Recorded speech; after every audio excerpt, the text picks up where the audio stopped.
के मसाइल को लेकर भी जा सकते हैं। केवल 5 वर्षों के ये लिए छोटी छोटी चीजें हैं मैं उम्मीद करता हूं हमारी कि सरकार हुकूमत राज्यों को 2022 का इस कंपनसेशन ताल्लुक देने से के लिए भी पूरी तरीके गौर से करेगी। प्रतिबद्ध है। और सर कोविड काल में आगे बढ़ते कम हुए जीएसटी कलेक्शन, मैं ये सेस भी जरूर कलेक्शन कहना चाहूंगा कम होने के नाते हुकूमत ने जो प्रदेशों पर संकट पड़ी थी, मैं प्रधानमंत्री जी को धन्यवाद दूंगा। उस समय भी हमने लोन लेकर के उसके मैंने क्रमशः 1,10,000 करोड़, 1,69,000 करोड़, 2,70,000 करोड़ रुपया लेकर के कहीं ना कहीं लोन के रूप में सरकारों की मदद करने का काम ये किया। मुतालबा करना चाहता हूं ऑनरेबल स्पीकर साहब कि माननीय NTF वंदना चौहान जी और RTF के जो पेंडिंग है, जो Maharashtra generates the 2018 and highest 19 revenue to the kitty of our country. 303 applications However, are pending. in this table which has been 2019 and appended as 20, annexure to the reply, 1,180 we are see pending. that For the year maximum 2020 figure and which 21, seeks the compensation applications yet to pending be are released is for the state of Maharashtra, 13,492. which is a whopping तो मैं आपके जरिए 11,563 crores. ये आप Sir, दरख्वास्त and another करना चाहता observation हूं that कि the states of 2018 Andhra से Pradesh, लेकर Delhi, जो Kerala, 21 तक Maharashtra, pending है, Tamil Nadu, West इनको अगर Bengal, आप clear all कर non-BJP देंगे, states तो काफी have this सहूलत kind होगी, of a figure. क्योंकि इनके So what is the junior colleges के प्रयोजन exams क्या है हैं ministry का और कि ये private क्यों हो रहा है? colleges And why उन isn't this students को exams में बैठने 11,500 नहीं दे not रहे हैं। released? डिग्री कॉलेजेस हैं, स्टूडेंट्स को एग्जाम में बैठने नहीं दे रहे हैं। फॉर द ईयर 21-22 सभापति महोदय, मैंने पहले ही कहा कि भारत सरकार 2022 तक प्रतिपूर्ति देने के लिए कटिबद्ध है और निश्चित तौर से महाराष्ट्र का जो बकाया है उसको भी देने का ये काम फॉर द ईयर 21-22 माननीय भुवनेश्वर कलिता जी और आगे बढ़कर आइंदा साल में भी दिया जा सकता है। प्लीज माननीय भुवनेश्वर कलिता जी, इनको अगर आप क्लियर कर देंगे तो बड़ी मेहरबानी होगी। और उसके साथ ही साथ मैं ये भी कहना चाहता हूं कि RTF में भी जुमला BROs रिलीज की गई थी, लेकिन RTF के बिल्स जो प्रिपेयर हुए हैं वो 206.30 का है और एक्सपेंडिचर 145.20 करोड़ का है। उसमें भी सिर्फ छोटा सा बैलेंस है और वो बैलेंस है 61 करोड़ का। There is a given formula which has been in place since the time GST has been implemented. And even the way in which the back-to-back loan has been taken and distributed by the center but through the public account is also something which the Gst Council has deliberated in not just one but 3 council meetings. It's very well to point out that Maharashtra has a very big amount due. But the 2 other columns will also say that in the distribution as well, the share of Maharashtra has, as per the formula, no discretion, been fairly higher compared to the other states.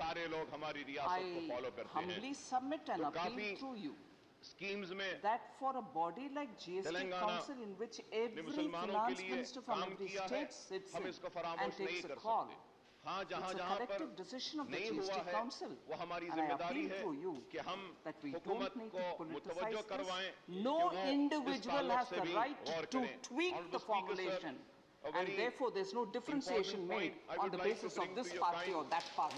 It's an insult to the Gst Council, which is a federal body in which every state has its own finance minister sitting and deliberating. So I would humbly appeal through you, sir, that we do not politicize this distribution. Thank you.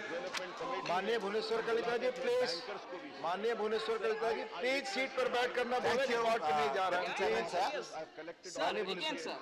The banks are not areas is there given by state. There is no differentiation and it goes per the formula given.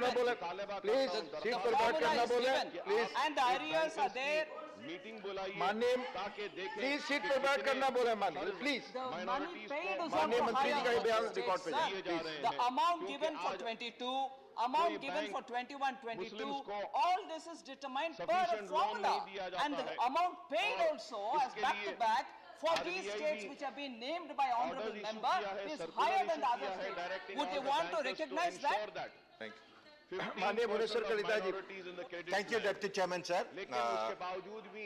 Honorable Minister has mentioned about that the Gst Council is constituted of all the states, and I want to, from time to time it holds its meeting, and I want to refer to one meeting of the 43rd Gst Council meeting, whether it is a fact that council, the group of ministers has taken decision on capacity-based taxation and special composition scheme in certain sectors in GST constituted before 43rd GST Council meeting to examine the possibility to levy on GST based on Dr. S. Jaishankar ji. Sir, I rise to make a statement to this august House. Copy मंत्री जी के बयान का distributed ताकि मंत्री जी आप बताएं please.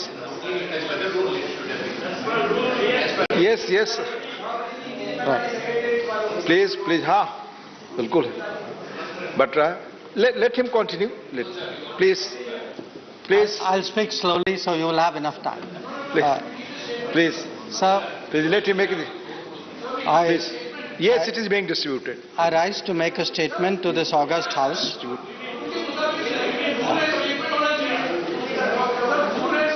आ गया statement, just is coming. Coming. It's being distributed. The statement has come.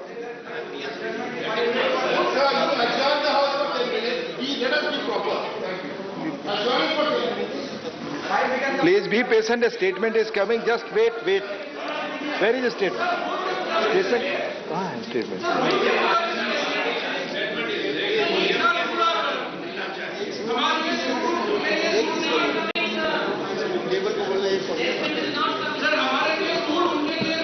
पूछ लीजिए. Just wait. Sir, please adjourn for 10 minutes. Yes, I'm going up to this. I'll follow. Derek ji, I'll follow. Yes. We'll follow the rule. We'll follow the rule. Please. Derek ji. You are right, it's being distributed. Yes, please. Derek ji. Sir, my point of order. Sir, my point of order. As per the rules, we want the minister's statement on this important issue. It has not been circulated. I request you to adjourn the House for 10 minutes. No, we are moving to next business. Discussion on the we are moving to next business. Discussion on the working of the Ministry of Development of Northeastern region. And माननीय मंत्री जी अपना reply. After this. Yes, no, after this, yes, please. Let him reply. Only reply. आदरणीय अध्यक्ष महोदय जी, North east development के बारे में, donor ministry के बारे में कल इस संसद में सभी महानुभाव भाग लिया है. लगभग 19 मेंबर्स आदरणीय सांसद इसमें तंबिदोरई जी, संतनु सेन जी, सुष्मिता देव जी, डॉक्टर अमर पटनायक जी, आदरणीय भुवनेश्वर कलिता जी, श्री कामाख्य प्रसाद जी, राकेश सिन्हा जी, सर्बानंद सोनोवाल जी, श्री निबम रुविया जी, रिपुम बोरा जी, जरनादास जी, शिवाजी जी, अजित कुमार जी, प्रफुल्ल पटेल जी, केजी कन्या जी, प्रोफेसर मनोज कुमार झा जी, श्री संजय राउत जी, श्री रविंद्र कुमार जी, श्री विजय साई रेड्डी जी अपना अपना विषय बताएं. कुछ लोग सुझाव दिया है, कुछ लोग समर्थन किया है, कुछ लोग आलोचना भी किया है. प्रजातंत्र में ये जरूरी है अपना अपना मन की बात रखना. मगर कुछ माननीय सदस्यों ने वैल्यूबल सजेशंस भी, गाइडेंस भी, डायरेक्शन भी डोर मिनिस्ट्री से संबंधित चर्चा में दिया है। मैं सबको धन्यवाद देता हूं। माननीय अध्यक्ष जी, हम सब जानते हैं कि पिछले 8 वर्षों में मोदी सरकार भारत के नॉर्थ ईस्ट रीजन के एक रिमार्केबल ग्रोथ एंड डेवलपमेंट हुई है। आदरणीय प्रधानमंत्री जी के ट्रांसफॉर्मिंग इंडिया के एजेंडा में पूर्वोत्तर क्षेत्र को टॉप प्रायोरिटी दिया गया है। मैं दक्षिण से आता हूं, मगर मेरे को पूर्वोत्तर का जिम्मेदारी दिया है, इसलिए देश को जोड़ना चाहते हैं आदरणीय नरेंद्र मोदी जी, इसीलिए दक्षिण का एक कार्यकर्ता को नॉर्थ ईस्ट का जिम्मेदारी दिया है।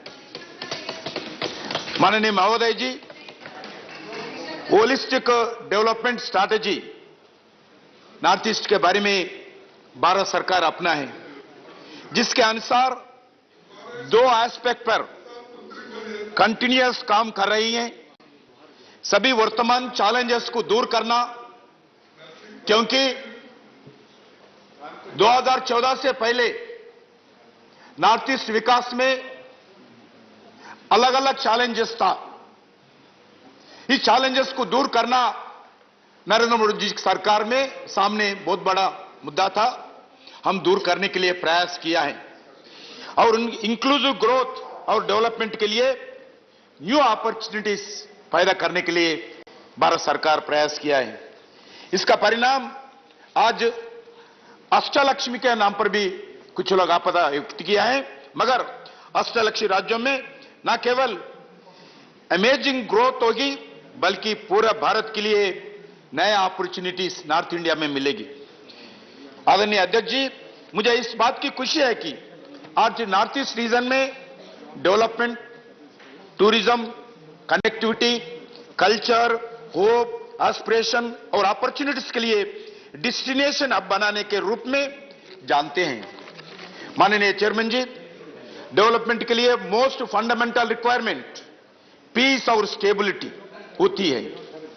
आज जब हम नॉर्थ ईस्ट को देखते हैं तो हम बड़े स्केल पर इंफ्रास्ट्रक्चर डेवलपमेंट देखते हैं। हम इन्वेस्टर को नॉर्थ ईस्ट में अपॉर्चुनिटीज के बारे में संपूर्ण प्रयास करते हैं।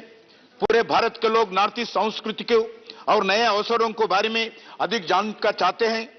माननीय अध्यक्ष जी, नॉर्थ ईस्ट ये युवाओं में आज हाई एस्पिरेशंस के साथ उनके डेवलपमेंट और आगे बढ़ने का नया अवसर आज मिलने का भारत सरकार प्रयास करे। इसके मुख्य कारण है नरेंद्र मोदी जी के नेतृत्व में शांति और खुशहाल का नया दौर शुरू हुआ है, जिसकी वजह से आज विकास के बारे में नया गति मिल रही है। महोदय जी, मैं सदन के सामने कुछ डाटा प्रस्तुत करना चाहता हूं। 2014 के बाद इंसर्जेंसी रिलेटेड इंसिडेंट्स बहुत कमी हुआ है। 2014 में इंसिडेंट्स 824 इंसिडेंट नॉर्थ ईस्ट में हुआ है। 2020 में वो 163 कम हुआ है। और इसका साथ साथ एक्सट्रीमिस्ट अरेस्टेड भी, नहीं तो सिक्योरिटी फोर्सेस किलिंग का भी आज 2014 से बहुत कम हुआ है। सिविलियंस भी 212 सिविलियंस जो 2014 साल में हुआ था, आज 2020 में वो 3 को घट गए हैं। एक्सट्रीमिस्ट सरेंडर्ड 2014 में 291 था, आप सुनकर ताजुब होगा। ये 2020 में 2696 एक्सट्रीमिस्ट वो इंसर्जेंसी ग्रुप का भी सरेंडर हो गए। आर्म्स सरेंडर भी 445 आर्म्स सरेंडर किया है। ऐसा ही किडनैप्स भी 2014 में 369 किडनैप्स था, आज सिर्फ 2020 में वो भी कम होना चाहिए, सिर्फ 69 किडनैप्स हुआ है। वैसा ही हम कल लैंड एक्ट के बारे में भी बात किया है। इसलिए हम सत्ता में आने के बाद without peace there is no development. Peace give prosperity, peace give development. इसीलिए पीस के लिए, शांति के लिए भारत सरकार नॉर्थ ईस्ट में बहुत कुछ प्रयास किया है, मैं बाद में बोलूंगा। Memorandum of settlement was signed 10/8/29 2019 government of India Tripura national liberation front Tripura के साथ हम अग्रीमेंट किया है और इसके साथ शांति स्थापित किया है। वैसा ही बोडो ग्रुप्स के साथ भी 27/1/22 में चर्चा करके memorandum of settlement MOS agreement किया है। उसके साथ 1615 कैडर्स ग्रुप सरेंडर हुआ है। वैसा ही स्पेशल डेवलपमेंट पैकेजेस उनका अग्रीमेंट के साथ इंप्लीमेंट कर रहे हैं। उसके साथ साथ ब्रू फैमिलीज को फाइनेंशियल असिस्टेंस देने के लिए हम ब्रू माइग्रेंट के साथ भी हम चर्चा करके वो भी उनमें मेन स्ट्रीम में लाने के लिए प्रयास किया है। उसका साथ साथ जो भारत सरकार जितना भी शांति के लिए प्रयास करना चाहिए आज प्रयास कर रहे। पहले देखते थे, मैं जब पार्टी यूथ में काम करता था रोज पेपर में पढ़ता था, रोड ब्लॉकेड 10 दिन 15 दिन, स्कूल्स बंद, कॉलेजेस बंद, धरना, कर्फ्यू, फायरिंग। आज नॉर्थ ईस्ट में ना ब्लॉकेड है, ना कर्फ्यू है, ना स्कूल्स बंद है। आज शांति नॉर्थ ईस्ट में है। इसके कारण हम गर्व से कह सकते हैं आज सारी सरकार, स्टेट गवर्नमेंट्स का हो, सेंट्रल गवर्नमेंट का हो, आज विकास के बारे में सोचने का समय मिला है। विकास के करने का आज एक भूमिका भारत सरकार निभा रहे हैं, क्योंकि आज मोदी जी के नेतृत्व में शांति और खुशहाल का नया दौर शुरू हुआ है, जिसकी वजह से विकास के बारे में नया गति मिली है। महोदय जी, मैं सदन के सामने कुछ और इंसर्जेंसी ग्रुप्स का भी मैं बताना चाहता हूं, मगर अध्यक्ष जी, लैंड ऑर्डर अच्छा होने से ही विकास तेजी से लिए लाने के लिए और फाइनेंशियल सपोर्ट में भी बढ़ोतरी हुई है। सेंट्रल मिनिस्ट्रीज के द्वारा 10% GBS gross budgetary support Narendra Modi ji आने के बाद उसको बढ़ावा दिया है। 2001 में आदरणीय स्वर्गीय प्रधानमंत्री अटल बिहारी वाजपेयी के समय पे ये मंत्रित्व शुरू किया, इस मिनिस्ट्री को शुरू किया है। आज सेंट्रल मिनिस्टर्स के द्वारा 2014 से अगर कंपेयर किए GBS 10% ग्रास बजटरी सपोर्ट लगभग 110% 2014 से आज कंपेयर किए तो 110% हम बढ़ोतरी किया है। और अध्यक्ष जी, मैं वैसे ही अलग अलग डोनर का बजट भी बारे में कल बात किए थे, कुछ सदस्य स्कीम्स के बारे में बात किए, पुराने स्कीम जो डिसमेंटल किए 2017-18 में उसके बारे में, उस स्कीम्स के बारे में बात किए। नया स्कीम्स खोले हैं, नया, और बताना चाहता हूं नया स्कीम्स के द्वारा भी हम अलग अलग कार्यक्रम शुरुआत किए हैं, क्योंकि आज 2020 में डोनर बजट में उसके बारे में बात किए थे। लास्ट ईयर बजट में 4,000, इस साल में बजट 4,300 करोड़ दिया है 2023 में, जिसमें 2,800 करोड़ ऑनगोइंग स्कीम्स के लिए दिया है। ये साल पहली बार 1,500 करोड़ से न्यू स्कीम्स PM डिवाइन के नाम तक प्रधानमंत्री आज सैंक्शन किया है, फाइनेंस मिनिस्टर बजट में घोषणा किया है। आज 2014-15 तुलना से बढ़कर 2023 में 18% हो गया है।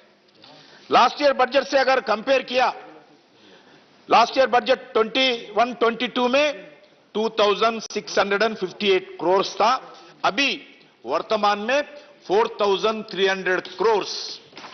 आज 62% अधिक बजट ये साल में हमारा प्रधानमंत्री और हमारा वित्त मंत्री दोनों मिलकर नॉर्थ ईस्ट के बारे में दिया है।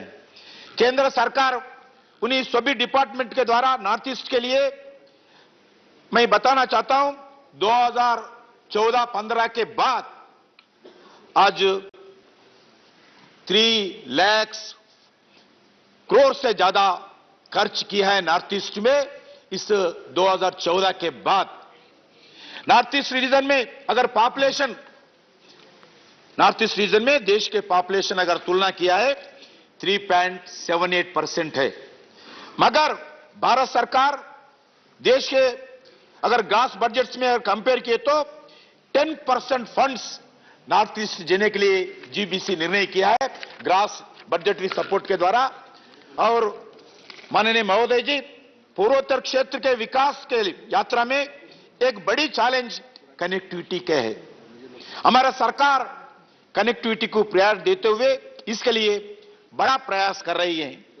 वो रेल कनेक्टिविटी हो, वो रोड कनेक्टिविटी हो, वाटरवे कनेक्टिविटी हो, टेलीकॉम कनेक्टिविटी हो, वाईफाई कनेक्टिविटी हो, एयर कनेक्टिविटी हो, या सभी 8 राज्यों के साथ कोऑर्डिनेशन और कोऑपरेशन के भावना के साथ पॉलिटिकल कनेक्टिविटी भी। हम अलग अलग पार्टी रहने के बाद मोदी जी के नेतृत्व में सभी पॉलिटिकल पार्टीज के साथ, सभी स्टेट गवर्नमेंट के साथ हम पॉलिटिकल कनेक्टिविटी भी नॉर्थ ईस्ट में पहली बार लाए हैं। और last but one, at least people to people emotionally connectivity, प्रधानमंत्री जी के शब्दों में कहे तो आज नॉर्थ ईस्ट में कनेक्टिविटी और इंटीग्रेशन के लेकर new North East region, new India जैसी नया इतिहास हमारा सरकार का प्रयास है। नॉर्थ ईस्ट को देश के ग्रोथ इंजन के बनाने के लिए मकसद से रेल कनेक्टिविटी तेजी से काम कर रही है।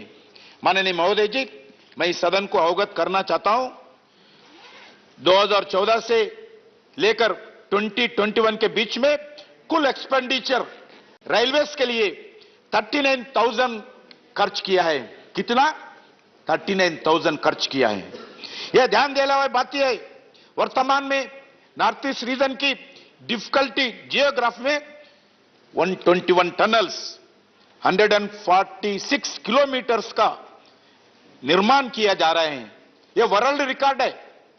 नॉर्थ ईस्ट में रेलवे के लिए 121 टनल्स का निर्माण हो रहे हैं, उसमें 25 टनल्स 19 किलोमीटर्स का ऑपरेशनल हो चुकी है। इसके अलावा नॉर्थ ईस्ट रीजन में सभी railway lines broad gauge conversion का वर्क पूरा हो गया है। कैपिटल कनेक्टिविटी रेल प्रोजेक्ट्स के नॉर्थ ईस्ट रीजन के विकास में एक नया अध्याय जुड़ेगा। नॉर्थ ईस्ट रीजन में डिफिकल्ट टोपोग्राफी होने के कारण से सेफ कनेक्टिविटी प्रदान करने के लिए हाईएस्ट साइंटिफिक और इंजीनियरिंग स्टैंडर्ड्स को इंप्लीमेंट किया जा रहे हैं। उदाहरण के लिए मैं मणिपुर के जिरीबाम इंपैल रेल लाइन एक इंजीनियरिंग मार्वल है।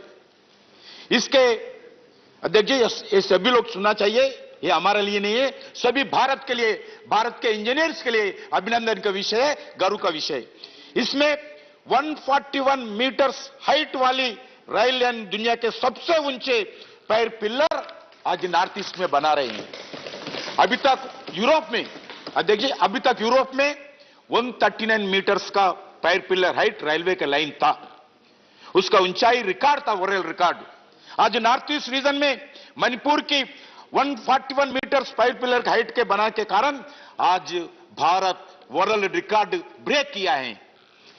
हाल में ही इनाग्रेटेड त्रिपुरा में बंदरघाट रेलवे स्टेशन और मणिपुर में जिरीबाम रेलवे स्टेशन के बीच नया जन शताब्दी एक्सप्रेस प्रारंभ करने से डायरेक्ट स्टेट कनेक्टिविटी के कारण यात्रा का समय भी आधा हो रही है।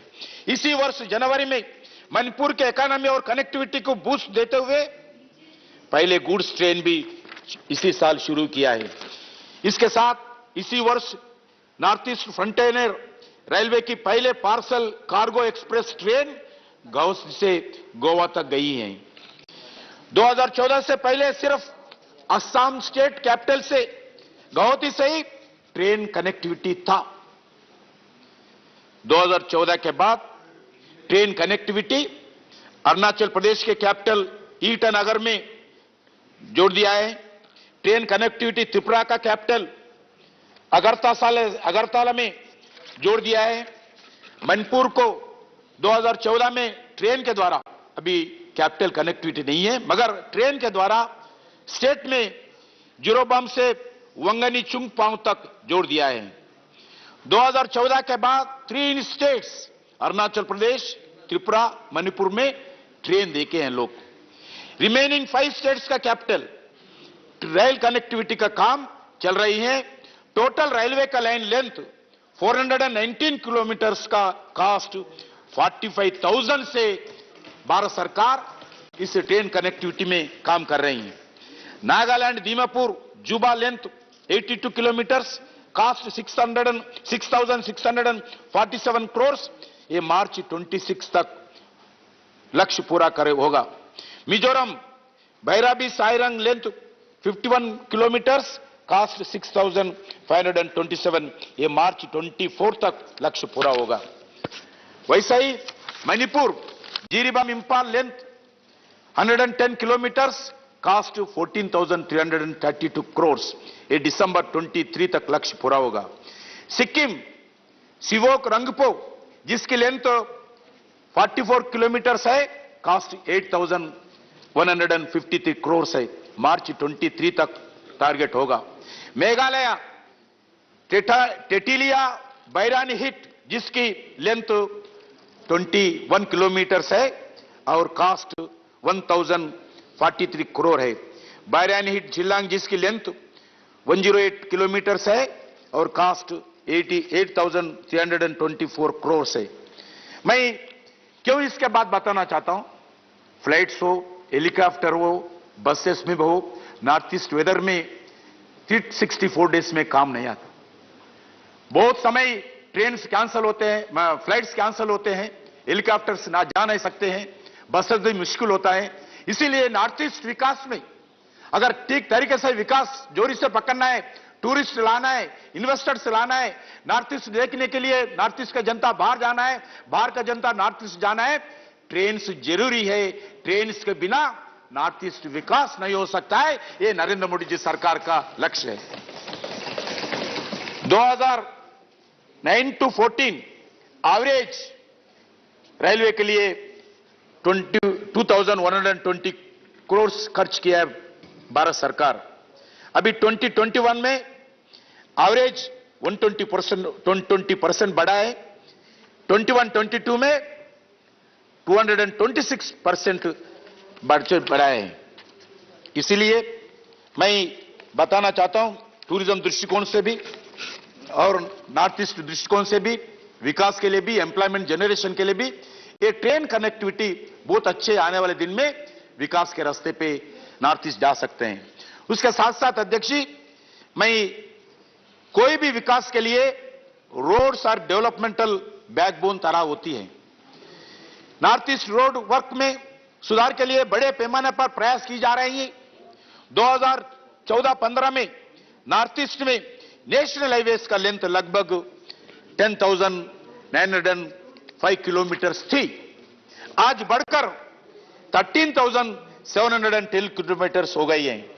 मैं आज नॉर्थ ईस्ट में नेशनल हाईवेज के लिए इन्वेस्टमेंट्स, जो नया रोड्स, आज देश जैसा नेशनल हाईवेज बढ़ रहे, वही संख्या में नॉर्थ ईस्ट में भी नेशनल हाईवेज को कंस्ट्रक्शन करने के लिए भारत सरकार प्रयास कर रहे।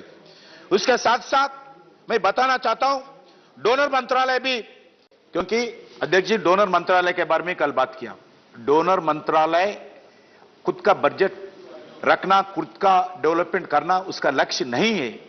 डोनर मंत्रालय सिर्फ कोऑर्डिनेशन करते हैं। डोनर मंत्रालय स्टेट गवर्नमेंट, सेंट्रल गवर्नमेंट के बीच में जो कम्युनिकेशन गैप है, कम्युनिकेशन इंफॉर्मेशन गैप फिलअप करते हैं। क्योंकि जब कनेक्टिविटी नहीं थे, नॉर्थ ईस्ट से लोग आके इधर मिनिस्टर से मिलना, नॉर्थ ईस्ट से आके इधर प्रधानमंत्री जी को मिलना बहुत मुश्किल होता था, लोग आने में मुश्किल होता था। इसी दृष्टिकोण से अटल बिहारी वाजपेयी जी, उनके लिए कोई देखभाल करना चाहिए, नॉर्थ ईस्ट के लिए, नॉर्थ ईस्ट के लिए कम्युनिकेशन रखना चाहिए, नॉर्थ ईस्ट के लिए कोऑर्डिनेशन रखना चाहिए। इसके लिए अटल बिहारी वाजपेयी जी इस मंत्रित्व का गठन किया है। इसलिए डोनर मिनिस्ट्री का बजट बहुत छोटा है, अब सब लोगों को मालूम। फिर भी 14 से 15 तक नॉर्थ ईस्ट में रोड्स के लिए 4,292 करोड़ से सहित ministry of road transport and highways government of India ने टोटल 41,546 करोड़ रोड्स के लिए खर्च किया है। मैं विकास का गति को बढ़ाने देने के लिए 8 नॉर्थ ईस्ट स्टेट्स में लगभग आज 75,000 करोड़ का वर्क्स ऑनगोइंग हो रहे हैं। ये बहुत बड़ा आने वाले दिन में नॉर्थ ईस्ट का मुख चित्र बदलेगा, नॉर्थ ईस्ट का डेवलपमेंट का लक्ष्य बदलेगा। और हमारे नितिन गडकरी जी, हमारे फाइनेंस मिनिस्टर निर्मला सीतारामन जी, हमारे प्रधानमंत्री नरेंद्र मोदी जी का लक्ष्य है आने वाले 2-3 साल में एक नया रोड्स जो रिक्वायरमेंट्स है उसके लिए डीपीआर बना रहे, नए रोड्स को डालने के लिए प्रयास कर रहे। उसका डीपीआर लगभग 80,000 करोड़ का अभी प्लानिंग आने वाले 2-3 साल के बाद होगा। भारतमाला परियोजना स्कीम के तहत कुल 5,196 किलोमीटर लेंथ की रोड प्रोजेक्ट्स में बनाए गई है, जिसमें 514 किलोमीटर का वर्क पूरा हो गए हैं। अध्यक्ष जी, वैसे ही एयर कनेक्टिविटी माननीय संसद महानुभाव ने एयर कनेक्टिविटी बारे में बताएं। जरूरी है, देश की इकोनॉमिक डेवलपमेंट पोटेंशियल बढ़ाने के लिए एयर कनेक्टिविटी बहुत महत्वपूर्ण होता है। जो भी इन्वेस्टमेंट करना चाहती हैं, जो भी अगर फैक्ट्री डालना है, कुछ इंडस्ट्री डालना है, कुछ आईटी लाना है, सभी लोग पहला एयर कनेक्टिविटी कैसा है वो देखते हैं। इसीलिए एयर कनेक्टिविटी जरूरी है। इसी दृष्टिकोण में पिछले कुछ वर्षों में एयर कनेक्टिविटी बढ़ावा मिल रही है और इसके कारण आज नॉर्थ ईस्ट हर क्षेत्र में कॉम्पिट कर सके, ये भारत सरकार का लक्ष्य है। गवर्नमेंट नॉर्थ ईस्ट एरिया में एयर कनेक्टिविटी बढ़ाने के लिए बड़े स्तर पर प्रयास कर रहे। लेटेस्ट गवर्नमेंट ऑफ इंडिया ने एयर विकास के लिए 900 करोड़ खर्च किए, जिसके मौजूदा एयरपोर्ट अपग्रेडेशन, मॉडर्नाइजेशन और न्यू एयरपोर्ट्स, हेलीपैड्स के निर्माण के लिए आज भारत सरकार काम कर रहे हैं। अगरतला के महाराज भीर विक्रम एमबीबी, उसको एमबीबी बोलते हैं, एमबीबी एयरपोर्ट में प्रधानमंत्री मोदी जी के द्वारा उद्घाटन किया है। कौन किया है? प्रधानमंत्री जी मोदी जी उद्घाटन किया है। इससे पहले केवल गौहती में इंटरनेशनल एयरपोर्ट था, एक ही एयरपोर्ट था इंटरनेशनल एयरपोर्ट नॉर्थ ईस्ट में। अभी इंफाल में, मणिपुर में वीर टिकेंद्रजीत इंटरनेशनल एयरपोर्ट 2017 में शुरुआत किया गया। प्रधानमंत्री जी का उद्देश्य है कि हवाई चप्पल पहनने वाला आम आदमी भी हवाई जहाज में सफर करना चाहिए। इसका सपना पूरा करते हुए रीजनल कनेक्टिविटी के स्कीम उड़े देश का आम नागरिक वो उड़ान है, उसके साथ पूर्वोत्तर प्रायोरिटी एरिया रूप में रखा गया है। नॉर्थ ईस्ट में पर्यटन मार्गों को सहित आज लगभग 46 मार्गों का आज मार्गों का संचालन किया है। अरुणाचल प्रदेश में पासीघाट होलांगी ग्रीनफील्ड एयरपोर्ट कास्ट, माननीय मंत्री जी का रिप्लाई सुनिए। ग्रीनफील्ड एयरपोर्ट कास्ट 645 करोड़ से डेवलपमेंट का काम चल रही है। अगस्त 22 तक पूरा होने का संभावना है। असम में तेजू, रूपसी, जोरहाट, लीलाबारदारी, तेजपुर, वैसे ही मेघालय में बारापानी, नागालैंड में दीमापुर, सिक्किम में प्यांकांग नाम के एयरपोर्ट्स और हेलीपैड का जोड़ने का प्रयास चल रही है।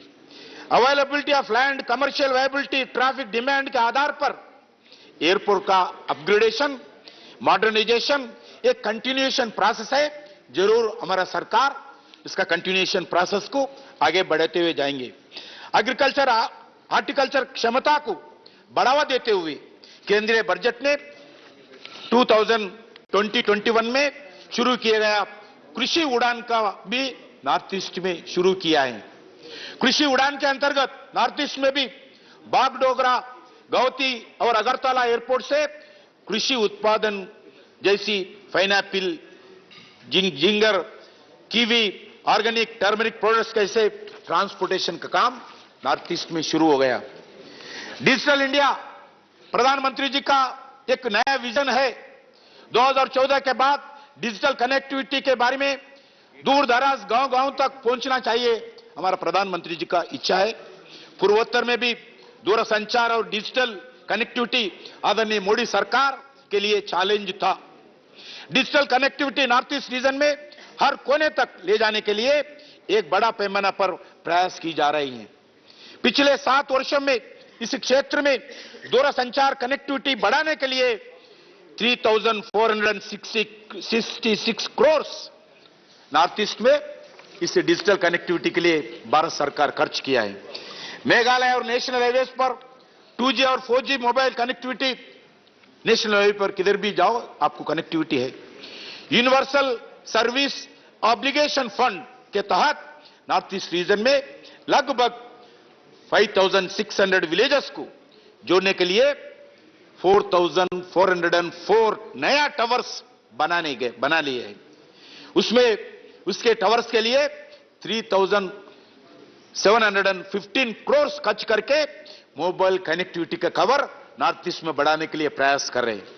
नॉर्थ ईस्ट रीजन में ग्राम पंचायत के लिए 2 चरणों में 11,956 ग्राम पंचायत को भारत नेट और वाईफाई कनेक्टिविटी को जोड़ने का काम चल रही है, जिसका कॉस्ट 644 crores है। वाटरवेज नॉर्थ ईस्ट रीजन में जीवन और संस्कृति के अभिन्न अंग है। प्रधानमंत्री नरेंद्र मोदी जी के नेतृत्व में नॉर्थ ईस्ट में इस महत्वपूर्ण क्षेत्रों को डेवलप करने के लिए सभी प्रकार का प्रयास की जा रही है। Currently development waterways. माननीय मंत्री जी is on point of order, please बताएं। हाँ हाँ आप बताएं, आप देखिए। हाँ, The chairman, after having called attention of the council to the conduct of a member who persists in irrelevance or in interpretation either of his own arguments or Dr. of the Santanu arguments Sen by ji, other members. I am aware of it. I have seen it. I have already reminded to all members for this. Please continue. Please continue. धन्यवाद अध्यक्ष जी। कल act east policy के बारे में, act east policy में भी कल मजाक उड़ा रखे। 240 में वो भी आएगा। ये नहीं रहना चाहिए। नॉर्थ ईस्ट आपके काल में बहुत नेग्लेक्ट हुआ।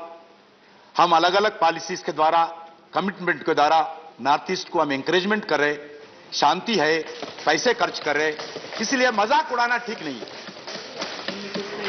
एक्ट ईस्ट पॉलिसी कुछ माननीय सदस्य ने कल क्रिटिसाइज किया है, मगर नॉर्थ ईस्ट पॉलिसी के अंतर्गत पूर्वोत्तर में इंटरनेशनल कनेक्टिविटी पर भी ध्यान दी जा रही है। अगरतला अकुरा रेल लिंक परियोजना, अगरतला को अकुरा में बांग्लादेश रेलवे नेटवर्क से जोड़ेंगे।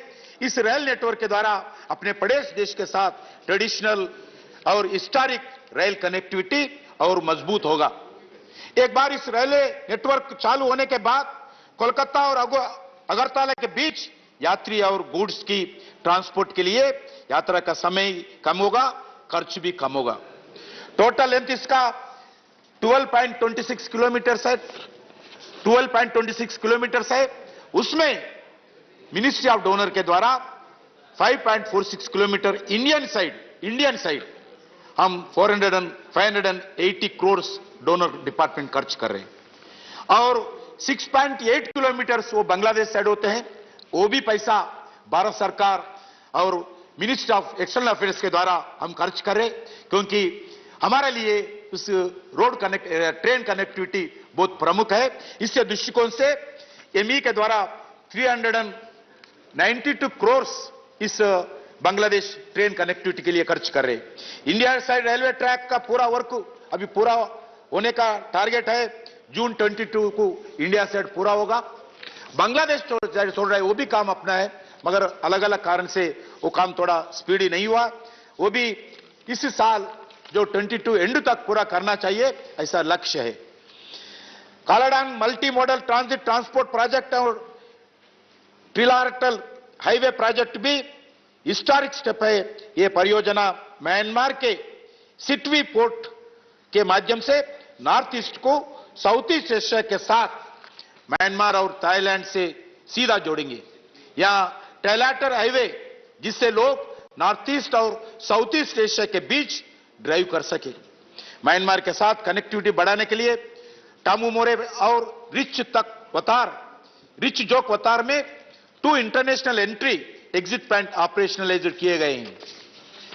अध्यक्ष जी, नॉर्थ ईस्ट में एग्रीकल्चर एक प्रमुख विषय है, इसलिए भारत सरकार अभी कैबिनेट मीटिंग में एक ऑयल फार्म के बारे में एक नया स्कीम घोषणा किया है। उसमें नेशनल मिशन पर इडेबल ऑयल, क्योंकि हर साल लगभग 80,000 करोड़ से लेकर 1 लाख तक हम इडेबल ऑयल इंपोर्ट करते हैं। इसके लिए भारत सरकार चाहते हैं इडेबल ऑयल इंपोर्ट नहीं करना चाहिए। भारत में इसके लिए प्रावधान करके किसानों की इंकरेजमेंट करके इंसेंटिव्स देकर भारत में इडेबल ऑयल प्रोडक्शन बढ़ाना चाहिए। इसी दृष्टिकोण से भारत सरकार कैबिनेट ने ये oil palm edible oil mission के अंदर और किसानों को प्रोत्साहन करने के लिए 11,040 करोड़ टोटल आउटले के साथ कैबिनेट अप्रूव किया है।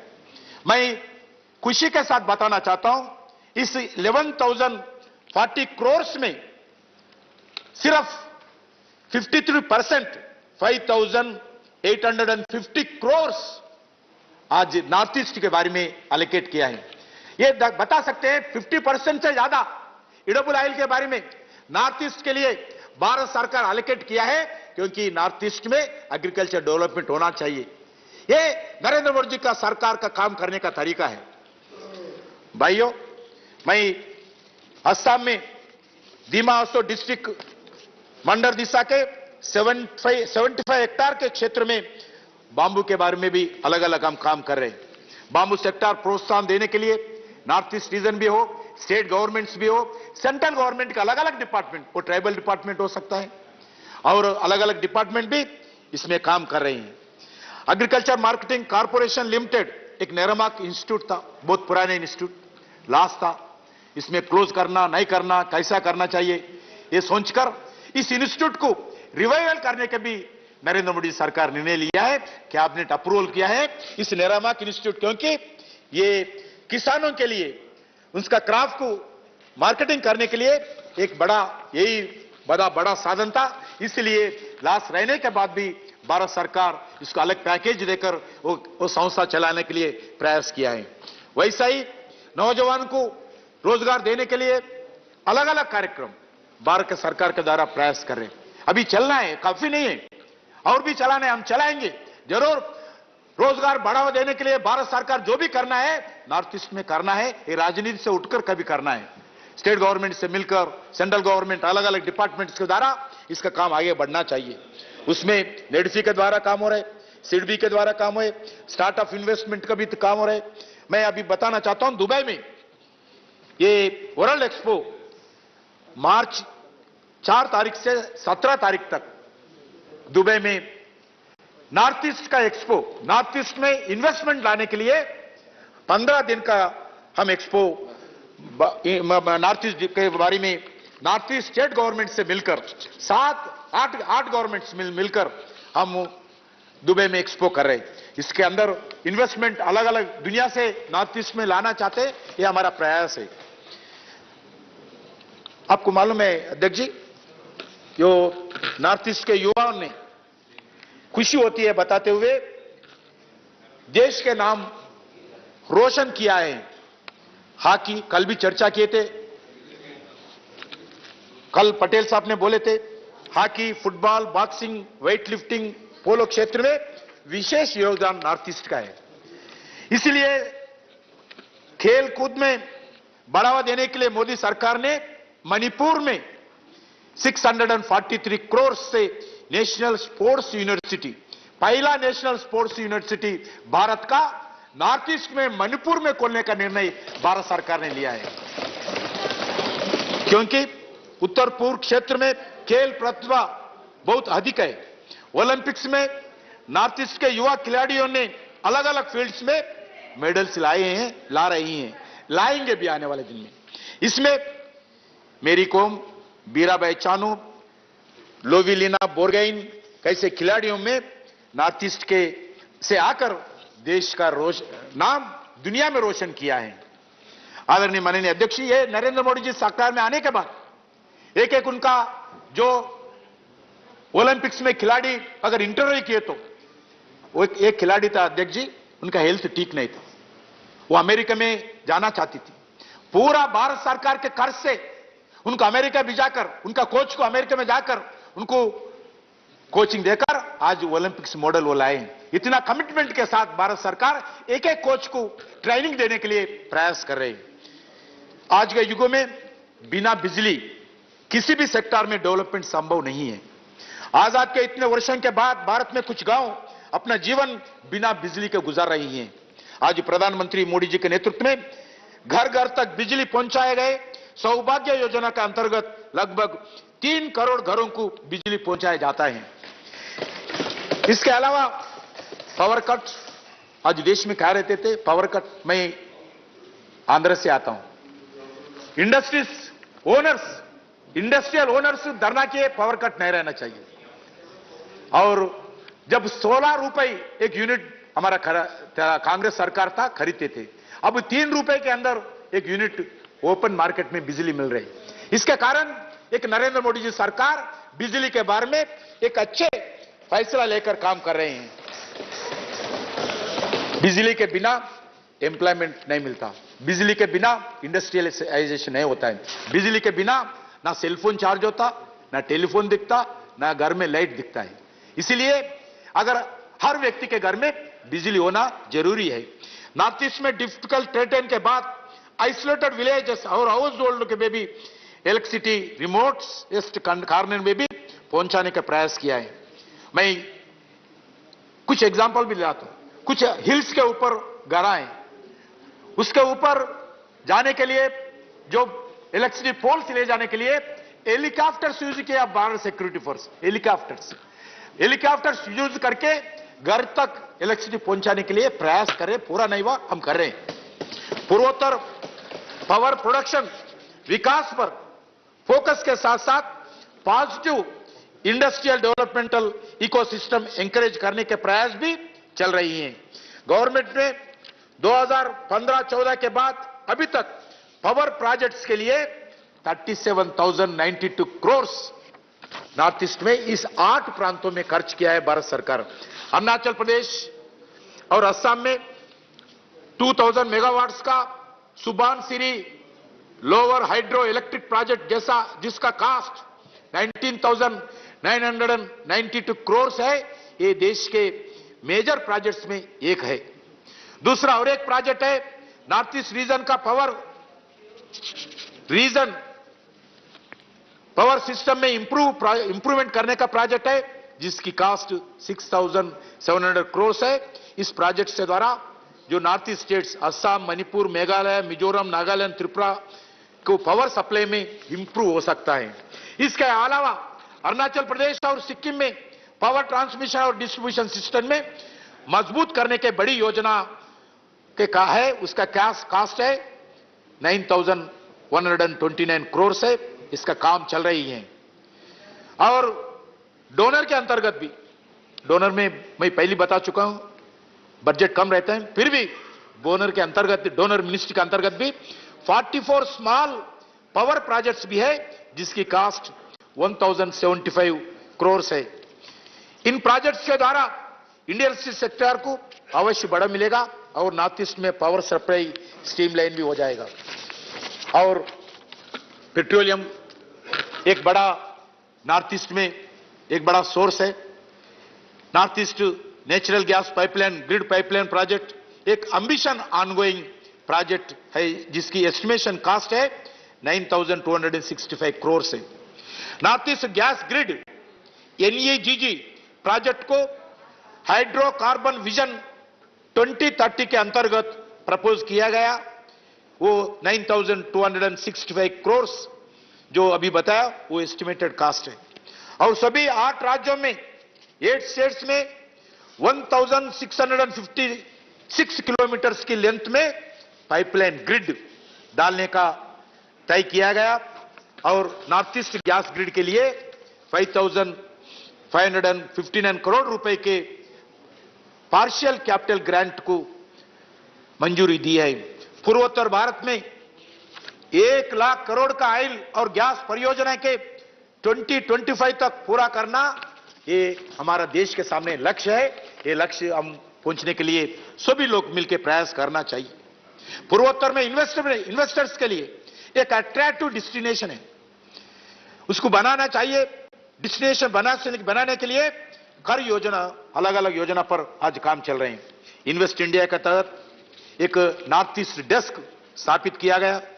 स्टेट गवर्नमेंट के साथ काम करते हुए इन्वेस्टर्स के साथ एमओयू, क्योंकि मैं पहले बता चुका हूं, सिर्फ नॉर्थ ईस्ट के 2 डोनर मिनिस्टर के साथ साथ इन्वेस्टर इंडिया का साथ भी जोड़कर नॉर्थ ईस्ट स्टेट गवर्नमेंट्स को जो इन्वेस्टर के साथ कैसा एमओयू करना चाहिए, उनको कैसा एंकरेजमेंट करना चाहिए, इसके बारे में भी सोच हो रहे हैं। उत्तर पूर्व राज्य भी India industrial land bank IILB के शामिल भी हम किया है। मोदी जी 1 डिस्ट्रिक्ट 1 प्रोडक्ट देश भर में आज एंकरेजमेंट कर रहे हैं। 1 डिस्ट्रिक्ट 1 प्रोडक्ट के साथ हर जिला में कोई एक इंपॉर्टेंट प्रोडक्ट को एंकरेजमेंट करना चाहिए, उसको एक्सपोर्ट के लिए प्रयास करना चाहिए, उस प्रोडक्शन में क्वालिटी रहना चाहिए, उस प्रोडक्शन को बढ़ाना चाहिए, उसका मार्केटिंग होना चाहिए। ये मोदी सरकार का लक्ष्य है। इसके अंतर्गत एक्सपोर्ट, ट्रेड और कॉमर्स जैसे एक्टिविटी को इंप्रूव करने के लिए 1 डिस्ट्रिक्ट 1 प्रोडक्ट्स का स्टार्टअप जैसे सेक्टर डिस्को को भी आज काम कर रहे हैं।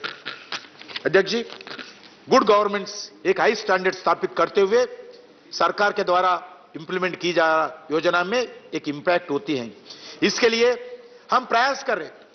लगातार 5 साल से नॉर्थ ईस्ट स्टेट्स में हर कैबिनेट मिनिस्टर जाए, हर एमओ जाए, इसके लिए पीएमओ ऑफिस से, हमारे डोनर ऑफिस से मॉनिटरिंग होता है। हर मंथ हम रिपोर्ट देना पड़ता है पीएमओ ऑफिस को डोनर के द्वारा। प्रधानमंत्री ऑफिस जरूर पूछते हैं ये महीने कितने मिनिस्टर्स गए। हर स्टेट में हर 15 दिन को एक कैबिनेट मिनिस्टर जाना चाहिए, हर स्टेट में हर 15 दिन को एक एमओ जाना चाहिए। वैसा हर महीने में 15 मिनिस्टर्स नॉर्थ ईस्ट स्टेट्स में टूर करने का काम कर रहे हैं। इसमें स्टेट गवर्नमेंट ऑफिशियल के साथ बातचीत होते हैं, स्टेट गवर्नमेंट मिनिस्टर के साथ बातचीत होते हैं और नॉर्थ ईस्ट के रीजन के बेनिफिशियरियों के साथ बातचीत होते हैं, सिविल सोसाइटी के साथ बातचीत होते हैं। हमारा प्रधानमंत्री ऑफिस से मार्केट मॉनिटरिंग करती है। नाइटाल किधर है?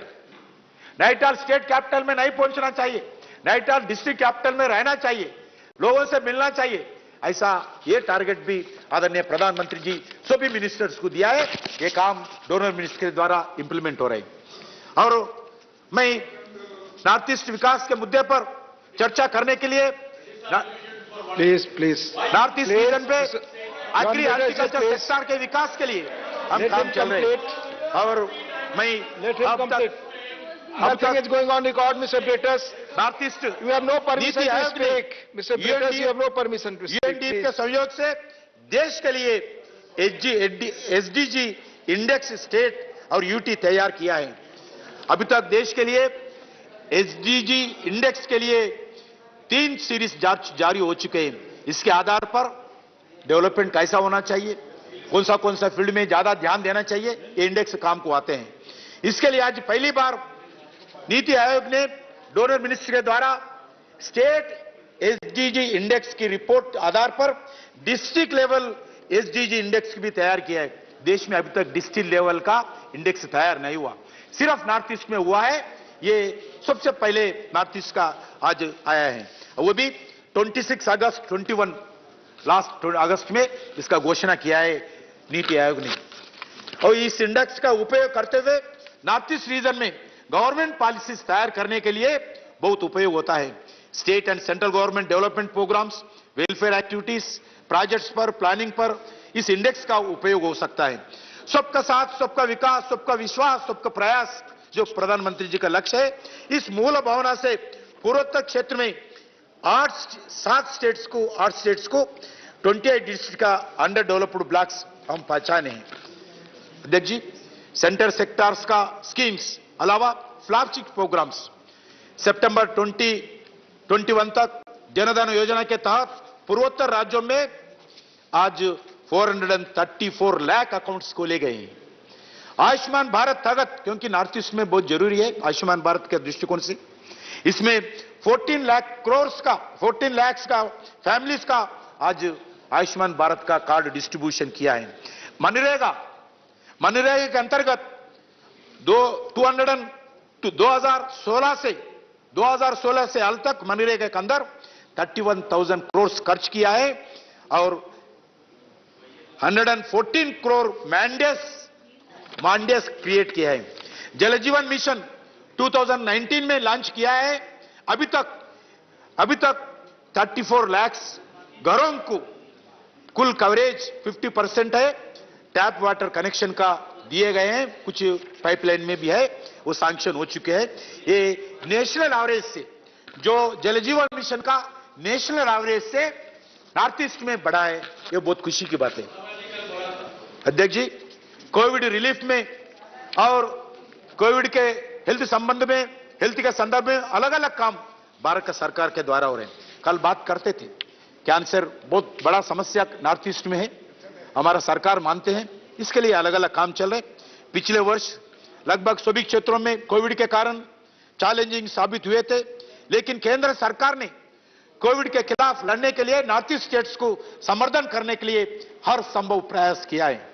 सभी स्टेट गवर्नमेंट्स को हेल्थ सेक्टर में government has spent 25,589 crore since 2014 onwards, including 548 crore by Ministry of Donor.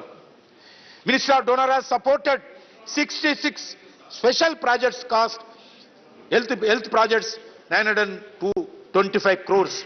पूर्वोत्तर राज्यों में कोविड-19 से लड़ने के लिए हेल्थ फैसिलिटीज के लिए भारत सरकार हर संभव प्रयास किया है और उसमें ही एम्स गौहती में एम्स के लिए 1,123 करोड़ का एक्सपेंडिचर का एलोकेशन किया है और टाटा कैंसर रिसर्च, कैंसर के बारे में बताए, टाटा कैंसर रिसर्च इंस्टीट्यूट जैसे इंस्टीट्यूट से मिलकर 18 हॉस्पिटल में काम चल रहा है। सुष्मिता जी, प्लीज मेघालय में सुपर शुरू किए गए। Only the speech is going on record. Please, Sushmita ji. करने के लिए एट प्रेजेंट नॉर्थ ईस्ट में और अलग अलग काम चल रही हैं। अध्यक्ष जी,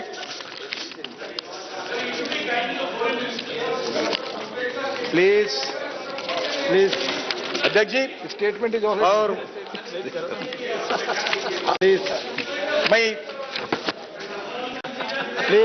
मैं बताना चाहता हूं,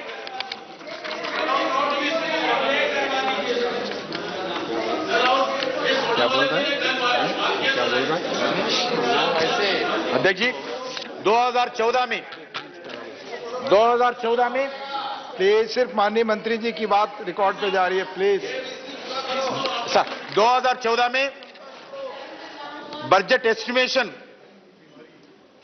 36,107 करोड़ था। अभी इस साल बजट एस्टिमेशन 76,040 करोड़ है और इसका 36,000 करोड़ से 76,000 करोड़ को बजट बढ़ा है और काम नहीं हुआ ऐसा बता रहे थे।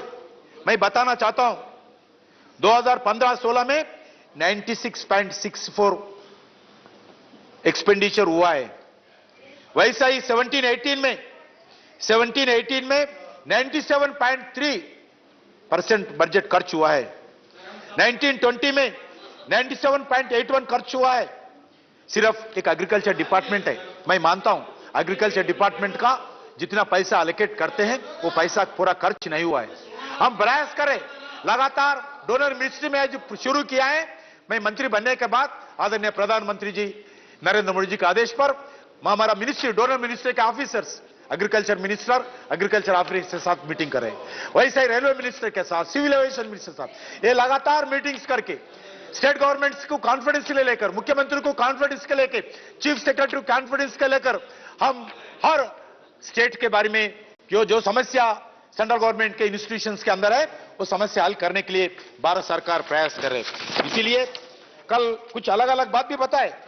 मैं बताना चाहता हूं, ये लैंड ऑर्डर के बारे में किसका देना है? वो हमारे पहले आप लोगों का राज थे।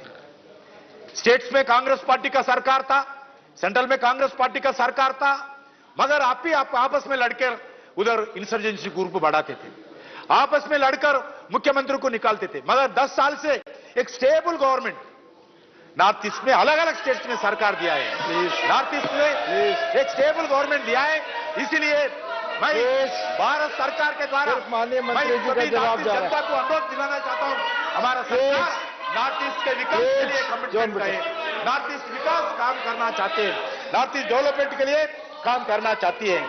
और माननीय मंत्री जी की बातें ही रिकॉर्ड पे जा रही हैं, प्लीज। प्रधानमंत्री कार्यालय में एवरी मंथ नॉर्थ ईस्ट का 30 मेजर प्रोजेक्ट्स, कृपया आपस में बात न करें, रिव्यू करते हैं एवरी मंथ जो 30 प्रोजेक्ट्स सेलेक्ट करके प्रधानमंत्री नॉर्थ ईस्ट के बारे में रिव्यू करते हैं। नॉर्थ ईस्ट के विकास के लिए हम तटबंध है, अध्यक्ष जी। और मैं बताना चाहता हूं, आज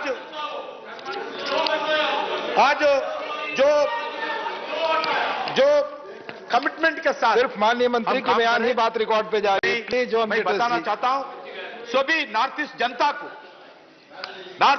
को लास्ट 7.5 years के बाद आज शांति है, शांति कायम रखे, पीस कायम रखे।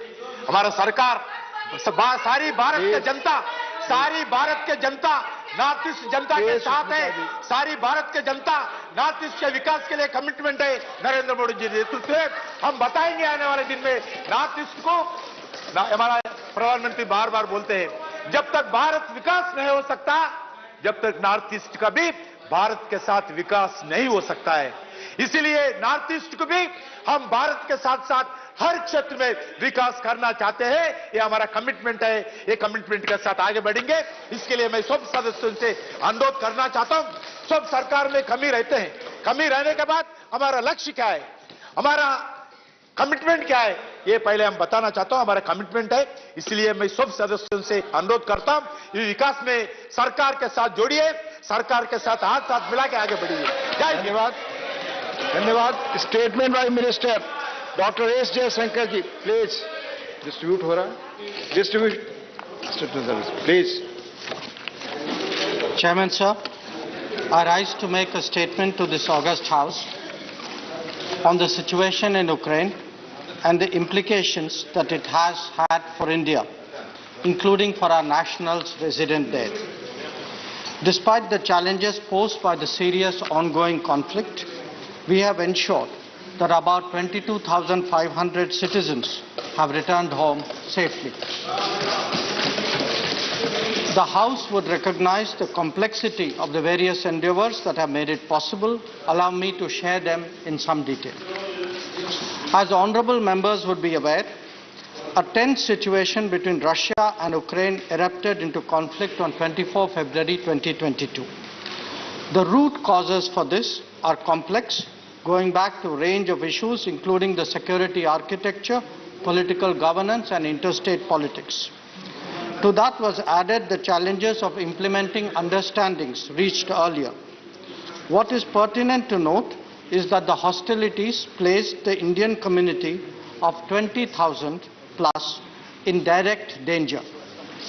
Even while we were participating in the global deliberations of this evolving situation in the UN Security Council, the pressing challenge was to safeguard our citizens and ensure that they were not in harm's way. At the direction of the Prime Minister, we launched Operation Ganga, thereby undertaking one of the most challenging evacuation exercises during an ongoing conflict situation. Honorable members should know that our community was dispersed across Ukraine, posing its own logistical challenges. The exercise was undertaken at a time when military actions, including airstrikes and shelling, were underway. It involved movement in a war-torn situation in a large country, at times over 1,000 kilometers, and it required exiting border checkpoints that were clogged by an estimated 26 lakh refugees. The entire exercise involved a whole of the government approach, with the Prime Minister himself chairing review meetings almost on a daily basis. At the MEA, we monitored the evacuation operations on a 24/7 basis as well. We got excellent support from all concerned ministries and organizations, including the Ministry of Civil Aviation, Ministry of Defense, the National Disaster Response Force, Indian Air Force, and private airlines. There was an effective coordination with state governments in ensuring that arrangements made by them for return of Indian students to their respective states once they landed in Delhi or Mumbai. Mr. Chairman, let me apprise members of the steps taken in advance of the actual conflict situation. As tensions increased, the Embassy of India in Ukraine had started a registration drive for Indian nationals in January 2022. As a result, around 20,000 Indian nationals registered with our embassy in Kiev. Most of the Indian nationals were students who were pursuing medical studies in Ukrainian universities that were dispersed throughout the country. More than half the students were in universities in eastern Ukraine that borders Russia and has been the epicenter of conflict so far. Students hail from 35 states and UTs of India, with more than 1,000 students each from the states of Kerala, UP, Haryana, Tamil Nadu, Gujarat, Maharashtra, Bihar and Rajasthan. In view of the continued build-up of tensions in February, the embassy issued an advisory on 15 February 2022 advising Indian nationals in Ukraine whose stay is not essential to leave the country temporarily. It also advised Indian nationals not to travel to Ukraine or to undertake non-essential movements within Ukraine. Members will appreciate that such advisories are extremely unusual and that very issue is itself a serious caution. Further advisories were also given on 20 February and 22 February, pressing students to leave Ukraine. Air bubble restrictions then in force were immediately lifted in consultation with the Ukrainian side to increase the number of direct flights.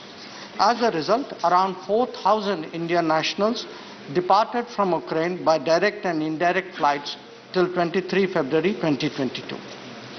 Despite our efforts, however, a large majority of students elected to continue staying in Ukraine. We must understand their predicament in this regard. There was a natural reluctance to leave educational institutions and affect their studies. Some universities actively discouraged it and showed reluctance to offer online courses. Many of them received conflicting advice regarding safety. The challenges of travel back may have also been a factor. In the period leading to 24 February, the political signals were confusing as well. Public urgings not to be taken in by alarmism and reports of forced withdrawals created a confusing picture. The net result was that about 18,000 Indian citizens were caught in the midst of conflict when it began. The ministry started reinforcing the strength of our mission in Ukraine in anticipation of a difficult situation. Additional Russian-speaking officers were deputed to Kiev on 22 February to our embassy.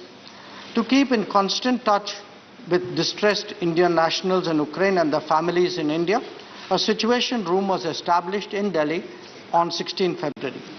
The embassy took parallel measures. The MEA situation room was ramped up to over 100 personnel, allowing them to respond to over 13,000 calls and 9,000 emails till date.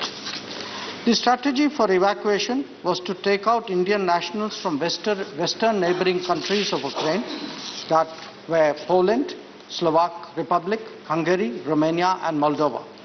This was necessitated due to the closure of Ukrainian airspace on 24 February.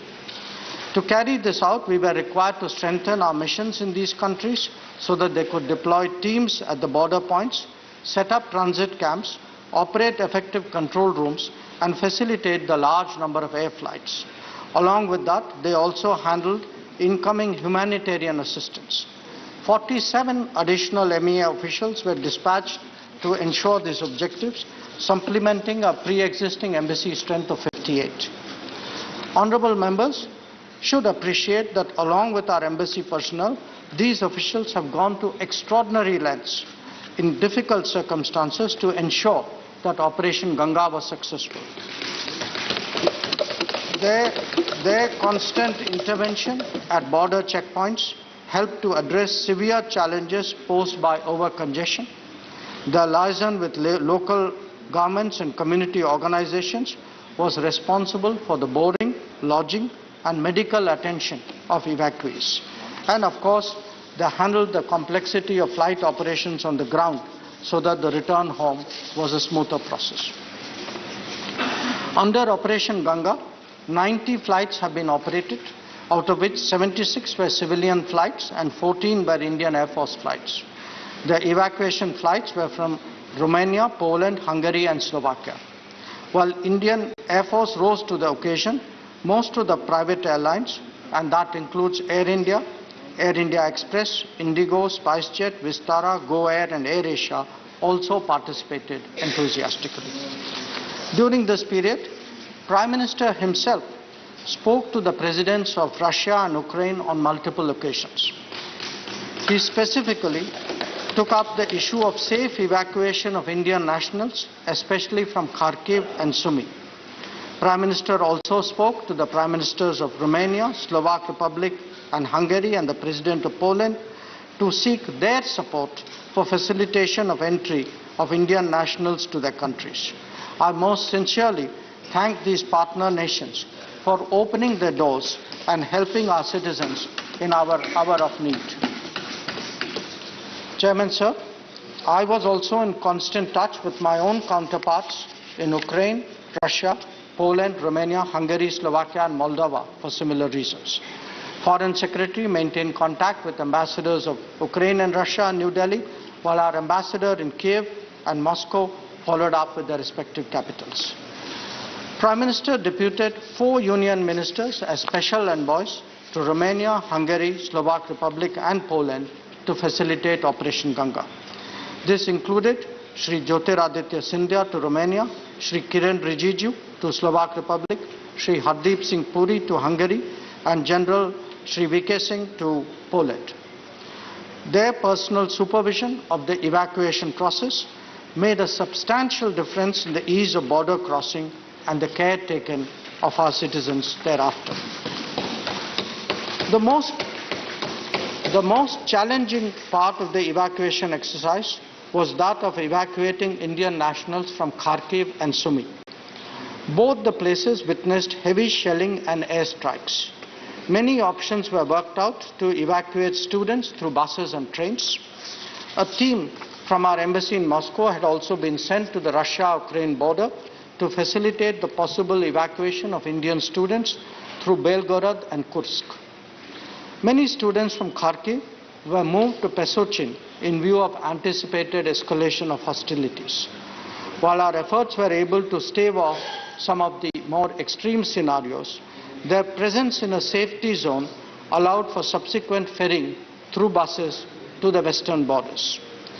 The Sumy evacuation, which was the last one on a significant scale, was also extremely complex as our students faced the prospect of being caught in crossfire. Their evacuation from the city needed a credible ceasefire, a daunting challenge in the current situation. This finally materialized, Chairman Sir, due to the personal intervention of the Prime Minister himself with the Presidents of Ukraine and Russia. Noting the extraordinary challenges before us, we also dispatched a special team of senior officers to the vicinity of Sumy.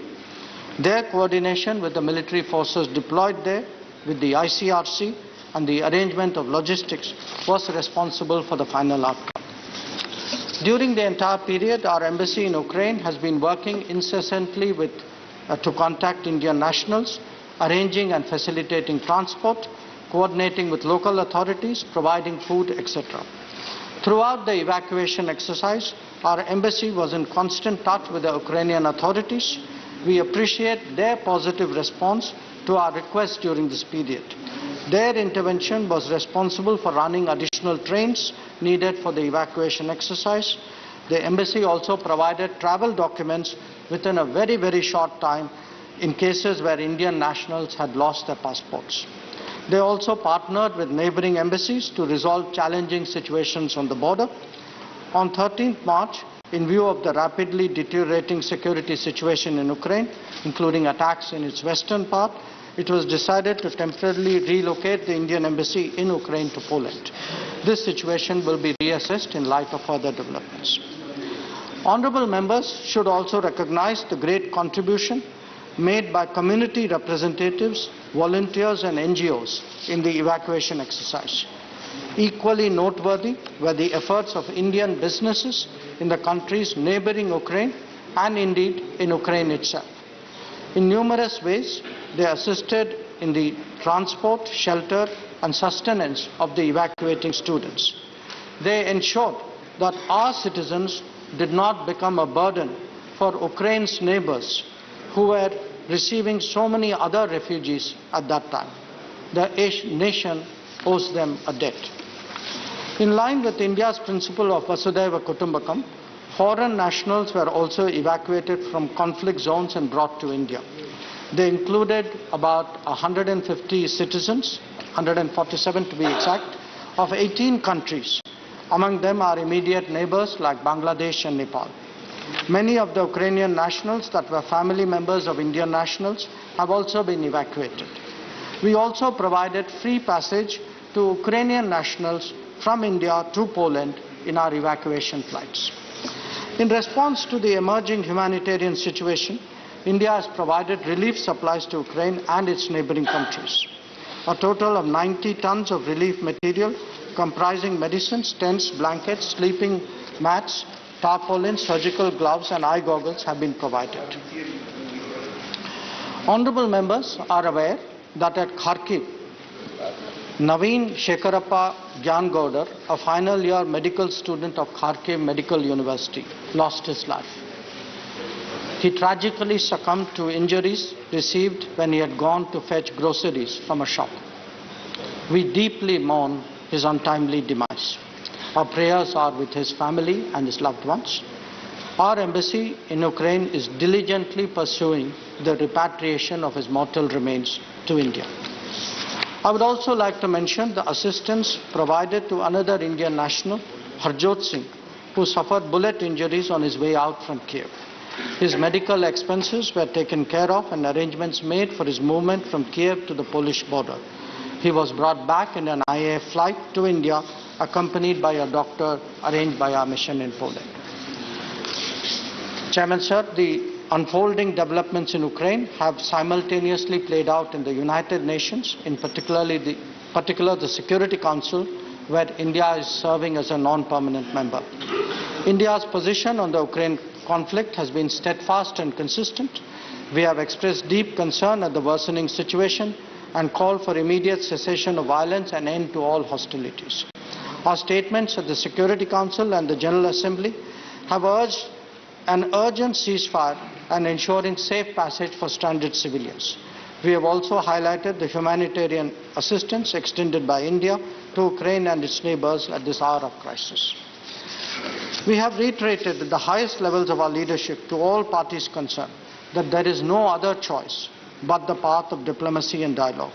We have emphasized to all member states of the UN that the global order is anchored on international law, UN Charter, and respect for territorial integrity and sovereignty of states. The Ukraine conflict has major economic implications. Its impact on energy and commodity prices is already visible. The disruption of global supply chain is expected to be significant. India has substantial dealings with both Russia and Ukraine. An assessment in this regard by the government is underway. However, the House will appreciate that there is all the more need for an Atmanirbhar Bharat. Operation Ganga is a testimony of our commitment to ensure that Indians in distress situations abroad can count on their government. We have shown this on numerous occasions before, but rarely in one as challenging as the ongoing conflict in Ukraine.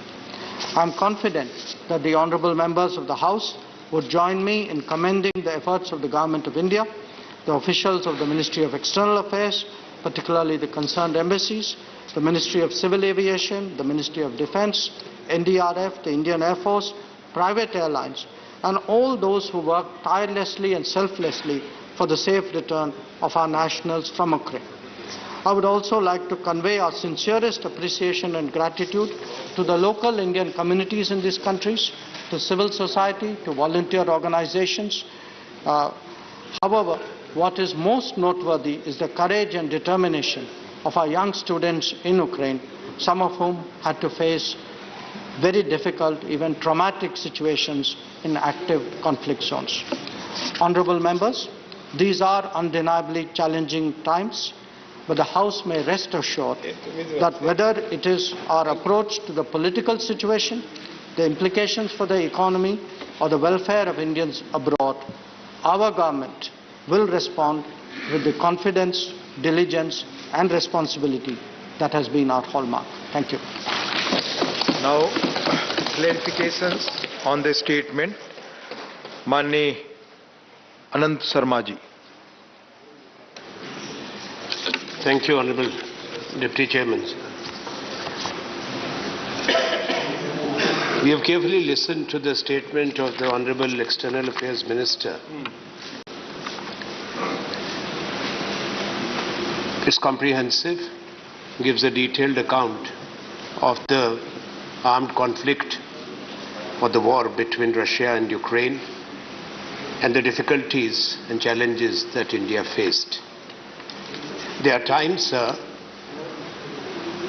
when country faces such challenges, even away from the armed conflict or military conflict, when India in the past and now speaks in one voice. The concern of our country was about our students, our citizens, and one thing is appreciable and commendable rather, that the work that has been done by the Ministry of External Affairs, our diplomats, our missions abroad. It is not easy. It's an evacuation in the war. I want to, before I seek the clarification, mention before this August House that there were many requests that I had received personally, and there was one occasion when I reached out to India's Foreign Secretary at 1 in the morning, and I got the response back at 1:22, and the student was contacted and taken out and taken to the border. There were many more cases, I have the names, when prompt responses by the control room were there. Since those officers who were doing this work are not present here, I considered it my duty to place on record our appreciation and for the good work. At any time of day and night, those officers were available. Sir, I am also proud as an Indian that our country has once again reaffirmed its sterling record in such situations when Indian Air Force and Indian Navy has risen to the occasions. As you would recall, sir, in 70s in Beirut, in Lebanon, Gulf War, Iran-Iraq conflict, and umpteen occasions when our officers, our Air Force and our Navy undertook large-scale evacuation operations. Therefore, we are happy that our students have been brought back, most of them safe. There is one tragedy which could not have been helped, but we were worried about Kharkiv and Sumy, that whether they can be evacuated until the very end, and therefore it's a big relief for the nation. And also what I have noted in the statement is about the coordination with the states so that those who were brought back are taken back promptly. I am referring to the state paras 22 to 25 of Honorable Minister's statement. We are presently tenure member in the UN Security Council. India is a large country which has enormous stakes both in Russia and in Ukraine.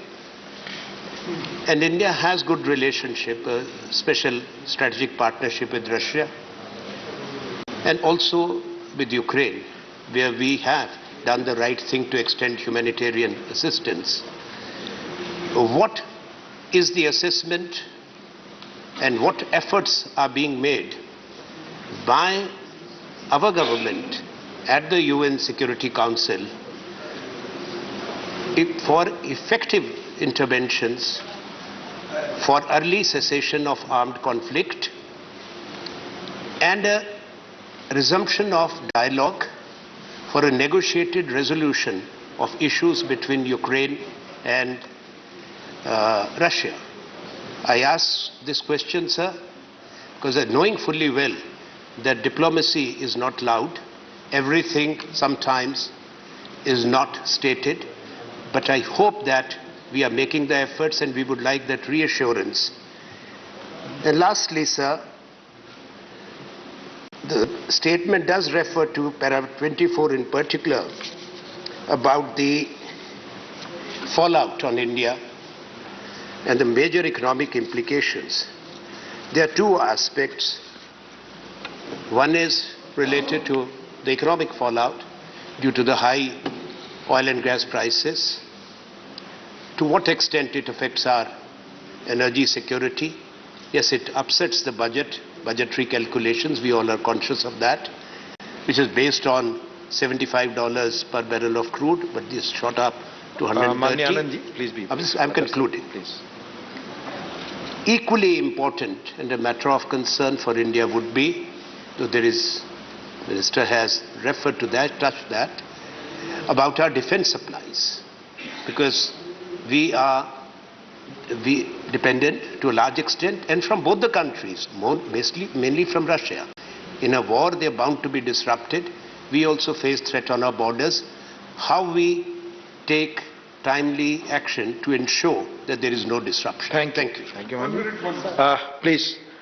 माननीय सदस्यगण, क्लेरिफिकेशंस के लिए नाम पहले से आए हैं, उसी order में मैं बुलाऊंगा, और आप you are supposed to be specific in your clarifications. Please लंबे ओपिनियन और वो देंगे तो फिर दिक्कत होगी दूसरों को. माननीय एलओपी, अच्छा आपका प्लीज. माननीय एलओपी, नहीं मैं थॉट प्लीज. हाँ, हम तो हाथ उठा रहे देख रहे. नहीं, मैं आपके दूसरे सदस्य ने हाथ उठाया, इससे पहले भी उठाया था. प्लीज. हाँ, ओके जी. देखिए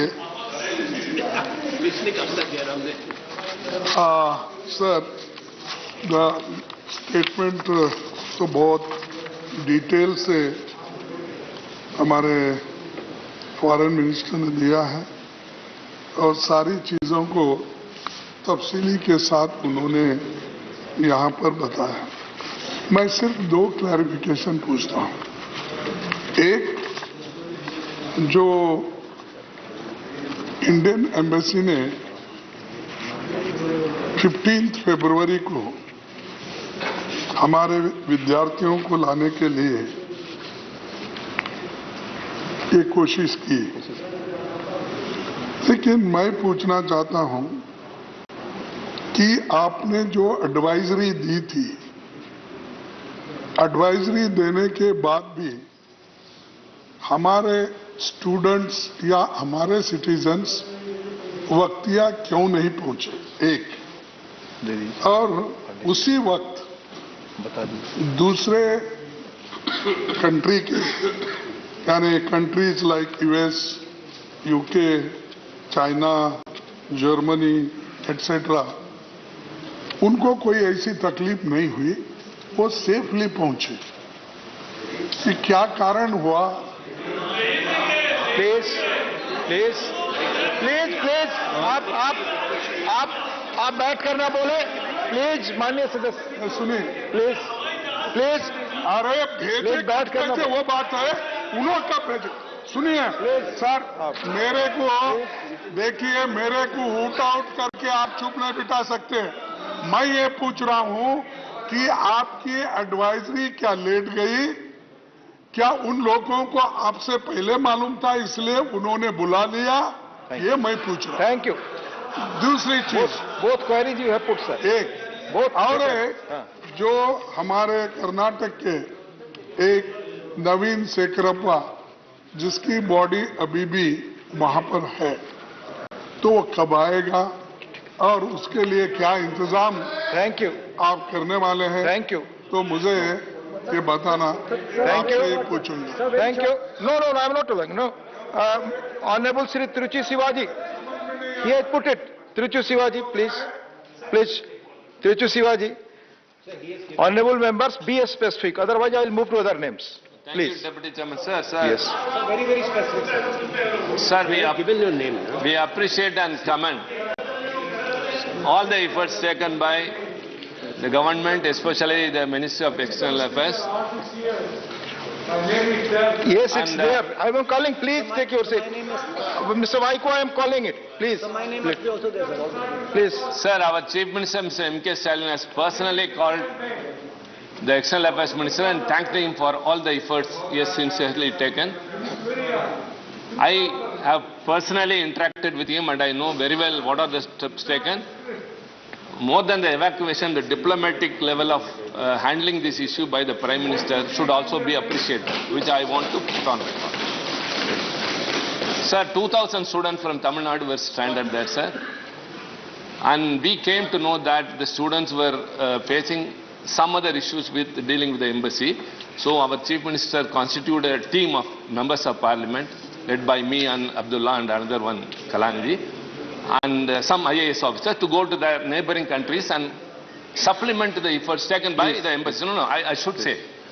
And when we met the External Affairs Minister, he elaborately explained everything and asked us to wait. And after meeting him, we realized the inflow of students have increased. So as suggested by him, as told by him, we deported them to the respective places. Sir, one main thing is, the advisory was given on 15th February. Why the students have not come means, the universities have cautioned the students that if they leave, then their studies will be spoiled. So they were prepared to stake their lives and stayed there. Some universities were reluctant to give even online classes. Sir, very important, I am telling. Yes, all queries are important. Now that the life all queries is are important. Please. Very important, sir. Their main question is, what about the future of their education? Thank you. Sir, Thank you. sir. Dr. M. Thambidurai, please. The state government alone cannot do anything. Dr. M. Thambidurai, please be specific. Thank you, Deputy Chairman, sir. Please. I appreciate the efforts taken by the Government of India to save the lives of the Indians, especially the students. Please be specific. Time is limited. Prime Minister. Time is limited. Time is limited. And they are making one of the most challenging exercise during the ongoing conflict. Please. I want to know from the Honourable Minister, appreciating all the ministers, deputed by Honourable Prime Minister to go there. Please question it. I want to know what about the students' fate, what they are going to do, and also existing Indians there. Thank you. Some people have their business they are doing. Thank you. How the government will safeguard the of the business. Dr. Amar Patnaik. Dr. Amar Patnaik. Commend the efforts of the Government of India, led by the Ministry of External Affairs, and of course the other ministries as mentioned by the Honorable External Affairs Minister in the statement. The Government of Orissa also sent 4 representatives to facilitate the return of the students. But my clarification is to paragraph number 22, which mentions that humanitarian assistance has been extended by India to Ukraine and its neighboring countries at this hour of crisis, which is creditable. So as you know, about 1.5 million refugees, most of which are women and children, have been fleeing from that place. So what is the extent of humanitarian assistance, particularly with respect to women and children in this area, is something that I would like to get clarified. Thank you so much. Professor Manoj Kumar Jha. Thank you, Honorable Chairman, sir. My queries are brief, but before I do that, my question is, after him. I have given my name. Please. My name is yes, it is here. I am just calling you. Please, let him speak. It is not your discretion. Please. Please. Vaikoji. I am calling as per procedure, please. I am not against you. The procedure is there. Who has given it's not going on record. Please sit down, Vaikoji. I am calling your name after him. It's as per order, please. Professor Manoj Kumar Jha, please. Let me finish. Please. Vaikoji, let me. Please. Vaikoji, let me. Please. Vaikoji. Thank you, Honorable Deputy Chairman, sir. I must compliment joining my other colleagues to the entire team Government of India in doing what seemed impossible at one particular point of time. Having said that, Honorable Deputy Chairman, sir, there are two very specific queries. I just wish to understand, because Honorable External Affairs Minister has been a career bureaucrat and a fine bureaucrat. Did we read the emerging situation little slowly? That I want to know. And second, are we willing to look at the fact that this geopolitical rupture between Russia and Ukraine, it is resulting in realignment in our own neighborhood? Are we watching it? I'm sure you must. Thank you. Manya Vaiko ji, please. Honorable Vaiko. Thank you very much. At least you remember my name. Please. Please, put your question. Dates were there when conflicts like this happened in the world. It was India came first to pacify and make compromises. The leader of the non-aligned movement, India, took the lead. Now what happened now? In the General Assembly, United Nations, in the security also, we have failed our duty. We have failed our duty. India has failed our duty. India has not done its duty. Please, yes, your question is clear, Vaiko ji, please. India has not done its duty. Sri John Britus, Honorable John Britus. Thank you, sir. Sir, Para 7, the Foreign Minister says that in the period leading to 24th February, the political signals were confusing as well. I would ask the Minister, was this a reason for the delay in the evacuation? Actually, the first advisory was given on 15th, and other countries have taken serious actions and steps to evacuate their nationals. Did we confuse the signals, and was it the reason for the delay in the evacuation? Thank you. Second question, sir. One clarification. Sir, there are other people also. Small one, sir. Small one. Sir, there's a bleak future staring at the faces of the hapless students. Yes. The minister hasn't mentioned anything about this. Will he come out with a clarification? Thank you. Thank you. Susmita Sen ji, please.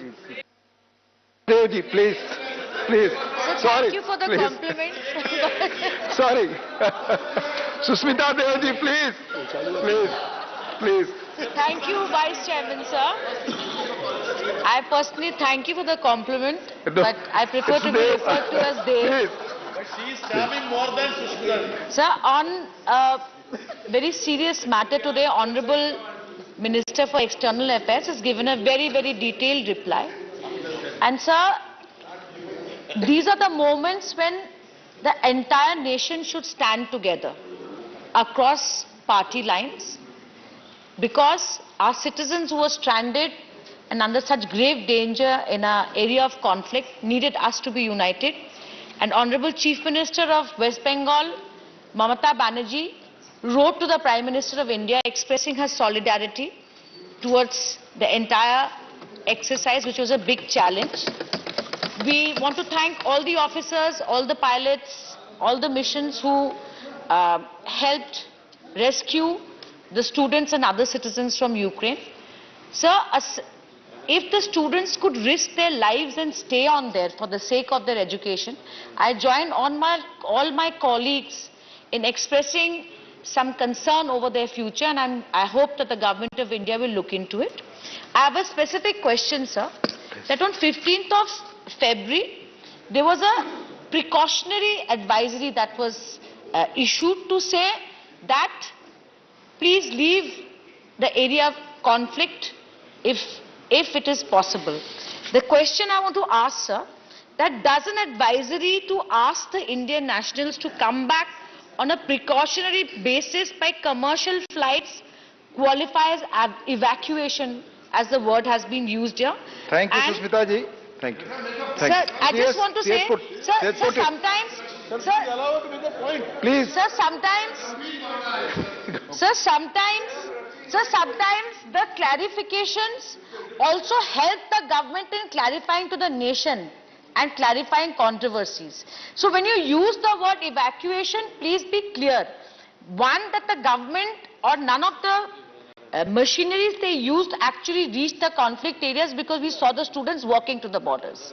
And a precautionary measure which is asking you to leave on commercial flights, because there was only one Air India flight. Thank you, Does that amount to evacuation by the government? Thank you now. Thank you, sir.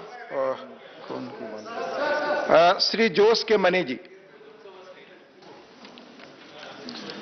Sir, I appreciate the huge step taken by the Government of India, especially the Prime Minister and his team and the officers.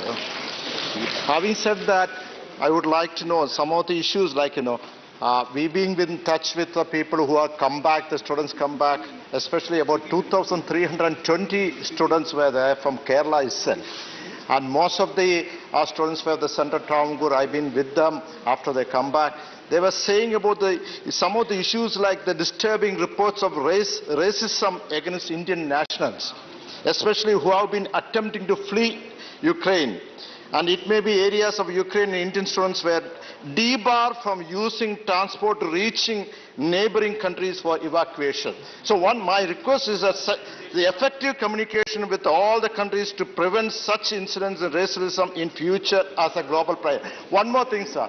See that the students have gone through enough and more of agony, sir, stress, sir. May not be in your ambit of the ministry, sir, but all the ministers are here, the government is here. What will be the step for that?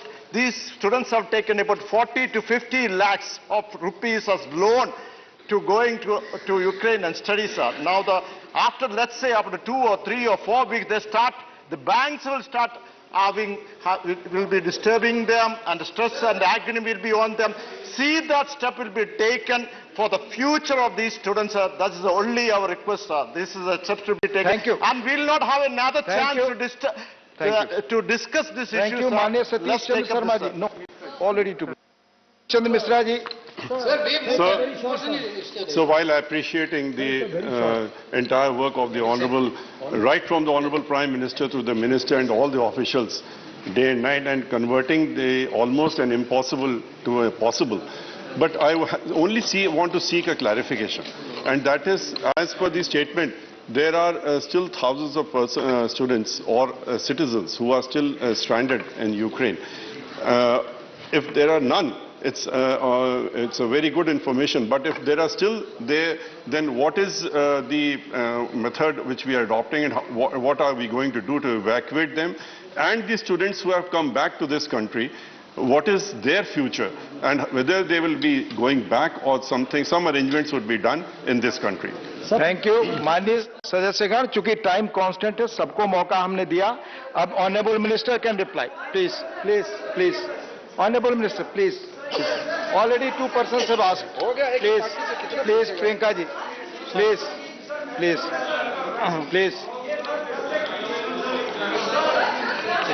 Sir, a number of clarifications have been sought. आपकी बात record पे जा रही है. Many of them are repetitive. So let me address the issues without naming the specific members. माननीय सदस्यगण, please have patience and please, it's clear. The first answer by Honorable Minister, please. The first issue, sir, relates to the advisories, including the advisory starting on 15th of February. I would like the honorable members to understand what was the ground situation. We issued very clear advisories, because when an embassy tells students or Indian nationals saying if your stay is not essential, consider going back home, it is not something that is done lightly. It is something that students take very seriously, that other nationals also take. But I would like honorable members to understand the problem that the students faced. I have with me a list of universities. We approached, I don't want to take the name of the universities, but there was one big university which would not convert the mode of education to online, and in fact said that if anybody leaves at this time, they are jeopardizing their degree. There's a second university which said, I'll give you only online till February 25. There's a third university which said, I'll only give you for 2 weeks. One of them said, I'll give you till April 1. One of them said, I'll give you till May 1. Now, it is not correct. Please, no, please. Look, the students have a future. The students have a future. I care about it whether you do or not. This is not correct.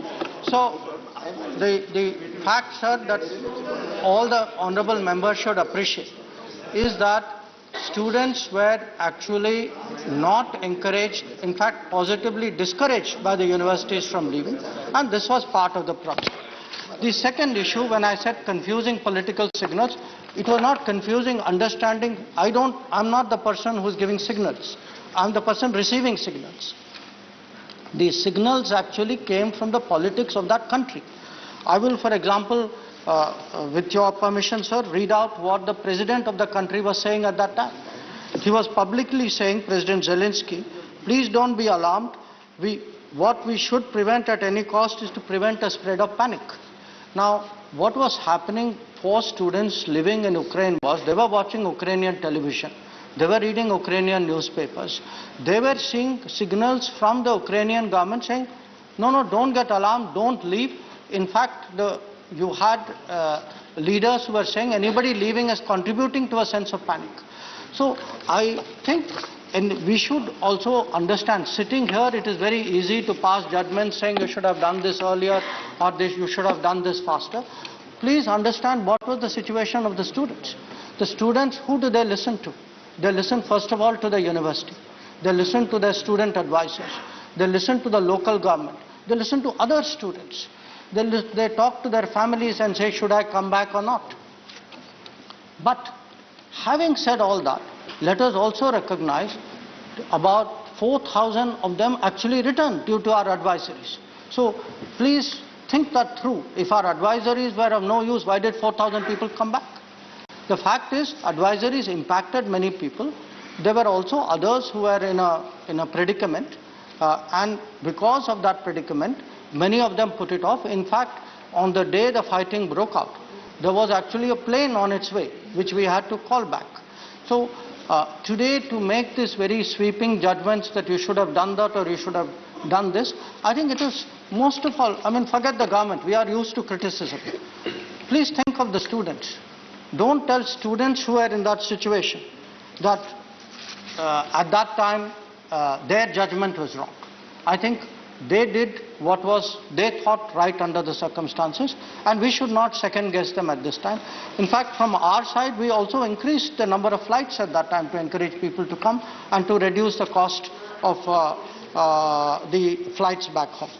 The second issue which was raised by the Honourable Leader of Opposition was regarding this unfortunate case of Naveen, and I've said it in my statement also. We will ensure that his mortal remains are brought back to this country. At this time, there are some processes at play. I don't want to share too many things at the moment until the picture is a little clearer. But I want to be very clear to the House through you, sir, that we will make every effort to bring back his mortal remains. So that assurance I am willing to give. As regards what our position is at the international forums, Vaikoji was among the members who mentioned it. I think we have expressed what I believe is actually a national consensus on this matter. It is a consensus that I also saw reflected in our own consultative committee meeting, that I think most political parties, most members of parliament all agree with the position which the government has taken, that the only way out is to return to dialogue and diplomacy, that there should be a cessation of violence, and that India's voice, I think today, is an important voice in urging that. It's not just a voice only for urging diplomacy and dialogue. It was, after all, the Prime Minister, when the Prime Minister did call up President Putin and President Zelensky and urged them to even have a ceasefire of a limited nature. These were the two occasions when our students were involved, were actually the two occasions when the ceasefire actually worked. in many cases ceasefires were agreed to and they were violated even as they were to come into effect. So I think India's voice counts. India's focus was naturally on the evacuation of students, but now that more or less that job is done, we can obviously focus fully on diplomacy. Regarding the point which was raised by Mishra ji, I would like to say there are some odd people, not in thousands, there are in double digits people who are there. We are tracking them. We have issued repeated advisories saying anybody who is left behind, please tell us where you are. We have not been very public about it for their own safety. But again, even as I am speaking, sir, at this moment we have a operation to get out some students who are stuck in the south through the Russia route. So our effort will be anybody who's stuck, we will keep trying to bring them out. I think again the House should have that assurance. The question which was raised, does this qualify as evacuation? You know, the advisory which we issued initially was an advisory urging students and all Indian nationals to go back. But after February 24th, when we started sending planes, civil aircraft, military aircraft, when we started deputing people, when we started running camps, and again, one issue was we were not present in the conflict areas. I would like to correct you. We were. Our officers actually went even into Sumi. There were people outside Sumi. The first people that Indian students saw when they came out of Sumi were our officers. So I think we should be correct on facts. We should give credit that is due. So I would say, please again understand, this is a very large country. Obviously, when the war started, there was martial law, there were restrictions on movement. Within these constraints, I think the embassy, the officers who were deputed, all the other organizations, including the volunteers and the civil society representatives, did all that they could. So again, I would urge all honorable members to recognize what efforts were made in this operation. And finally, regarding the concern which many members expressed about the future of the students, they have just come back. We have to see what happens in the situation, including the online classes issue that we were addressing earlier. But I cannot say anything more. It's not directly my remit. But I can assure you that the government will approach this matter with the fullest sense of responsibility. Thank you. Thank you. Now discussion. Honorable, it's over now. It's over, Mani Anand ji. Discussion on the working of the Ministry of Tribal Affairs. Sri Ram Vichar Netam raised a discussion on the working of the Ministry of Tribal Affairs.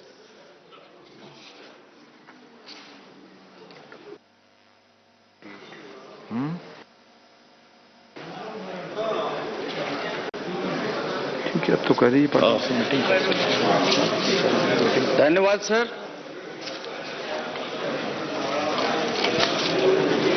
उपसभापति महोदय, मैं आपको बहुत बहुत धन्यवाद देता हूं कि मुझे आपने इस महत्वपूर्ण विषय पे आदिम जाति कल्याण मंत्रालय से संबंधित मांगों के संबंध में अपनी बात रखने का आपने अनुमति दिया है। महोदय, यदि पूरे देश में देखें तो पूरे देश में लगभग 12 करोड़ के लगभग हमारा पूरा एसटी पॉपुलेशन है महोदय। और इस एसटी पॉपुलेशन में बहुत सारे ऐसे भी प्रदेश हैं यहां 100% एसटी पॉपुलेशन है महोदय, जिसके बारे में आज ही सदन में नॉर्थ ईस्ट के संबंध में बहुत सारे विषयों पर चर्चा हुई है। वहां के डेवलपमेंट के बारे में चर्चा हुई है। इसी प्रकार से जो सबसे अधिक ट्राइबल बेस वाले जो जिले हैं, प्रदेश हैं, उसमें चाहे झारखंड हो, छत्तीसगढ़ है, मध्य प्रदेश है, हमारा उड़ीसा है, इसके साथ साथ अन्य बहुत सारे राज्य हैं।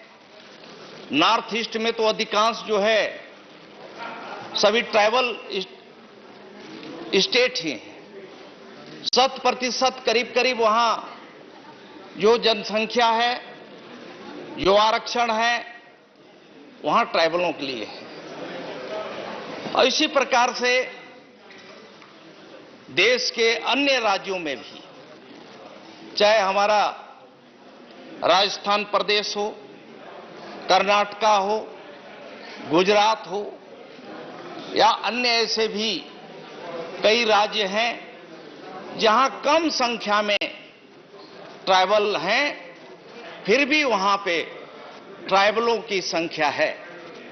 महोदय, देश की आजादी के इतने सालों के बाद पहली बार इस वर्ग के लोगों को ये महसूस हुआ कि हमारा संरक्षण करने वाला, हमारा विकास करने वाला, हमारे लिए जो विस्थापन की समस्या होती है, उस विस्थापन की मार को ये समाज जो है सदियों सदियों तक झेला है, और उसको अब समझ में आया कि हमारे दर्द को, हमारी तकलीफों को यदि कोई दूर कर सकता है तो ये भारतीय जनता पार्टी के नेतृत्व वाली सरकार, माननीय नरेंद्र मोदी जी के नेतृत्व वाली ही सरकार कर सकती है महोदय।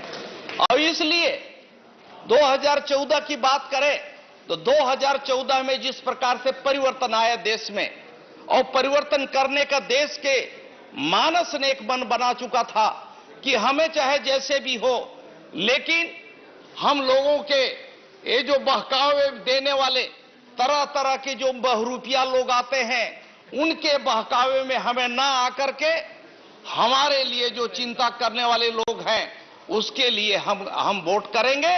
और यही कारण है कि आज हमारे देश के यशस्वी प्रधानमंत्री जिन पर लोगों ने विश्वास किया कि आज उनका नेतृत्व और उनका कृतित्व और उनका जिस प्रकार से देश के लिए उन्होंने पूरा जीवन समर्पित करने का जो निर्णय करके ऐसे दीन दलित, गरीब दुखिया, गरीब किसान, मजदूर, नौजवान, बच्चे, बुजुर्गों की चिंता करते हुए ऐसे हमारे आदिवासी समाज के सुदूर अंचल में रहने वाले लोगों की चिंता करते हुए जिस प्रकार से योजना चला करके उनके बेहतरी के लिए, उनके जीवन में परिवर्तन कैसे लाए जा सके, उन्हें शिक्षा के क्षेत्र में कैसे आगे लाया जा सके, इन सभी बातों को चिंता करते हुए जिस प्रकार से योजना बना के काम करना शुरू किया महोदय, उसका ही नतीजा है कि 2014 के बाद 2019 की बात करें तो 19 में भी हमें जिस प्रकार सफलता मिली, 2022 में भी अभी लोगों ने जो रिजल्ट दिया है महोदय, वो सबके सामने है। ये कोई दिखावा नहीं है महोदय, ये दिखावा नहीं है। लोग आज जैसे कहते हैं कि मुखिया कैसे होने, मुखिया मुख्य सो चाहिए, खान पान को एक, पाले पोसे सकल अंग, तुलसी सहित विवेक। महोदय, इस ऐसे समय का ये देश न जाने कब से इंतजार कर रहा था महोदय, और वो 2014 में ऐसे नेतृत्व हमें इस देश को मिला जो आज हम सब की चिंता करने वाला है। महोदय, किसने सोचा था कि आज ऐसे गरीबों के घर आज पक्का के घर बन जाएगा महोदय? किसने सोचा था? किसने? बहुत सारे लोगों ने मौका दिया था, आज उन लोग क्यों नहीं करके दिए? आज उनका तो कागजों में बिल्डिंग बन जाया करता था, कागजों में नल लग जाया करता था, लेकिन उस समय के प्रधानमंत्री ने इस बात को इंगित किया था कि हम यहां से 100 रुपया भेजते हैं तो लोग जो है उसके पाइप में ही 85 जो 85 पैसे उसी में रह जा रहा है। ये स्थिति है। हम नहीं कह रहे हैं, बल्कि उस दल के उस समय तत्कालीन प्रधानमंत्री ने ही बोला था, लेकिन वर्तमान के प्रधानमंत्री जी का हम सबको देशवासियों को गर्व होता है कि हम यदि 100 रुपया भेजेंगे तो 100 रुपया पहुंचा करके हिसाब भी लेंगे। और ये कृतित्व है, ये नेतृत्व है महोदय। और उसी का परिणाम है कि आज पूरे देश में जो परिवर्तन दिखाई दे रहा है। आज गरीब का घर में भी आज बिजली जल रहा है महोदय। गरीब को घर में भी, गरीब के घरों में भी आज उनका भी कच्चा के मकान के जगह में पक्के का मकान बन रहा है महोदय। गरीब का बच्चा भी आज जो है अच्छे विद्यालय में पढ़ रहा है, एकलव्य विद्यालय में पढ़ रहा है, जो आज एक समय 20-20 करोड़ के लागत से बनता था, लेकिन वर्तमान में उसे रिवाइज करके जो परिस्थिति है उसको देखते हुए महोदय उसे भी बढ़ा करके आज जो है 38 करोड़ तक का लागत का बनने लगा है महोदय। ये सब बात महोदय, ऐसा विराट व्यक्तित्व, ऐसा करिश्माई नेतृत्व वाले प्रधानमंत्री जी के रहते हुए आज देश आज जिस प्रकार से प्रगति के पथ पे आगे बढ़ रहा है, देश दुनिया में भारत का, इस देश का डंका बज रहा है महोदय। इस बात के लिए हम सबको गर्व होना चाहिए। मुझे दुख होता है कि ऐसे हमारे विपक्ष के साथीगण जो कमेंट करते हैं, तरह तरह की बात करते हैं, सोशल मीडिया के माध्यम से तरह तरह का आलोचना करते हैं। मुझे बहुत तकलीफ होती है महोदय। आलोचना करें, लेकिन सकारात्मक अगर काम हो रहा है, इस देश का आज नाम आगे हो रहा है, इस देश का, देशवासियों का स्वाभिमान बढ़ रहा है, तो स्वाभाविक है हम सबको दाद देना चाहिए, बधाई देना चाहिए, शुभकामना देना चाहिए। लेकिन मुझे आज करीब 5-6 सालों में ये नजारा कभी देखने को नहीं मिला कि सरकार का समर्थन में ये सब कभी आगे आकर के बोले। एक से एक काम हुए महोदय। आज जिस प्रकार से आज जो परिवर्तन आए हमारे समाज में, हमारे गरीबों में, आज उन गरीबों के गांव तक, गलियों तक सड़क जाना शुरू हुआ, पक्की सड़कें बन गई, प्रधानमंत्री आवास हर गांव के हर मोहल्ले तक आज आवास चमचमाते हुए आवास बन रहे हैं, उनके घरों में भी शौचालय बन रहे हैं, उनके घर में बिजली लग रही है। और मैं अभी चुनाव के दौरान सोनभद्र के सुदूर अंचल में जब देखा, वैसे सुदूर अंचल में भी आज बड़े बड़े गांवों में वाटर सप्लाई के पंप लग रहे हैं, टंकी लग रहे हैं। मैंने पूछा क्या बात है, बोले ये मोदी जी के देन है। उन गरीबों से पूछा, तरह तरह की बात करते थे, लेकिन उन गरीबों से पूछा ये भैया क्या बात है, बोले कि नहीं भैया हम कुछ नहीं, हम तो देख रहे हैं कि हमारे देने वाला दाता आप भगवान स्वरूप माननीय नरेंद्र मोदी जी की नेतृत्व वाली सरकार है, उनके वजह से ही हमें जी रहे, खा रहे। आज उन गरीबों के चिंता करने वाले, आज विपरीत परिस्थिति, पूरा इस वैश्विक महामारी के चपेट में पूरा देश और दुनिया तबाह हो गया। लेकिन ऐसे समय में अगर भगवान की तरह, फरिश्ता की तरह कोई अगर खड़ा होकर के इन गरीबों की चिंता किया, तो माननीय प्रधानमंत्री नरेंद्र मोदी जी वाली सरकार ने किया। और मैं धन्यवाद देना चाहूंगा हमारे ट्राइबल अफेयर मिनिस्टर को, आदरणीय अर्जुन मुंडा जी को, जिनके नेतृत्व में इस ट्राइबल विभाग ने आज एक से एक ट्राइबल में एक से एक योजना चला करके एक से एक परिवर्तन करने का जो काम कर रहे हैं, निश्चित उन्हें बधाई देता हूं।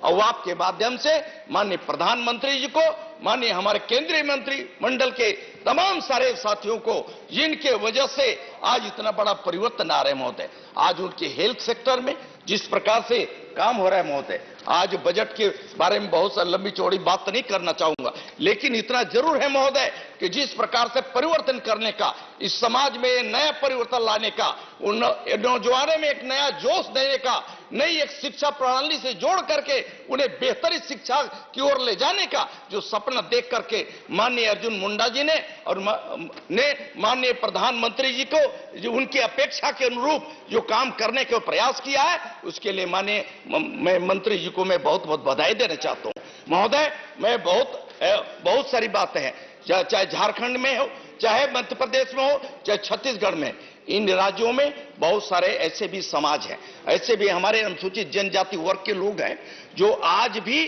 बहुत सारे उन्हें एसटी का दर्जा नहीं मिल पाया है। उस दिशा में भी हमारे माननीय मंत्री जी प्रयास कर रहे हैं, इसके लिए भी मैं बधाई देना चाहूंगा। महोदय, यही नहीं, आज जिस प्रकार से एकलव्य मॉडल जो देश में जो दिया है और उसके बेहतर निर्माण करके वहां बेहतर प्रबंधन करने का जो व्यवस्था किया जा रहा है, इसके लिए भी माननीय मंत्री जी को मैं बहुत बहुत बधाई देना चाहूंगा। महोदय, आज जिस प्रकार से ये परिवर्तन हमारे समाज में, सुदूर अंचल में, चाहे नॉर्थ ईस्ट की बात हो, चाहे सुदूर हमारा चाहे छत्तीसगढ़ की बात हो, इन क्षेत्रों में पिछले कई वर्षों में नक्सलवाद के प्रभाव में रहा है, चाहे झारखंड हो चाहे छत्तीसगढ़ हो। मैं महोदय, लेकिन हम माननीय प्रधानमंत्री जी के नेतृत्व में हमारी सरकार ने जो उन सुदूर अंचल में जो ट्राइबल बेस्ड जो जिले हैं, उन जिलों में किस प्रकार से वहां कानून के कैसा चल रहा है, कहां सुरक्षा व्यवस्था चल रही है, किस प्रकार से वहां स्वास्थ्य की व्यवस्था है, किस प्रकार से शिक्षा है, तमाम सारे डेवलपमेंट के काम, केंद्र योजनाओं का किस प्रकार से वहां क्रियान्वयन हो रहा है, इन सभी का जो क्रियान्वयन करने का जो एक निर्धारित माननीय प्रधानमंत्री जी ने जो एक्सप्रेशनल जो डिस्ट्रिक्ट 100 डिस्ट्रिक्ट पूरे देश में उन्होंने जो सिलेक्शन करके और उन पर विशेष निगरानी करने का, वहां पे विशेष ध्यान दे करके वहां और डेवलपमेंट के काम को और बढ़ाने का जो निर्णय लिया है, इसके लिए भी मैं माननीय प्रधानमंत्री जी के प्रति आभार व्यक्त करते हुए उन्हें बहुत बहुत बधाई देते हुए, माननीय मंत्री जी को बधाई देते हुए, मैं उन्हें बधाई देते हुए मैं अपनी बात को यहीं पे समाप्त करता हूं। बहुत बहुत धन्यवाद। धन्यवाद। बैठ जाए, बैठ जाए। The next speaker is Narayan भाई जे राठवा जी।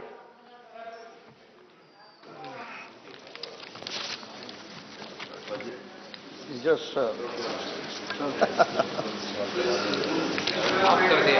माननीय उप सभापति जी, मैं आपका आभार प्रकट करता हूं कि आपने मुझे एक महत्वपूर्ण जनजातीय मामले मंत्रालय की अनुदान मांगों पर चर्चा हेतु समय दिया है। मैं सदन में यह दुख के साथ कहना चाहूंगा कि इस बजट में न सिर्फ दलितों और आदिवासियों को उनके आर्थिक हक से वंचित रखा गया है, बल्कि बजट से उन्हें अदृश्य ही कर दिया गया। जनजातीय मामले मंत्रालय के लिए आवंटित की गई अनुदान राशि बहुत ही निराश करने वाली है। नीति आयोग के दिशा निर्देशों तक का पालन नहीं किया गया है, जिसके मुताबिक दलितों और आदिवासियों को उनकी जनसंख्या के अनुपात में बजट में हिस्सेदारी तय किए जाने की व्यवस्था है।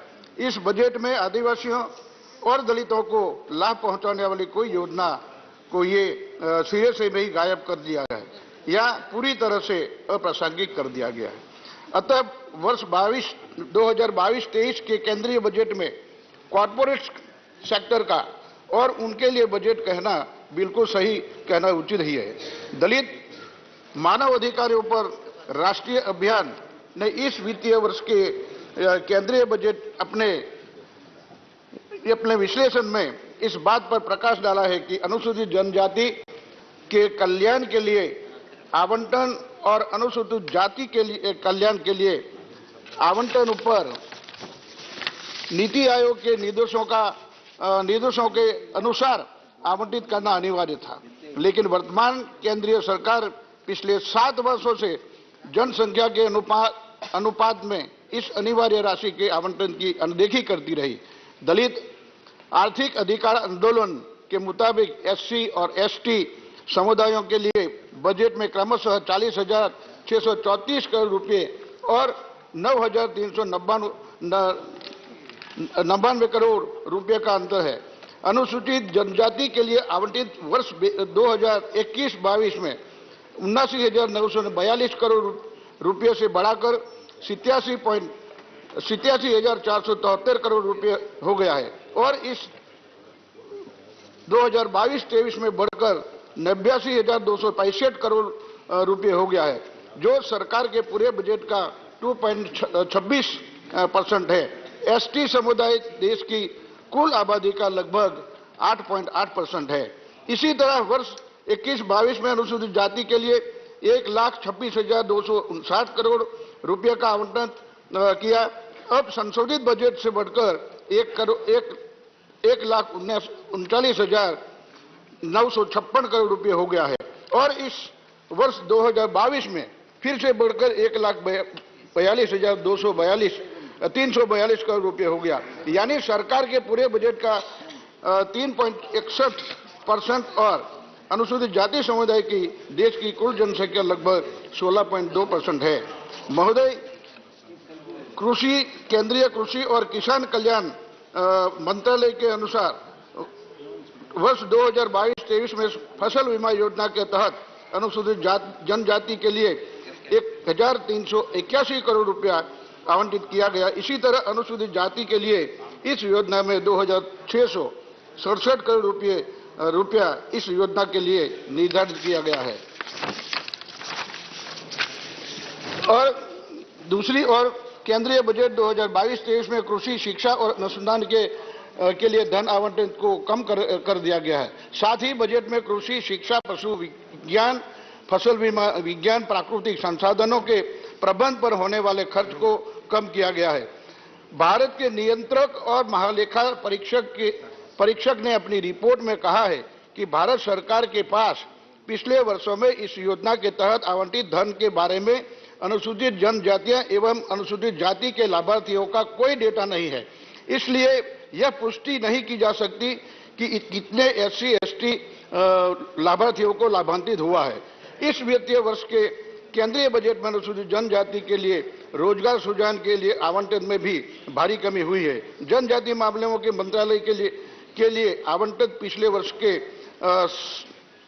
7,524.85 करोड़ रुपयों के बजट अनुमान की तुलना में 12.32% बढ़कर 8,451.92 करोड़ रुपए हो गया है। लेकिन दूसरी ओर केंद्रीय बजट 2022-23 में अनुसूचित जनजातियों के लिए इस साल में 11.13 करोड़ रुपयों की गिरावट आई है, जो पिछले साल 89.5 करोड़ रुपए थी।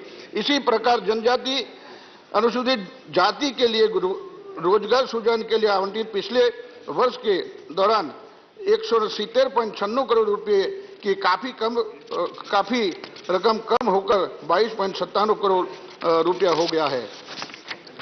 यह दुख की बात है कि अनुसूचित जनजातियों के लिए श्रम कल्याण योजना ने इसी वित्त वर्ष में 12.9 करोड़ रुपए से घटाकर 10.66 करोड़ रुपया किया है। इसी तरह अनुसूचित जाति के कल्याण के लिए आवंटित के तहत पिछले वर्ष के 24.9 करोड़ रुपये से घटाकर 19.88 करोड़ रुपया किया गया है। वर्ष 2022-23 के बजट में प्रमुख ग्रामीण रोजगार योजना महात्मा गांधी मनरेगा योजना के लिए केंद्र ने 73,000 करोड़ रुपयों का आवंटन किया, जो पिछले वर्ष में योजना के लिए 58,000 करोड़ रुपए के 25% कम किया है। यह किसी से छिपा नहीं है कि अनुसूचित जाति और अनुसूचित जनजाति समुदाय का गारंटीकृत सरकारी काम और भुगतान के लिए मनरेगा पर ही निर्भर है। इस संबंध में मैं सदन को यह भी अवगत कराना चाहूंगा कि इस आवंटित राशि से ही मजदूरी के रूप में 1,464 करोड़ रुपए और सामग्री के रूप में 10,900 करोड़ रुपयों का भुगतान किया जाना बाकी है, जो बजट को पूरी तरह से प्रभावित करेगा। इस प्रकार से कहा जा सकता है कि नए बजट में केवल 60,700 करोड़ रुपया का ही प्रभावी रूप से उपलब्ध होगा। मैं महोदय आपके माध्यम से ये भी बताना चाहता हूं कि केंद्र की भाजपा सरकार की प्राथमिकता दलित आदिवासियों के लिए नकारात्मक साबित हो रही है तथा इस बजट के जरिए भाजपा सरकार ने साफ कर दिया कि इसकी प्राथमिकता में न तो आदिवासी है न तो दलित है। मुझे दुख के साथ सदन में यह कहना पड़ रहा है कि केंद्रीय सरकार देश के कमजोर दुबले आदिवासी लोगों के कल्याण हेतु अनेक योजनाओं समय समय पर घोषित करती रही है, लेकिन उनको तत्परता के साथ क्रियान्वित नहीं कर रही है, जिसकी वजह से देश के गरीब आदिवासी दलित लोग अपने आप को असहाय महसूस करते हैं। यहाँ पर इंफ्रास्ट्रक्चरल गैप्स, जो मार्कागत सुविधा का अभाव है, वो भी मैं बताना चाहूंगा कि देश के आदिवासी बहुमूल्य क्षेत्रों में यदि मालखागत सुविधा का अभाव जो है वो नीचे मुजब है। गत वर्ष की स्थिति के अनुसार अभी 10 किलोमीटर के दायरे में 39,786 गांव में बैंक की सुविधा नहीं है और 39,953 गांव में सड़कें एक गांव से दूसरे गांव सड़कें को जोड़ा नहीं है। 49,533 गांव में सीसी और ब्रिक्स का रोड नहीं है। 34,990 गांव में परिवहन की सुविधा पर नहीं है। 97,085 गांव में नेट और इंटरनेट की सुविधा कॉमन सर्विस की सुविधा नहीं है। 7,176 गांव का विद्युतीकरण होना और भी बाकी है। 90,100 गांव में मार्केट की सुविधा नहीं है, वो भी करना बाकी है। 61,656 गांव में पीने की पानी की सुविधा नहीं है, वो भी करना बाकी है। 17,538 गांव में लैंडलाइन या मोबाइल फोन की सुविधा नहीं है। 1,20,84,884 आदिवासी घरों में एलपीजी और बायोगैस की सुविधा नहीं है। 51,14,133 आदिवासी लोगों का घर कच्चा और उसका कच्चा छत है। 13,501 गांव में एक भी स्कूल नहीं है, बिना स्कूल के ये गांव है। तो महोदय आपके माध्यम से मैं ये भी बताना चाहता हूँ 28,031 गांव में 10 किलोमीटर के दायरे में दवाखाना स्वास्थ्य की सुविधा नहीं है। 42,412 गांव में 10 किलोमीटर के दायरे में वेटरनरी क्लिनिक भी नहीं है। 58,063 गांव में ड्रेनेज की सिस्टम नहीं है। ऐसा बहुत देश के अंदर गांव ऐसे हैं जहां पर सुविधा का अभाव है। मैं ये बताना चाहता हूं आपके माध्यम से, एकलव्य मॉडल स्कूल, अभी साहब बता रहे थे हमारे पूर्व वक्ता, एकलव्य मॉडल स्कूल चालू किया, लेकिन मॉडल स्कूल के अंदर जो क्वालिफाइड टीचर होना चाहिए वो टीचर्स नहीं मिलते हैं। वहां पर chemistry, physics, biology, English, science ऐसे सब्जेक्ट वाइज टीचर वहां पर स्कूलों में उपलब्ध नहीं है। और 35,000 40,000 करोड़ की बड़ी बड़ी एकलव्य विद्यालय, नवोदय विद्यालय ऐसी वहां पर स्कूलें बांध दी है, लेकिन उसके अंदर बच्चों को पढ़ाने के लिए स्टाफ नहीं है।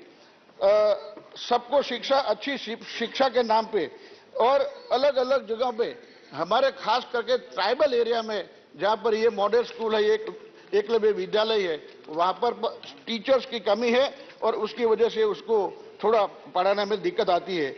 और उसके साथ साथ जो भी वहां पर प्राथमिक जो स्टेट गवर्नमेंट स्कूल चलाती है, तो स्टेट गवर्नमेंट की स्कूलों में भी उसका मकान बहुत जर्जरित है और उसके अंदर जो सुविधा होना चाहिए ये सुविधा वहां पर नहीं है। जो टीचर्स, उसको स्पोर्ट्स की अभी बात हो रही थी, तो स्पोर्ट्स के टीचर्स भी वहां पर नहीं है, ड्राइंग के टीचर भी नहीं है। आप लोग बोलते हैं कि खेले गुजरात और जिसे गुजरात, लेकिन वहां पर पढ़ाने वाले कोई एक्सपर्ट टीचर्स नहीं है, तो ये कुछ हो सकता नहीं है। तो मैं समझता हूं इसी तरह से जो भी सुविधा आदिवासी एरिया में मिलना चाहिए वो नहीं मिल रहा है। और उसके साथ साथ हॉस्पिटल गांव में देखते हैं तो हॉस्पिटलों के अंदर स्टाफ सिस्टर्स नहीं है, डॉक्टर्स नहीं है, और उसका जो विभागवार पीडियाट्रिशियन है, एमडी मेडिसिन डॉक्टर नहीं है, उसके बाद सर्जन नहीं है, एनेस्थेटिक नहीं है। तो ऐसी बातों में बताना चाहूंगा कि ये पूरा जनजाति मंत्रालय है, तो जनजाति मंत्रालय मोस्टली जंगलों में, पहाड़ों में रहने वाले लोगों को गांव होता है, और वो लोगों के गांव में जो भी स्वास्थ्य की सुविधा देना है वो सुविधा मिल नहीं रही है। जो एरीगेशन करना है तो आदिवासी विस्तार के लोगों को एरीगेशन की भी कमी है। वहां पर जो हमारी सरदार सरोवर डैम, नर्मदा डैम बोलते हैं, उसकी मेन कैनाल गुजरात से राजस्थान के गांव में और सौराष्ट्र के अंदर पानी जाता है। तो मैं ऐसा बताना चाहता हूं कि हमारे किनारे पे रहते आदिवासी लोग हैं, उसको लिफ्ट इरिगेशन करके वहां पर पानी देना चाहिए। तो हमारे गांव में से कैनाल जाती है, लेकिन कैनाल के आसपास रहने वाले जो खेडूत लोग हैं उसको सिंचाई का पानी, इरिगेशन का पानी नहीं मिलता है। और उसके साथ साथ अभी वहां पर एक दूसरा प्रॉब्लम होता है, जो भी सिंचाई डैम बनता है आदिवासी लोगों की जमीन जाती है और आदिवासी लोग बेघर होते हैं, उसके लोगों को सुविधा नहीं मिल रही है। अभी अभी फाइनेंस मिनिस्टर ने घोषणा किया कि वहां पर गुजरात में वघई रिवर लिंक प्रोजेक्ट की घोषणा कर दिया और वहां पर डांग के अंदर हंगामा चल रहा है। वो किसको नुकसान होने वाला है? आदिवासी लोगों को नुकसान होने वाला है, वहां उसको फायदा नहीं हो रहा है। अभी भी हेजिटेशन चल रहा है और ये वघई रिवर लिंक प्रोजेक्ट को कैंसिल करने के लिए बता रहे हैं।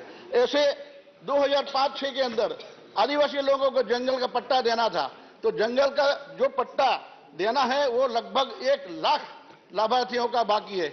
जब कांग्रेस की सरकार थी, यूपीए सरकार के अंदर ये घोषणा किया था कि जो आदिवासी लोग जो इलीगल वहां पर कल्टीवेशन करते थे उसको 2005-6 के अंदर पट्टा देने की जो बात कही थी वो दिया नहीं है, और जिसको दिया है तो उसके 7 बार 8 के नकल के अंदर उसका कोई ये नहीं नोंद नहीं हुई है। उसके साथ साथ ये भी बताना चाहूंगा कि आदिवासी क्षेत्रों के अंदर आप बता रहे हैं कि वहां पर नेट उपलब्ध नहीं है, बीएसएनएल टावर नहीं है, बच्चों को ऑनलाइन शिक्षा की बात कर रहे हैं। अभी कोविड-19 के अंदर बच्चों को ऑफलाइन ऑनलाइन की बात चली, तो ऑनलाइन के अंदर वहां पर आदिवासी लोगों के पास जो मोबाइल फोन है वो सादा फोन होता है, एंड्रॉइड फोन होता नहीं है, और इतना महंगा फोन कोई रखता नहीं। तो उसके अंदर बीएसएनएल टावर की सुविधा हर गांव में भारत सरकार की तरफ से मैं ये मांग करता हूं कि हमारे ट्राइबल एरिया पूरा देश के अंदर और गुजरात के अंदर जितने भी रिमोट एरिया है, रिमोट एरिया के अंदर बीएसएनएल टावर की सुविधा दिया जाए, ताकि हमारे बच्चों को और जो भी गांव में सर्विस करते हैं, जो लोग सर्विस करते हैं, जो एएनएम नर्सिस है, टीचर्स है, तलाटी है, तो उन लोगों को भी आने जाने की सुविधा और कम्युनिकेशन करने की सुविधा मिलनी चाहिए। उसी तरह जहां पर वन धन की योजना भी बनाई, तो उसके अंदर खेडूतों को डबल भाव उसको मिलना चाहिए अनाज का, तो ये भी नहीं मिल रहा है। वहां पर आप लोग बोलते हैं कि भाई वहां पर डबल भाव मिलेगा, लेकिन महंगाई इतनी बड़ी है कि उसके अंदर भी उसको ये नहीं हो सकता है। उसी हिसाब से रोजगार की बात करें तो आदिवासी क्षेत्रों के अंदर बहुत से लोग ऐसे पढ़ा लिखा है, ग्रेजुएट है, डबल ग्रेजुएट है, लेकिन उसको नौकरी नहीं मिलती है। मैं आपके जरिए डिमांड करता हूं सरकार से, भारत सरकार से और होम मिनिस्टर से और डिफेंस मिनिस्टर से कि हमारे एरिया में बहुत से मध्य प्रदेश बॉर्डर लगता है, राजस्थान बॉर्डर लगता है, महाराष्ट्र बॉर्डर लगता है, वहां पर बिरसा मुंडा एक रेजिमेंट वहां पर खोला जाए और गरीब आदिवासी लोग जो है वो बहुत मजबूत है, शारीरिक संबंध शारीरिक उसकी बहुत अच्छी ताकत वाले लोग होते हैं, तो वहां पर बिरसा मुंडा रेजिमेंट बनाए और वहां पर आदिवासी ऐसे लोगों को एक रोजगार का अवसर मिले, देश की सेवा करने का अवसर मिले। उसी हिसाब से ये भी मेरी डिमांड है। और उसके साथ साथ ये भी मैं कहना चाहता हूं कि आप पूरा ट्राइबल एरिया के अंदर जितनी भी रेलवे लाइन जाती है, तो रेलवे लाइन के अंदर जो भी प्रोजेक्ट सैंक्शन हुआ है, काम चल रहा है, लेकिन समय सीमा पे वो काम खत्म नहीं होता है। अभी गुजरात के अंदर मध्य प्रदेश गुजरात की सरहद दोनों जोड़ने के लिए रेलवे लाइन चालू है, 2012 में उसको पूरा करना था। ये गरीब आदिवासी लोग मजदूर वहां पर मजदूरी के लिए पलायन होते हैं, माइग्रेशन होता है, तो उसको रोकने के लिए अगर तो उसको थोड़ा सरल मुसाफरी करने के लिए, उनको कम भाड़ा में मुसाफरी करने के लिए रेलवे का जो प्रोजेक्ट चलता है उसके अंदर भी थोड़ा ज्यादा फंड देके रेलवे प्रोजेक्ट का काम जल्दी खत्म करे तो आदिवासी लोगों को आने जाने की सुविधा रह सकती है। दूसरा सबसे बड़ा प्रॉब्लम है बिजली का, तो बिजली के अंदर भी यही प्रॉब्लम है। आदिवासी खेडूत लोगों को रात को बिजली देते हैं, दिन में उसको बिजली मिलती नहीं है और इतनी महंगी है। वहां पर जंगल के अंदर हमारे सभी लोग पूरा इंडिया के हमारे इंक्लूडिंग गुजरात, राजस्थान, मध्य प्रदेश, महाराष्ट्र, ये पूरा जंगल में रहते हैं। वहां पर कोई जंगली जानवर का कोई ना कोई खतरा रहता है और रात को चोरी लूटपाट भी होती है। वहां पर खेती कैसे करें? तो देश के अंदर जो भी ट्राइबल एरिया है वो ट्राइबल एरिया के अंदर बिजली रात की बजाय दिन के अंदर बिजली मिले, ये भी हमारी मांग है। तो उसी हिसाब से जितने भी खेडूत लोग हैं वो अपने दिन में काम करें। इंडस्ट्रीज वालों को रात को देना चाहिए, उद्योगपतियों को तो रात में चलाए दिन में चलाए कोई प्रॉब्लम नहीं होता है। तो वहां पर खेडूत लोगों को रात को क्यों बिजली देती है? और बिजली इतनी महंगी कर दिया है कि खेडूत लोग बिजली लेना भी मुश्किल कर दिया है।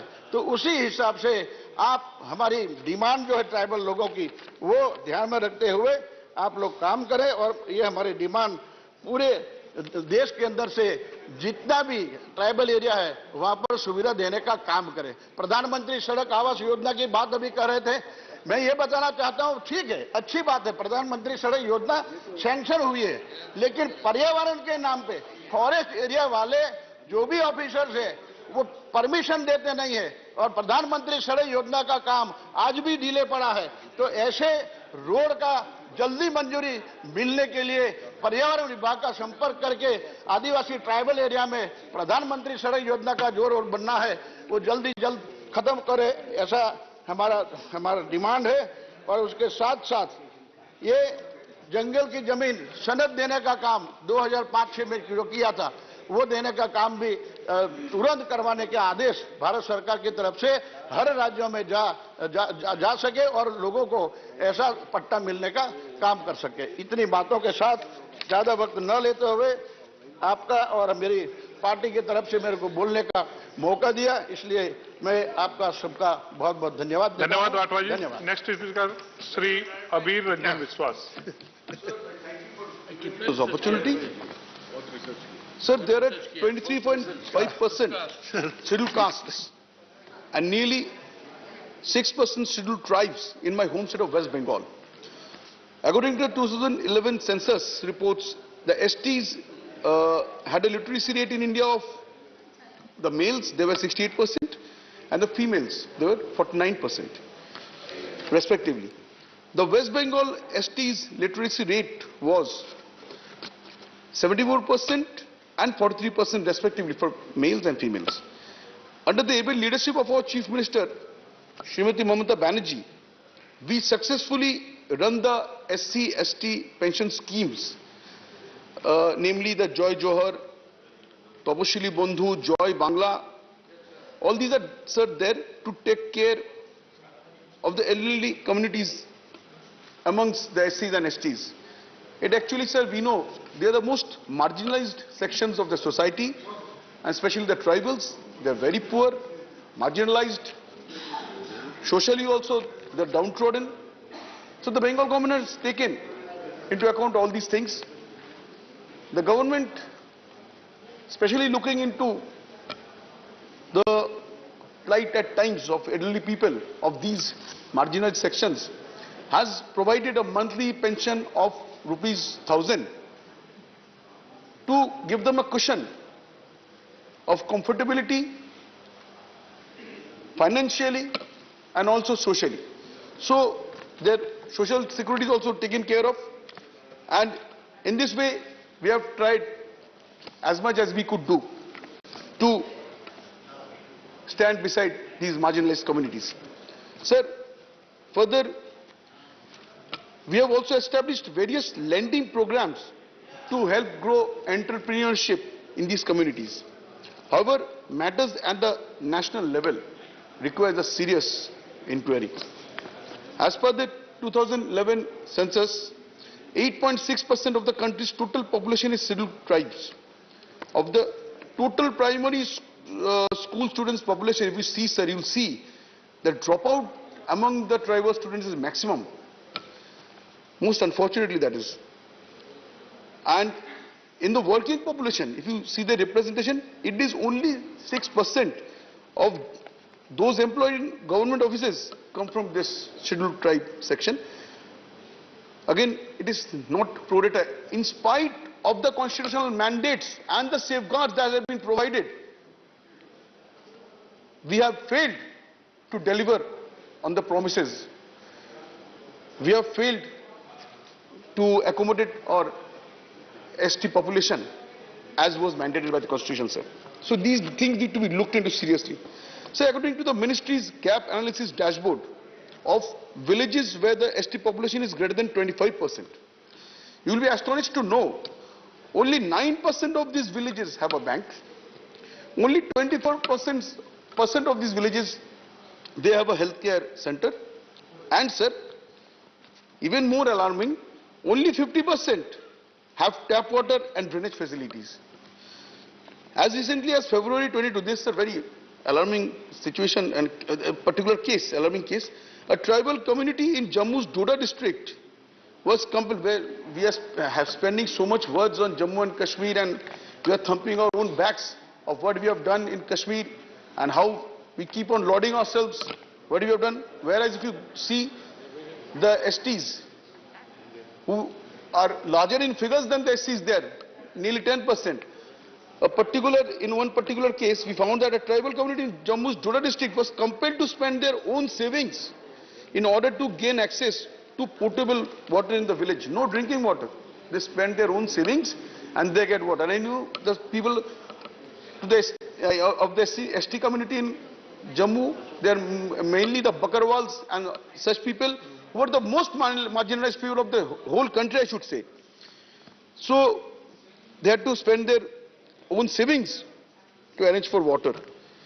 Even in the overwhelmingly advertised vaccination drive, a majority of the 50 bottom districts in terms of vaccination coverage has sizable tribal population. That is, 72% of this population is from rural tribal majority districts.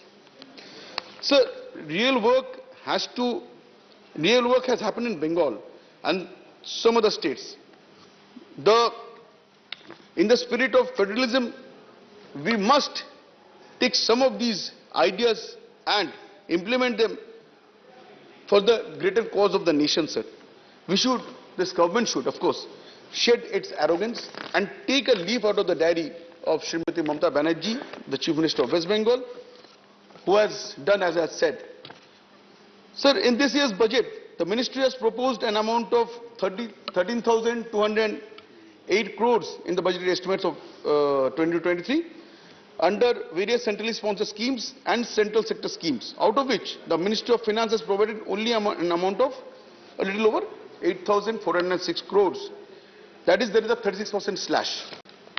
In the years 2021 and 21-22, the Ministry of Tribal Affairs had an allocation of 7,355 plus crores and 7,084 crores respectively.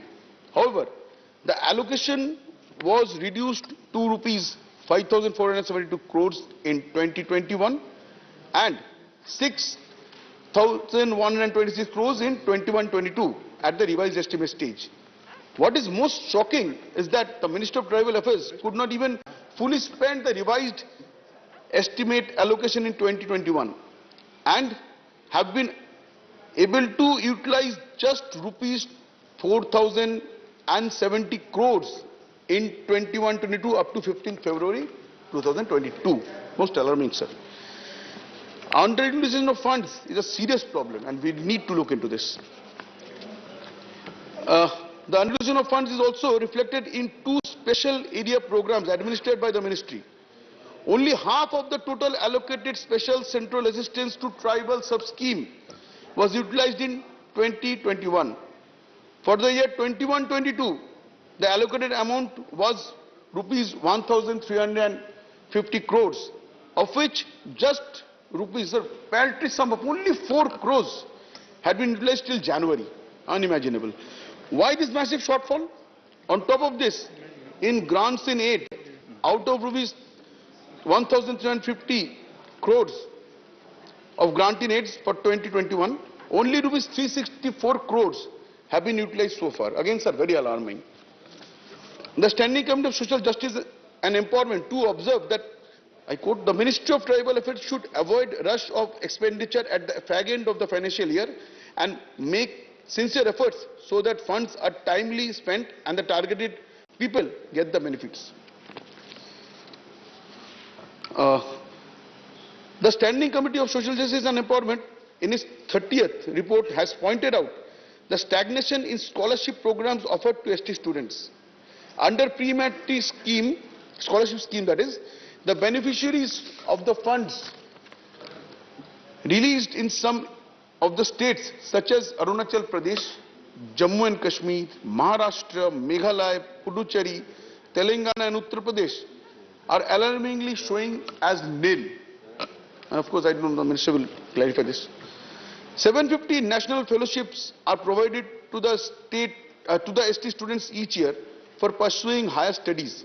During the last 5 years, only 45 students have been awarded the National Overseas Scholarship. Even 20 scholarships are not being fully utilized. The Standing Committee also found that overseas scholarships of 55 tribal students lapsed in the last 5 years due to irresponsible approach of the government. Out of the sanctioned amount of ₹5 crore for overseas scholarship, sir, unfortunately, only little over 2 crores has been spent for the year 21-22. The committee noted that for most of the scholarships, the number of beneficiaries and funds allocated has not increased over the year. The recommendations that the committee has put is, I quote, the annual increase in tribal population should be taken into consideration at the time of budgetary allocation, and it should also be ensured that the number of beneficiaries increase every year, close quotes. So the Parliament must note with urgency that the National Commission on Scheduled Tribes is short-staffed, and that the reports of the Commission since 2018 are still under process in the Ministry of Tribal Affairs and have not been presented to the Parliament till date. In light of all these facts and figures, I urge the House to unite for a sincere discussion focused on the welfare of the scheduled tribes. I would like to end by saying, in this 75th year of Indian independence, that any progress that does not include all its citizens is not a progress, sir. Because at this point in time, in the global scenario, whenever we talk of anything, we talk of inclusiveness. And especially in the Indian context, if you really want to surge ahead, move ahead, if you are not taking on board all the marginalized sections, this progress will only be a limited progress, and ultimately this will not allow you to achieve the goals you are dreaming of by saying sabka saath, sabka vikas and sabka vishwas. Sir, this should not merely remain as a statement of the government. It should reflect on the ground. It should be palpable. We should be able to feel it. The marginalized communities should be able to have the advantage of it. And we should be more careful that any future point in time, the history does not denote this as a mere jumla. Thank you, sir. Thank you. Next speaker, Dr. Kanimoji N.V. Somo. Honorable Chairperson, sir. The Union Government has earmarked a budget outlay of rupees 8,451.92 crores from the Ministry of Tribal Affairs. It's just an increase of 12.32% from the last year. Rupees 7,524.87 crores were sanctioned in the year 21-22. This, compared to the growth of the tribal population in various states, is not adequate for the overall development projects. I would like to highlight 2 points from the demand for grants 22-23. I completely agree with the vision and intention of the ministry to promote the livelihood of scheduled tribe community, particularly women and other vulnerable groups. First, I would like to invite attention to the educational programs and incentives. In 2022 Union Budget, the National Scheme for Incentive to Girl Child for Secondary Education, NSIGSE, which was started in 2008-09, to promote the enrollment of scheduled caste and scheduled tribe girls in secondary schools and reduce the dropout among them, has been discontinued. Under the NSIGE, a fixed deposit of rupees 3,000 was made in the name of each beneficiary on her enrollment in class 9. The girl was entitled to withdraw the sum along with the interest after turning 18, provided she has cleared class 10 and was unmarried. If there was any reason behind the discontinuing of the scheme, can the department elucidate on this? Dropout rate among school children has increased during COVID. Many students from marginalized communities have been compelled to stay out of schools and support their parents in their forest-based and land local livelihood. Was this situation assessed, and is there a correlation between continuing the NSIGSE scheme and improving the intakes in the school?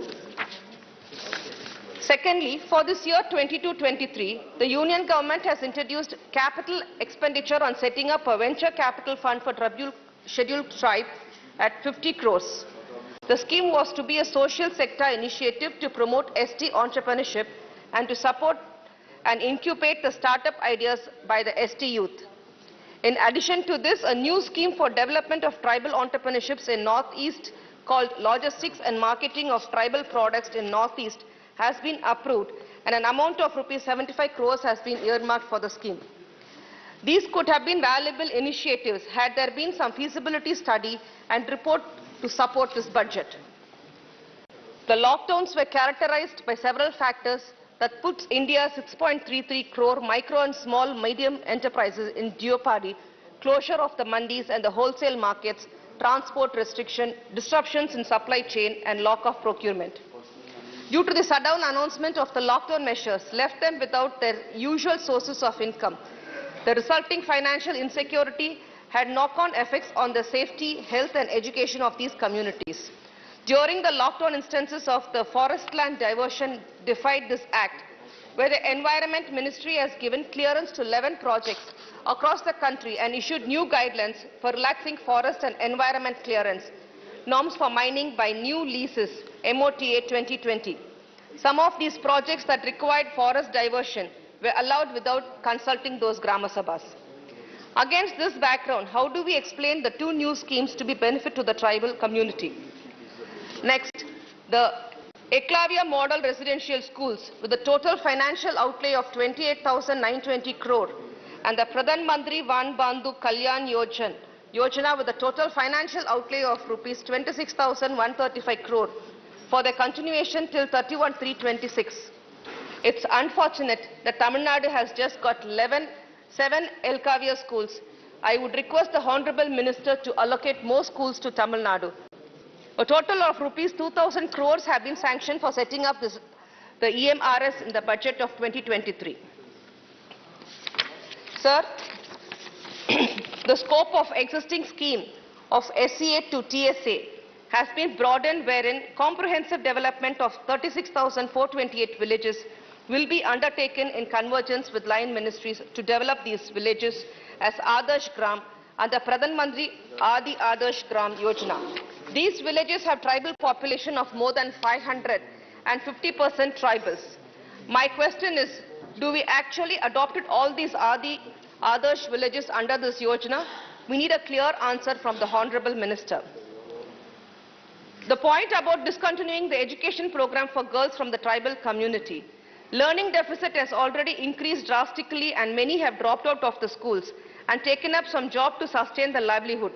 How discontinuance of the targeted intervention program resolve this issue? The other point, to promote the entrepreneurship among tribal communities. Essentially, the poverty rate among the tribal groups and COVID pandemic has pushed them into the deepening financial stress. Some of the rural and urban women, small vendors have given up businesses and taken up street vending. No package was carved out as a part of the Union Government sector-wise COVID relief. How will these two schemes that hasn't provided any gradual relief aim to magically identify target communities and formulate a policy for institutions to make the scheme effective? A similar program, venture capital, found for SC is found to be underutilized as there is not many takers. In 2017-18, there is nil utilization in the scheme. How can the new scheme avoid the redundancy? Was there any baseline study done? Any consultation with the community undertaking? Any experts, including civil society, have offered recommendations? Can we get more information on how the department would implement the scheme targeting STs with effectiveness? Sir, some of the government which has taken monitor schemes which have been implemented need to be monitored properly and purposefully. One is the Eklavya Model Residential Schools, which need to be implemented throughout the tribal areas of the country. The pending dues to Tamil Nadu due to the post-matric scholarship and pre-matric scholarships for STs have to be paid immediately. Grants under provision to Article 275(1) of the Constitution requires to be done in 7 districts of Tamil Nadu where tribal people live in sizable numbers. Marketing and logistic facilities have to be implemented all over the country to help the tribal people. Development for promoting tribal products from Northeastern region requires more focuses as of the population Northeastern states belonging to the tribal communities. Usually, the Adivasi women depend on minor forest products like timber, forest medicine, honey, gooseberry, tree gum, fruits, kendu leaves and sal seeds. Once upon a time, all these resources of the hills, mountains, land, water and forest belonged to the Adivasis, and they used to survive in coexistence with nature. Their self-sufficiency was dependent on these resources. Now all these are under the control of the government and the private owners. The Adivasis have lost their self-sufficiency and become dependent on capital and to the global market for their earnings. How do they survive remains a valid question. They are advised to be Atmanirbhar, self-reliant. Moreover, when the Adivasi women were self-sufficient and self-reliant, they were forced to move out of the traditional life and move towards globalization, where they were made to be dependent on the industrialized and unorganized sector. Now at this stage, they are now again asked to be Atmanirbhar. Sir, the tribal people need to be protected in their own environment without being disturbed very much from their original nature. Sir, the Indira Gandhi National Tribal University in Amarkantak, Anuppur district, Madhya Pradesh, India was established through an Act of Parliament. Indira Gandhi National Tribal University Act 2007 by Government of India. We need a tribal university in Tamil Nadu for enhancing the educational aspiration of the tribal population in the country. There are about 36 groups of tribal population in the state, sir. Sir, in Tamil Nadu, Adi Dravida Housing and Development Corporation Limited, TATCO, was incorporated in 1974, a brainchild of our visionary leader, the then Chief Minister Dr. Kalaignar, under the Companies Act 1956. This is the first of its kind initiative in India. No other leader has shown such a love and care for the marginalized people in the country. The very important tribal development measure taken by the government of Tamil Nadu is imparting skill development training to tribal people, sir. Tamil Nadu, under the dynamic leadership of our Honorable Chief Minister Thalapathy M.K. Stalin, has several path-breaking schemes and training programs exclusively for the development and improvement of the overall status of the tribal population. There are several important schemes implemented for Adi Dravidas through the TATCO. Some of them are the Land Purchase Scheme, the Land Development Scheme, Entrepreneur Development Scheme, Special Scheme for Assistance of Petrol, Gas and Retails, Self-Employment Program for Youth, Financial Assistance for Medical and Paramedical Establishments, Economic Assistance to the Self-Help Groups, Revolving Fund for the Self-Help Groups, are some of the which I have named, which has been existing in the Tamil Nadu. So, Adi Dravidas, women, members of the Women Industrial Training Cooperative Societies, need to create opportunities to strengthen the skill needs specific to trades among the youth belong to the Adi Dravidas. Several skill development training programs are organized through empaneled institutes of Tamil Nadu Skill Development, the Youth for the Wage Employment. Sir, I wish the Union Government to provide adequate financial and constitutional support to the betterment of the tribal population in the country. Sir, a special mention about the Nari Koravas and Gypsies. They are nowhere either into the tribal or into the notified thing. I ask the government to take a special notification on them. Our CM, our leaders, MKS, has visited the Gypsies' house and taken care of them. Sir, there is one thing last. There is a saying in the government, one India, one language, one India, one election, one India, one culture, and one India, one food. I think all this is not needed. One India and one standard living. That living standard we should create for the tribal people also. I also thank our floor leader, Tiruchi Swanan, for giving me an opportunity. Thank you, sir. Next speaker, Sri Venkatamana Rao Mopi Devi. She is calling you. Thank you, sir.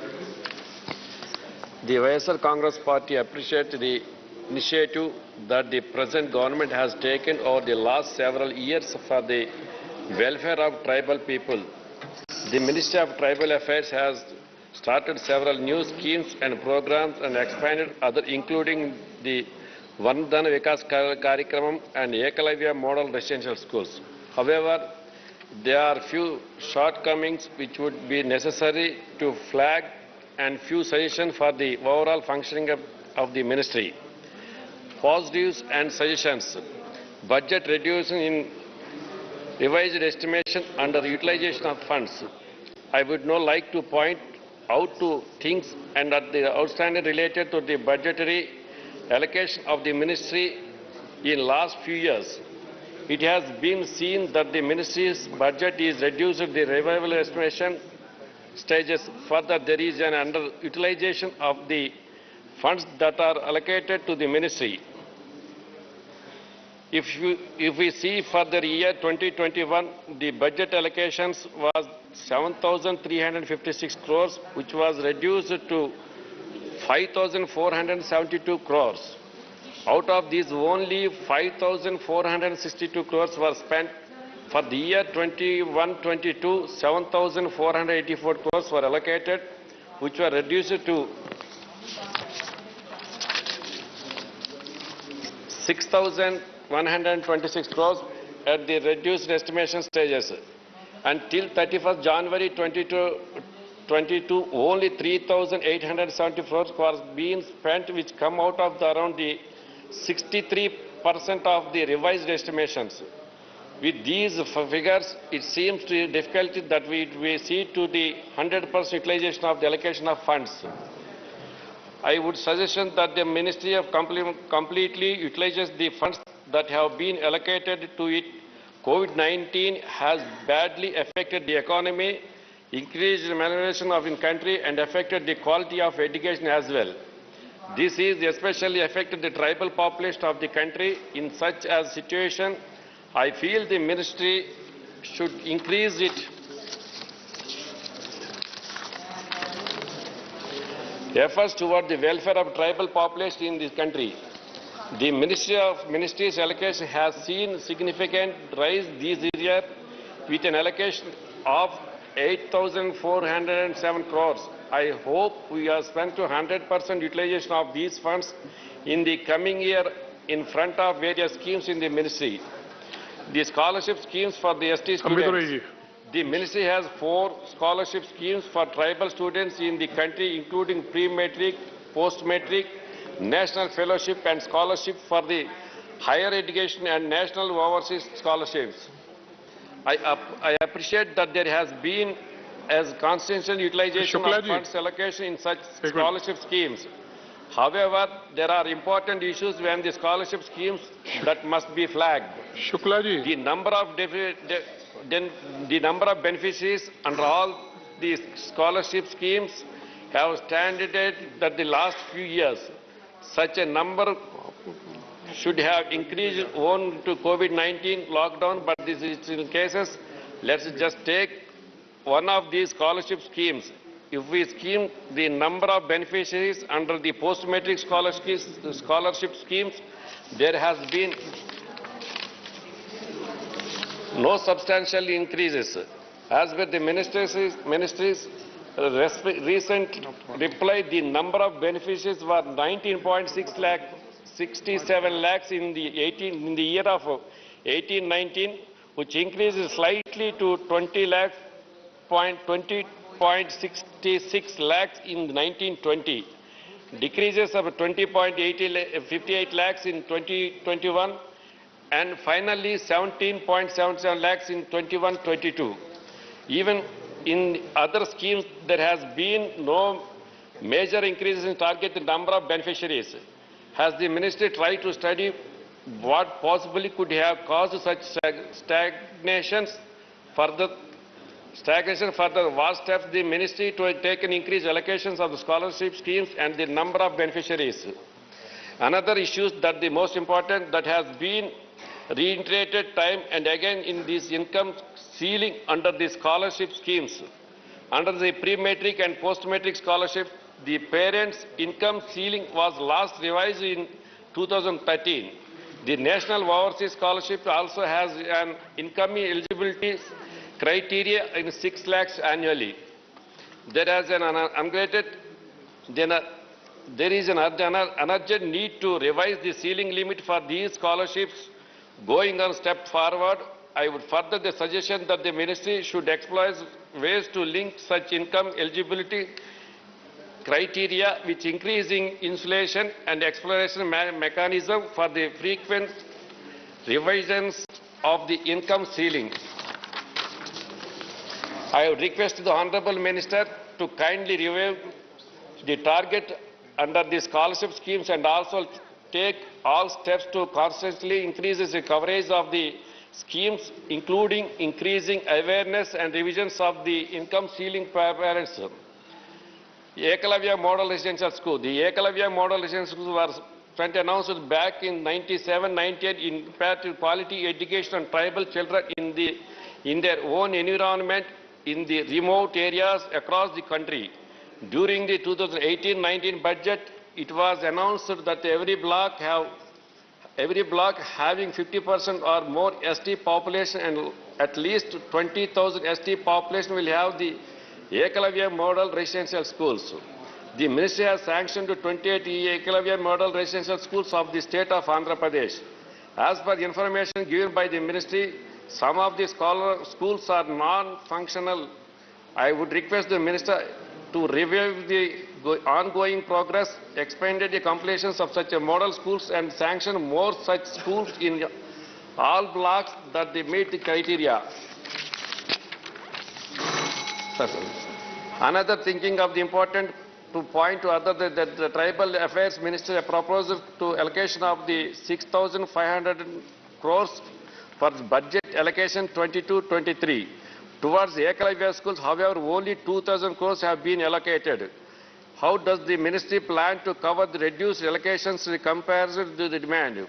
Would such as reduced allocation have any effect on completions of ongoing works and development of new schools? I would also request the minister to relax certain Ekalavya schools of the schools. Such model schools could be set up on other areas as well, which have substantially tribal population but don't fulfill the criteria. Vandan Vikas Karikramam.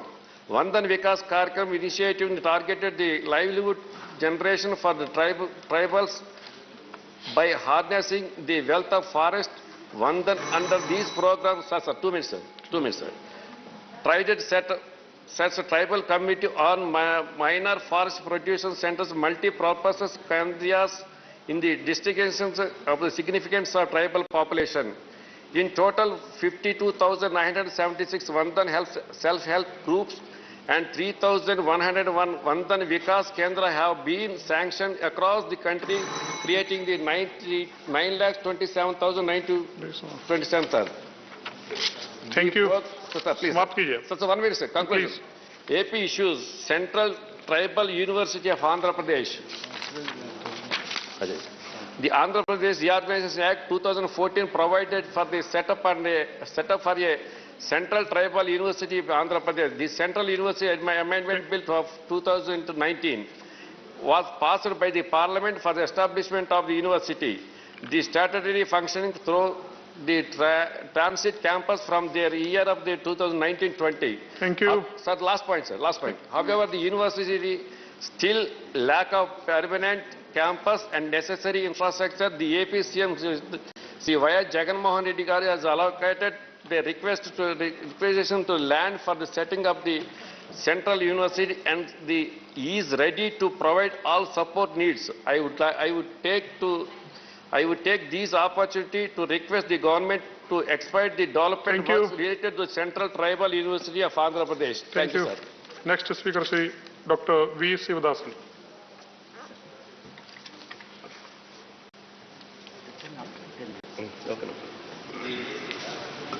Respected Chair, the Adivasi community in our country is facing a lot of problems.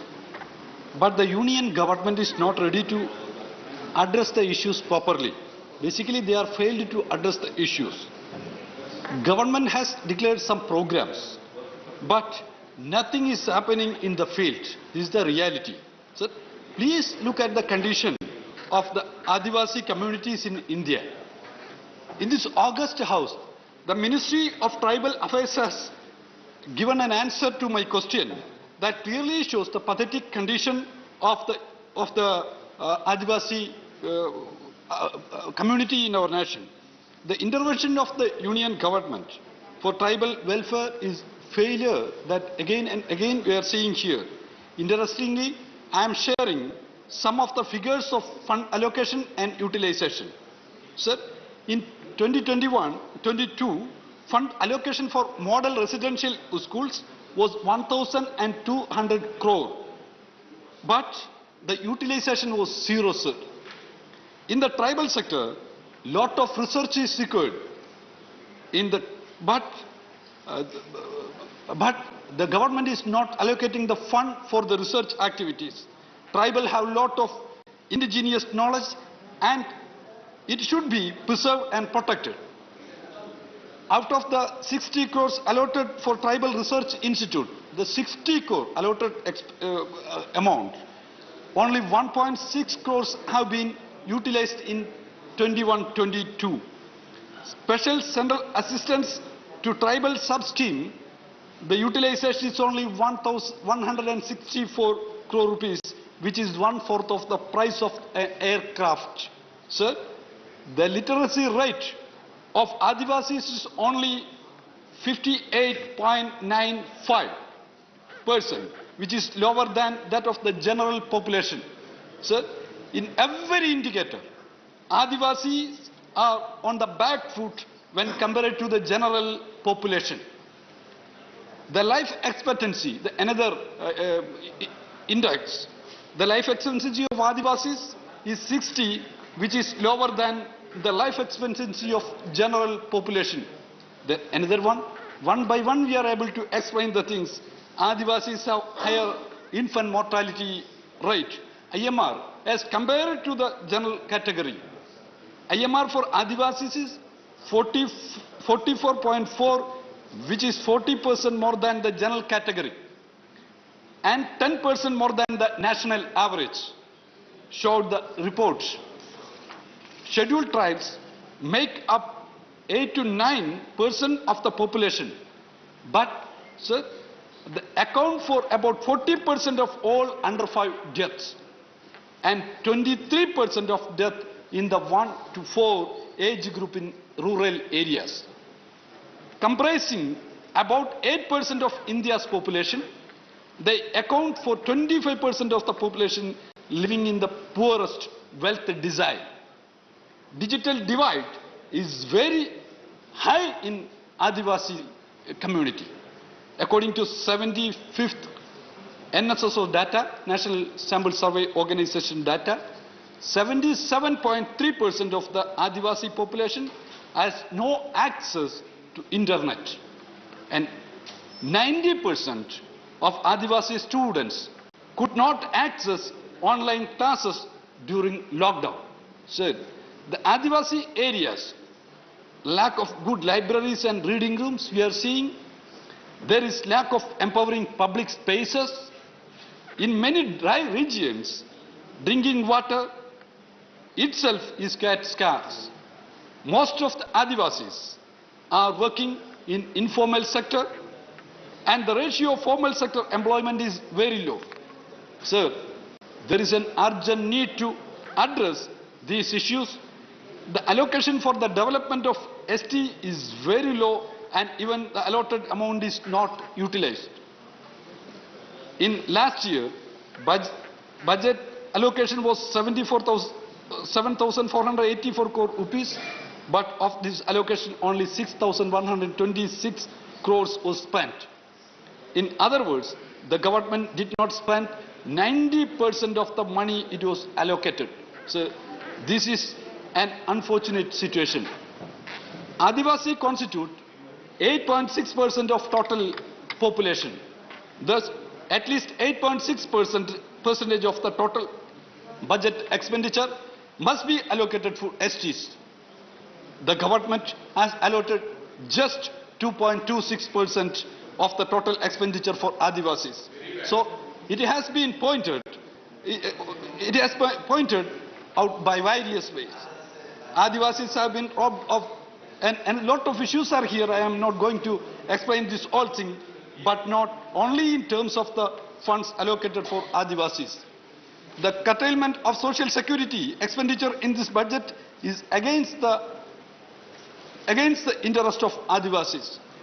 The food subsidy has been reduced by 80,000 crores and funds for employment guarantee schemes was reduced by 25%. This will affect Adivasis the most. Sir, the inflation and joblessness is rising and the budget has now comprehensive measures to counter it, and the worst sufferers will be the Adivasis. So these all things we should discuss, and sir, the government should address. Komaram Bhim, the great leader of tribals and the great fighter of exploitation, he gave the slogan Jal Jungle Samin. So sir, I request the government should address this issue. Otherwise the struggle of Adivasis, the tribal log, the struggle will again continue. So sir, I thank you. To the thank you, Sir Dasan ji. Next speaker, Shri M. Thombi Dorai ji. Thank you, Vice Chairman, for giving the opportunity to participate on behalf of ADMK to say certain things about the grants granted by the Ministry of Tribal Affairs Ministry for the 2022-23. Sir, the Ministry administers various central sector and central sponsored schemes besides two special areas, special central assistance to tribal scheme and grants in aid under Article 275(1) of the Constitution to contribute the overall efforts to the development of the tribal people of the country. So they have given so many lists that I have read in this. At the same time, as our honorable other members said, what are the allocations government is making? It is not properly utilizing and not spent. That is the observation given that. For example, the point 2.6, that paragraph budget thing, on being required about the reasons due to which the budget estimates were reduced in 2021 and 2021-22 at the revised stage, and these revised estimates could not be spent during the period the Ministry of submitted the reply. That's what I am telling, because when the money allocated, why they have not spent, that Ministry has to explain to us. And also, I am very happy on another aspect. Now the present budget, when the Nirmala Sitharaman Madam has presented the budget, she has given the outlay of rupees 8,451 crores for the Ministry of Tribals for the affairs 2022 and 22. This is actually an increase of 12.2% increase is there. I appreciate the government that kind of measures they have taken to increase the budget this time. Sir, especially there are so many schemes announced. It's very good. Our Modi ji government, especially Honorable Prime Minister, is very keen to see develop the tribal people. If you take example, yesterday we discussed about Northeastern development. Most of the tribal people are there. What are the measures taken by the Modi ji government, and thrusting the areas to develop them, to develop that. We have discussed that. Therefore, the government is good intention to see that to the tribal people must get the benefit. That is the thing, sir. Some other things, sir, where are the anyhow, in Tamil Nadu, we are two reserved constituency of MLA, tribals, that is all, two. But the population is more. That not meaning that Tamil Nadu is not having the tribal people. We are having a lot of people. But there is a government in our previous government, our government, ADMK government, Edapadi Palaniswamy, the former Chief Minister, and former Deputy Chief Minister Paneer Selvam. They have written so many letters to the central government to include certain communities in the tribal category. For example, if you take Uti Badagas communities there, these people are so many tribal people only, but still they are OBC only. They are in that category. Still they are heavy. That has to be given. And also Valmiki community is one community is there. If you take in Karnataka, they are all scheduled tribe. But if you get Tamil Nadu, they are OBC only. Therefore, we are represented that Valmiki community must be included in the tribal ST community like that, but it's still not a second. But that actually I wanted to speak that when the Tripura bill is coming to planned. But anyhow, general thing is coming, it is my duty to highlight the problems what we are facing in Tamil Nadu to request the minister to consider these things, sir. Second, as far as another important thing, tribal people, what we are thinking, who are living in forest and they are catching, they are fighting, so many things, and hunting and living that. If you take that aspect, even the fishermen community, they are also, they are in Tamil Nadu, the previous government at Edappan Panichami has written letter to include the fishermen community also in tribal community. Scheduled tribe community. So I am telling, sir, just I started. This is a very important, very important issue which I am requesting. This fishermen community last time came with the delegation to meet the minister. I also was there at that time. But this is a high time. Tamil Nadu fishermen community is suffering a lot. They are spending their life in the sea for months together and leaving the family. Therefore, they are not fully educated. They are suffering a lot. Therefore, they must be included in a scheduled tribe and see that so many welfares can be given to fishermen community. That is my demand, sir. Thank you very much. Thank you. Shri Bishamar Prasad Nishad ji. धन्यवाद उपसभापति महोदय।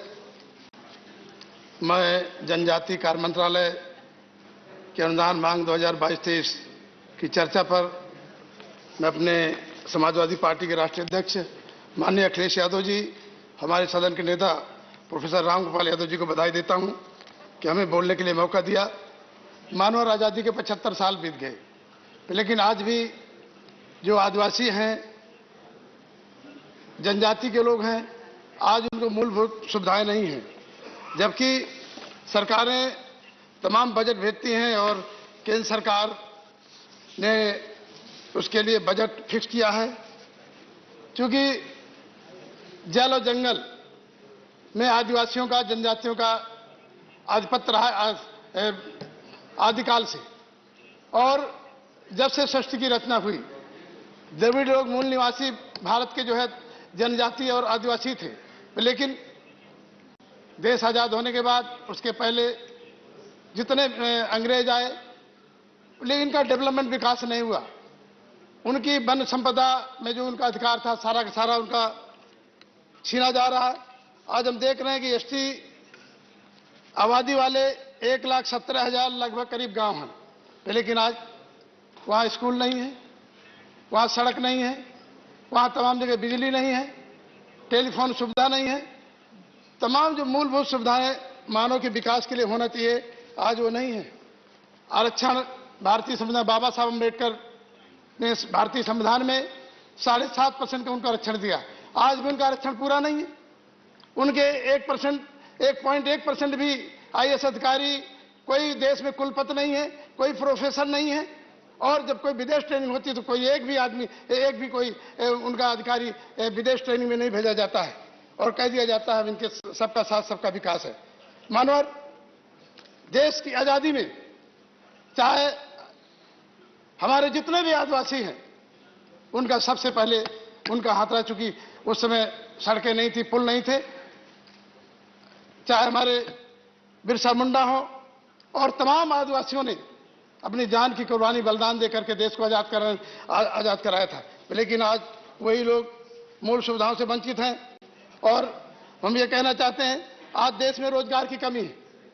जो ST का व्यक्ति, जैसे मध्य प्रदेश में मांझी है, अगर वो दिल्ली आ जाता है, किसी स्टेट में आ जाता है, तो समान कैटेगरी में हो जाता है।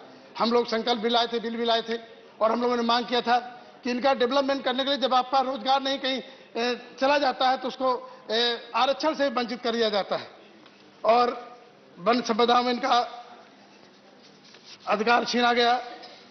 मानव दोहरी शिक्षा नीति के कारण आदिवासी लोग, वहां जो प्राइमरी स्कूल है वहां दोहरी शिक्षा नीति है, वहां पर उस शिक्षा से वो आईएएस नहीं बन सकता है।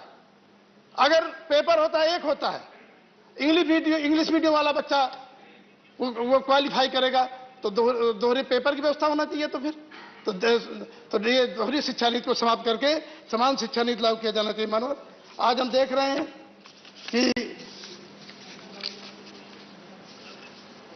देश में तमाम घुमक्कड़ आदिवासी जातियां हैं, आज उनकी गणना नहीं है।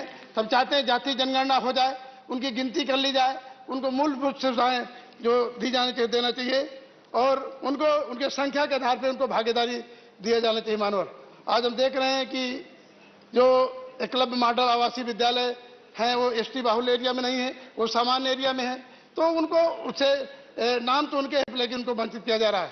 आज देख रहे हैं कि हम लोग शिक्षा के अधिकार से जब हम छीनेंगे, क्योंकि पढ़ा लिखा व्यक्ति जो है सवाल करेगा और अनपढ़ व्यक्ति क्या करेगा।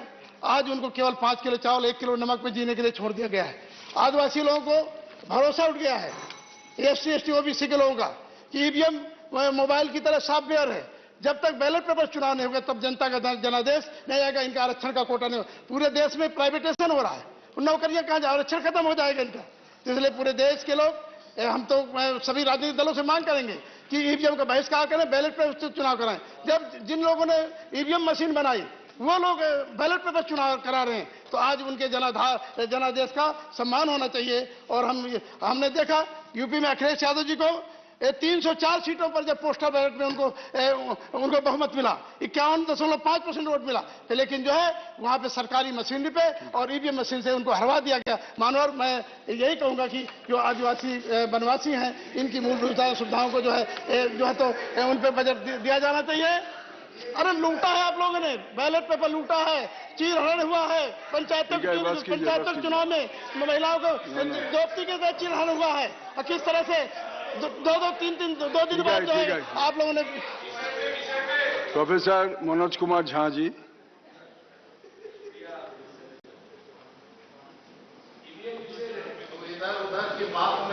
बैठिए। वाइस चेयरमैन सर,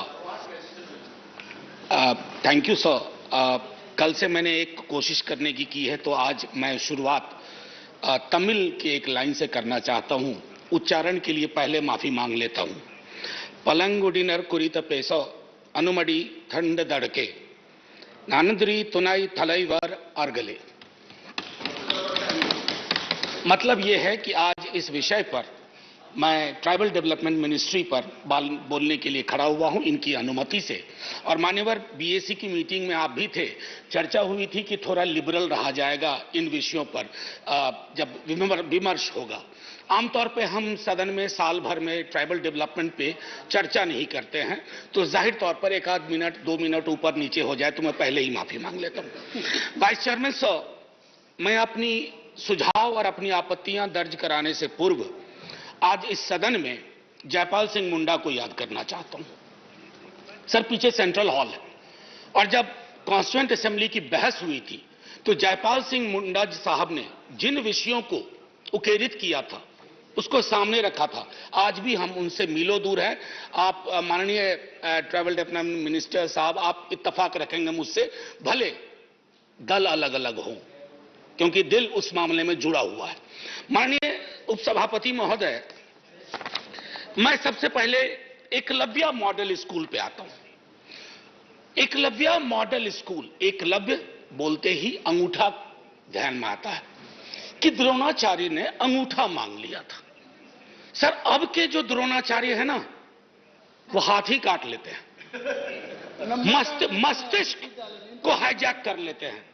मैं तो कहूंगा कि अगर इस नाम पर दोबारा विचार हो तो कुछ और सोचा जाए, क्योंकि एकलव्य मॉडल स्कूल के माध्यम से हमने बिना व्यवस्था के, बिना गुणवत्ता के यह तय कर लिया है कि आज के एकलव्य को कम से कम वो दूर से देख करके तीर धनुष चलाना सीख गया था।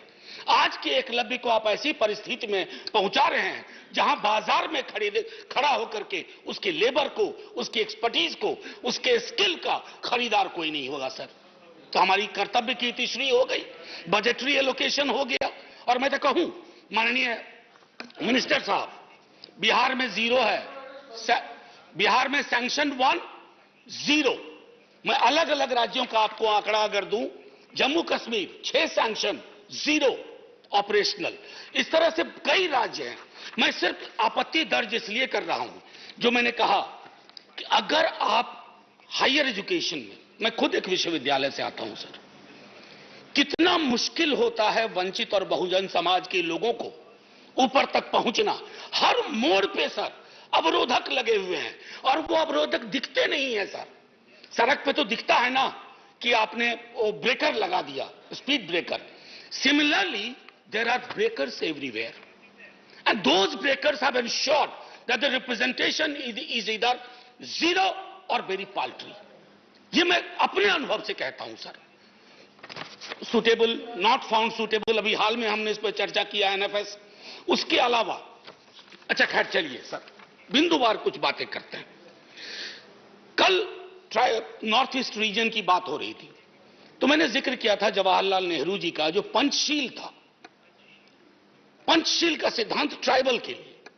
उसमें एक डिफरेंस उन्होंने बार बार की, तो बड़ी लंबी डिबेट है उनकी और संभवतः एक एंथ्रोपोलॉजिस्ट साहब की डिबेट थी। उन्होंने कहा इंक्लूजन के लिए जाओ, इंट्रूजन के लिए ना जाओ। हमने अधिकांश आदिवासी इलाकों में, चाहे इनकी सरकार रही, आपकी सरकार रहे, आपने इंट्रूजन को इंक्लूजन का रूप देने की कोशिश की है। और मैं बार बार कहूंगा अभी भी कि जब आप इन कुछ इलाकों में नक्सलवाद की समस्या देखते हैं, वो लॉ एंड ऑर्डर प्रॉब्लम नहीं है, that's also a problem of our social order. वो हमारे विकास, मैं अभी भी दोहराऊंगा कि you have to fight those extremist ideology by infusion of development with an agenda of inclusion, not intrusion. ये मैं रखना चाहूंगा सामने। सर, डिस्प्लेसमेंट को लेकर के भी अक्सर हम रटी रटाई बातों में जाते हैं और खास करके जो वल्नरेबल ट्राइबल ग्रुप्स है उसकी ओर तो बिल्कुल नहीं जाता है। अब मैं एक आंकड़ा लेता हूं सर, 41% ट्राइबल पॉपुलेशन इलिटरेट और 12 से 18 वर्ष की उम्र में 6.7% ही ऐसे हैं जिन्होंने 12वीं तक की पढ़ाई की है। क्या यह सामूहिक चिंता का विषय नहीं होना चाहिए? ना सिर्फ इस मंत्रालय के लिए, ना सिर्फ इस संसद के लिए, बल्कि हमारे सामाजिक सरोकार के लिए। हेल्थ की बात आते हैं तो ट्रिपल बर्डन है। पहला बर्डन है सर मैलन्यूट्रिशन, अभी मंत्री महोदया थी। दूसरा है rapid urbanisation without any logic. Third, and which is very, very important, that because of the life cycle change, rapid urbanization, the third burden is of non-communicable disease. अभी हाल में ही मध्य प्रदेश में एक आदिवासी महिला के साथ जो हुआ हम सब जानते हैं, और ये मध्य प्रदेश में ही सिर्फ नहीं हुआ सर, बस 1-1.5 मिनट और लूंगा। सिर्फ मध्य प्रदेश में नहीं हुआ, आए दिन हम ऐसी खबरों को देखते हैं, तात्कालिक चिंता व्यक्त करते हैं और फिर अपनी जिंदगी में आगे निकल जाते हैं। अब आइए माननीय आपके थ्रू माननीय मंत्री महोदय, प्री मैट्रिक स्कीम का आप खुद ब्यौरा ले लीजिए। आपको चिंता होगी, इतनी चिंता होगी कि आप सोचेंगे कि फिर से झारखंड की राजनीति में सक्रिय हुआ जाए। मैं क्यों कह रहा हूं ये बात कि वो स्टैग्नेंट है। एलोकेशन भी, रिवाइज एस्टीमेट जो देख लीजिए, पोस्ट मैट्रिक स्कॉलरशिप की वही हालत है। सर, एक चीज जो मैंने अभी हाल में शिक्षा मंत्री जी को भी लिखा और माननीय प्रधानमंत्री जी को भी लिखा, एक स्कॉलरशिप है sir, national overseas scholarship. Sir, उसमें एक ऐसी तब्दीली की गई है कि आप हैरान रह जाएंगे। कोई भी इंडियन स्टूडेंट्स, और खास करके ये वंचित समुदाय के लोगों के लिए स्कॉलरशिप था, कोई भी Indian students Indian heritage, history, culture, societal concerns पर विदेश में रिसर्च नहीं कर पाएगा। आज बाबा अंबेडकर होते तो क्या कहते, कोलंबिया की उनकी स्टडी का क्या होता? And large number of people who have used the mechanism of higher education in west, treasure है, मैन्युस्क्रिप्ट है। आप किस बात की, ऐसे कैसे विश्व गुरु बनिएगा? ठीक है, बस विश्व गुरु वाली बात के आगे एक सर, अब मैं एक आखिरी चीज कह के खत्म करूंगा। Reports of the commission since 2018, और यह भी चिंता का विषय होना चाहिए, आज तक सार्वजनिक नहीं हुई है, सदन में आई ही नहीं है, आज तक नहीं आई 2018 से सर। ये पारदर्शिता है, ये सबका साथ, सबका विकास, सबका विश्वास है। Empty रेटरिक्स don't help. और आज का दिन इसलिए भी महत्वपूर्ण है कि आज मान्यवर कांशीराम से संबंधित ये दिन भी है। तो मैंने जयपाल सिंह मुंडा से शुरुआत की, मान्यवर कांशीराम जी से कहता हूं, माला पहनाने और सर झुकाने से आगे बढ़ करके उनके विचारों को आत्मसात कीजिए। जोहार जोहार, जय हिंद। Thank you. श्री बीना विश्वम जी, श्री रामनाथ ठाकुर जी,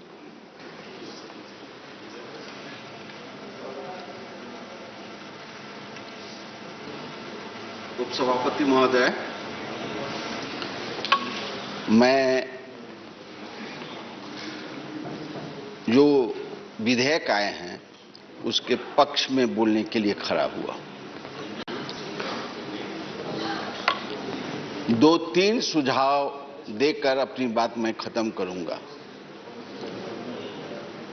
75 वर्ष हो गए।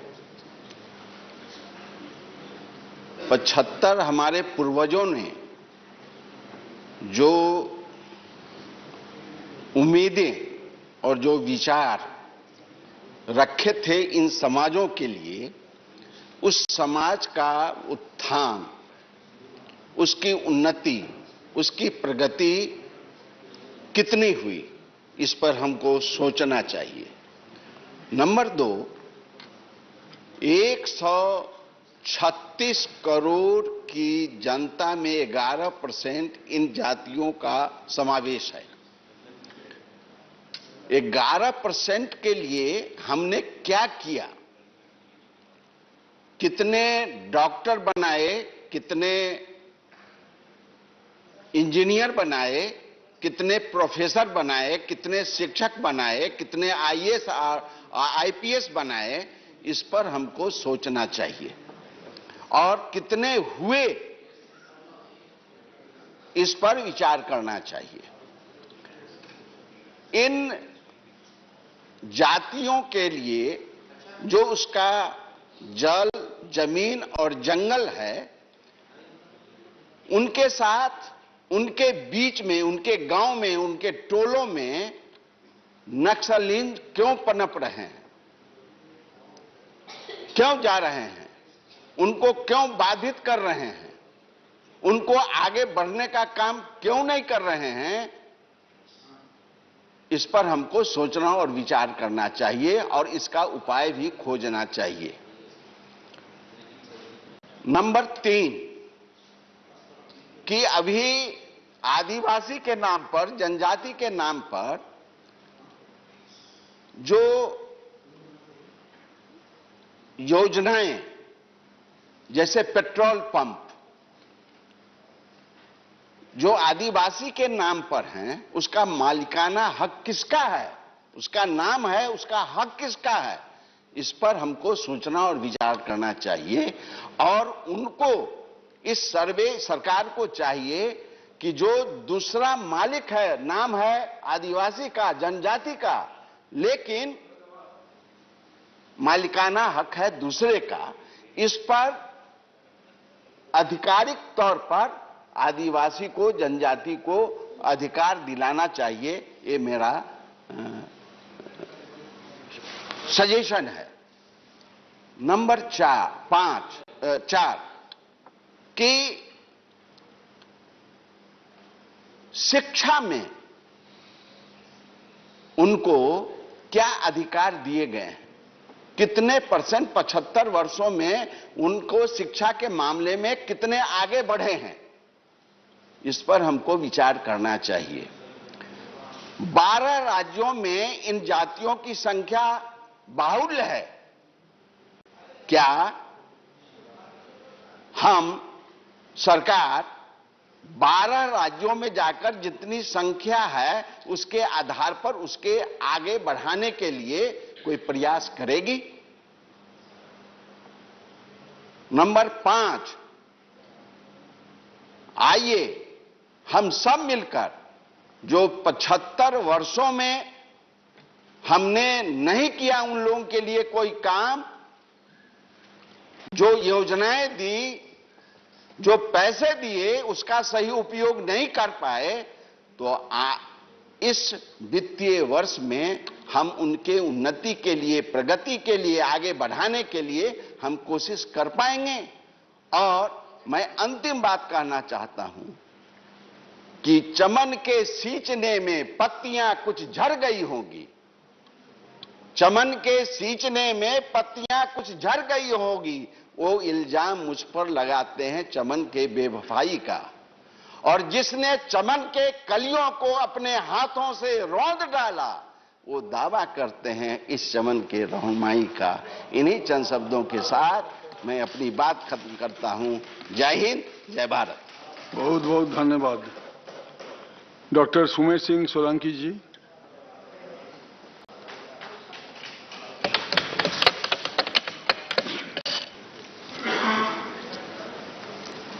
धन्यवाद।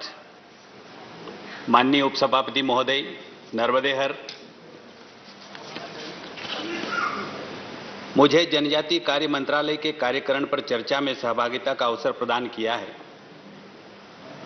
मैं मध्य प्रदेश के उस जनजातीय बहुल्य क्षेत्र से आता हूं और आज किसी विषय पर पहली बार बोलने का अवसर मुझे मिला है, क्योंकि 1.5 साल से इंतजार करते करते ये दिन आ गए और विपक्ष ने कभी भी सदन को ठीक से नहीं चलने दिया। आज मौका दिया है, मैं आपका फिर से आभार व्यक्त करता हूं।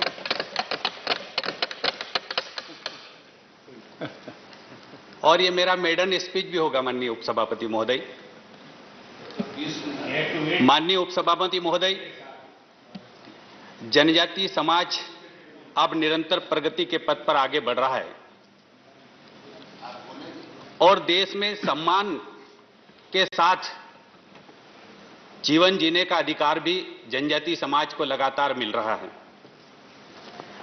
आजादी के बाद पहली बार शिक्षा, चिकित्सा, रोजगार और प्रत्येक क्षेत्र में भारतीय जनता पार्टी की सरकार ध्यान दे रही है और इसके लिए मैं माननीय यशस्वी प्रधानमंत्री नरेंद्र मोदी जी को धन्यवाद देना चाहूंगा, आभार व्यक्त करना चाहूंगा। माननीय उपसभापति महोदय, प्रत्येक क्षेत्र में ध्यान देने के साथ साथ गरीबों, दलितों, आदिवासियों की चिंता करने वाले हमारे यशस्वी प्रधानमंत्री माननीय नरेंद्र मोदी लगातार जनजातियों के विकास को तेज रफ्तार से आगे बढ़ा रहे हैं। और इसी कड़ी में इसी वर्ष 15 नवंबर 2021 को, पिछले वर्ष में, कांग्रेस ने 60 साल में किसी भी जनजातीय महापुरुषों को इस प्रकार का सम्मान नहीं दिया जिस प्रकार से भारतीय जनता पार्टी की नरेंद्र मोदी की सरकार ने दिया है। भगवान बिरसा मुंडा की जयंती पर राष्ट्रीय जनजातीय गौरव दिवस घोषित करने का जो कार्य किया है, उसके लिए मैं भारतीय जनता पार्टी की सरकार के माननीय नरेंद्र मोदी जी को और पूरे सरकार के सम्मानित सदस्यों को देश के 12 करोड़ जनजातीय भाइयों और बहनों की तरफ से हार्दिक आभार व्यक्त करता हूं और धन्यवाद देता हूं। आजादी से अब तक जनजातीय महापुरुषों को कभी भी इतिहास के पन्नों पर ठीक से जगह नहीं मिल पाई थी, लेकिन इस देश के सर्व सुसज्जित हाईटेक रेलवे स्टेशन का नाम रानी कमलापति के नाम से रखा गया भोपाल में, और अन्य स्थानों के नाम भी लगातार जनजातीय महापुरुषों के नाम से रखे जा रहे हैं। ये जनजातीय समाज के लिए गौरव और सम्मान का विषय है और मैं देश के प्रधानमंत्री जी को इसके लिए धन्यवाद देना चाहूंगा। माननीय उपसभापति महोदय, आज मुझे गर्व हो रहा है कि मैं उस पार्टी का राज्यसभा सांसद हूं। बकरी चराते चराते स्कूल में शिक्षक के बाद यहां आकर मेरे 12 करोड़ जनजातीय भाइयों और बहनों के लिए बोलने का अवसर भारतीय जनता पार्टी ने प्रदान किया है। मैं पार्टी का भी आभार व्यक्त करूंगा और माननीय प्रधानमंत्री जी के साथ में हमारी पार्टी के राष्ट्रीय अध्यक्ष माननीय जेपी नड्डा जी के और साथ में हमारे प्रदेश के यशस्वी मुख्यमंत्री माननीय शिवराज जी चौहान का और हमारे प्रदेश अध्यक्ष वी.डी. शर्मा जी का आभार व्यक्त करूंगा। माननीय उपसभापति महोदय, वर्ष 2022-23 के लिए जनजातीय कार्य मंत्रालय के लिए 8,451 करोड़ रुपए बजट परिव्यय में 12.32% की उल्लेखनीय वृद्धि की गई है। हमारे विपक्षी साथी बोल रहे थे कि ये बहुत कम वृद्धि है। मैं उनसे पूछना चाहता हूं कि इस वृद्धि के पहले 60 सालों तक अगर आपने काम किया होता तो हमारे लिए कोई काम बचता ही नहीं, ये वृद्धि की जरूरत ही नहीं पड़ती। आप लोगों ने 60 सालों तक हमको तरसा के रखा, वोट बैंक समझ कर रखा जनजातीय समाज को, और उसी विषय को मैं यहां पर रखना चाहूंगा। कैबिनेट ने 15वें वित्त आयोग चक्र में जनजातीय विकास के लिए 58,399 करोड़ रुपए के वित्तीय परिव्यय को मंजूरी दी है। वित्तीय वर्ष 2022-23 में एसटीसी घटक में 87,500 करोड़ रुपए की वृद्धि की है। जनजातीय कार्य मंत्री श्री अर्जुन मुंडा जी ने भारत के आर्थिक विकास को गति देने के लिए एक खाका पेश करने का प्रयास किया है। मैं माननीय प्रधानमंत्री जी का और माननीय वित्त मंत्री जी का हार्दिक आभार भी व्यक्त करता हूं और बधाई भी देता हूं। माननीय उपसभापति महोदय, आजादी का अमृत महोत्सव हम लोग मना रहे हैं। अमृत काल अब जनजातीय समाज के लिए स्वर्ण काल साबित होगा। सामुदायिक चेतना के साथ सामूहिक विकास और सामूहिक सम्मान का आगाज देश में हो चुका है और अब जनजातीय समाज पूरे स्वाभिमान के साथ और आत्मसम्मान के साथ जीने की दिशा में कदम बढ़ा रहा है। मैं ये भी माननीय उपसभापति महोदय कहना चाहता हूं कि कांग्रेस ने पिछले 60 सालों में कभी भी जनजातीय समाज के महापुरुषों का स्मारक बनाने के लिए एक ईंट भी खरीद के नहीं रखा, लेकिन भारतीय जनता पार्टी की सरकार ने पूरे देश के अंदर महापुरुषों के स्मारकों को बनाने के लिए भी बजट में प्रावधान किया है। ये हम समाज के लिए गौरवान्वित करने वाला विषय है। मैं इस अवसर पर यह भी कहना चाहता हूं कि रेलवे स्टेशन का नाम रखा, अन्य एयरपोर्ट का नाम भी रखा गया है जनजातीय महापुरुषों के नाम पे। जनजातीय महापुरुषों के इतिहास को लिखने की दिशा में भी काम किया जा रहा है और उसके लिए भी संरक्षण का काम भारतीय जनता पार्टी की केंद्र की सरकार कर रही है। और अब जनजातीय समाज के भाइयों और बहनों को इतिहास में उचित स्थान मिलने की पूरी संभावना है और इससे जनजातीय समाज आशान्वित है। और आपने ये देख लिया पिछले चुनावों के परिणामों में कि 4 राज्यों में भारतीय जनता पार्टी बड़े बहुमत के साथ जीतकर आई है। जनजातीय समाज भारतीय जनता पार्टी के साथ खड़ा है और आगे भी खड़ा रहेगा। माननीय उपसभापति महोदय, जनजातीय समाज की संस्कृति, परंपरा, रीति रिवाज के संरक्षण के लिए भी भारतीय जनता पार्टी की सरकार संकल्पबद्ध है, कटिबद्ध है। हमारे बहुत पहले की बात है, हमारे क्षेत्र के अंदर जनजातीय समाज की संस्कृति और परंपरा को मिटाने का काम किया जाता था, लेकिन 60 साल की कांग्रेस सरकार ने कभी भी हमारी संस्कृति और परंपरा को बचाने का काम नहीं किया। ये भारतीय जनता पार्टी की केंद्र की सरकार माननीय नरेंद्र मोदी के नेतृत्व में लगातार जनजातियों की संस्कृति और परंपरा को संरक्षित करने का काम भी कर रही है। हमारे जनजातीय समाज के लिए अलग जनजातीय आयोग का गठन किया गया, जनजातीय कार्य मंत्रालय को अलग से बनाया गया और आज जनजातीय कार्य मंत्रालय पूरे देश के 12 करोड़ जनजातीय, दलित, शोषित और पीड़ित जनजातीय भाइयों और बहनों के लिए काम करने का काम कर रहा है। माननीय उपसभापति महोदय, हमारा जंगलों से गहरा रिश्ता है। जल, जंगल और जमीन की बात विपक्ष हमेशा करते रहा है। वामपंथी पार्टियों के साथियों ने भी हमेशा ये बात कही है, पर जल, जंगल, जमीन से उनका रिश्ता कितना है, ये 60 सालों में जल, जंगल, जमीन में जाकर कभी झांके होते तो पता चलता ना। आज जल, जंगल, जमीन के साथ में जंगल में रहने वाला एक किसान का बेटा यहां सदन में आकर ये विषय रख रहा है और वास्तविक विषय पर मैं बात करने का प्रयास करूंगा।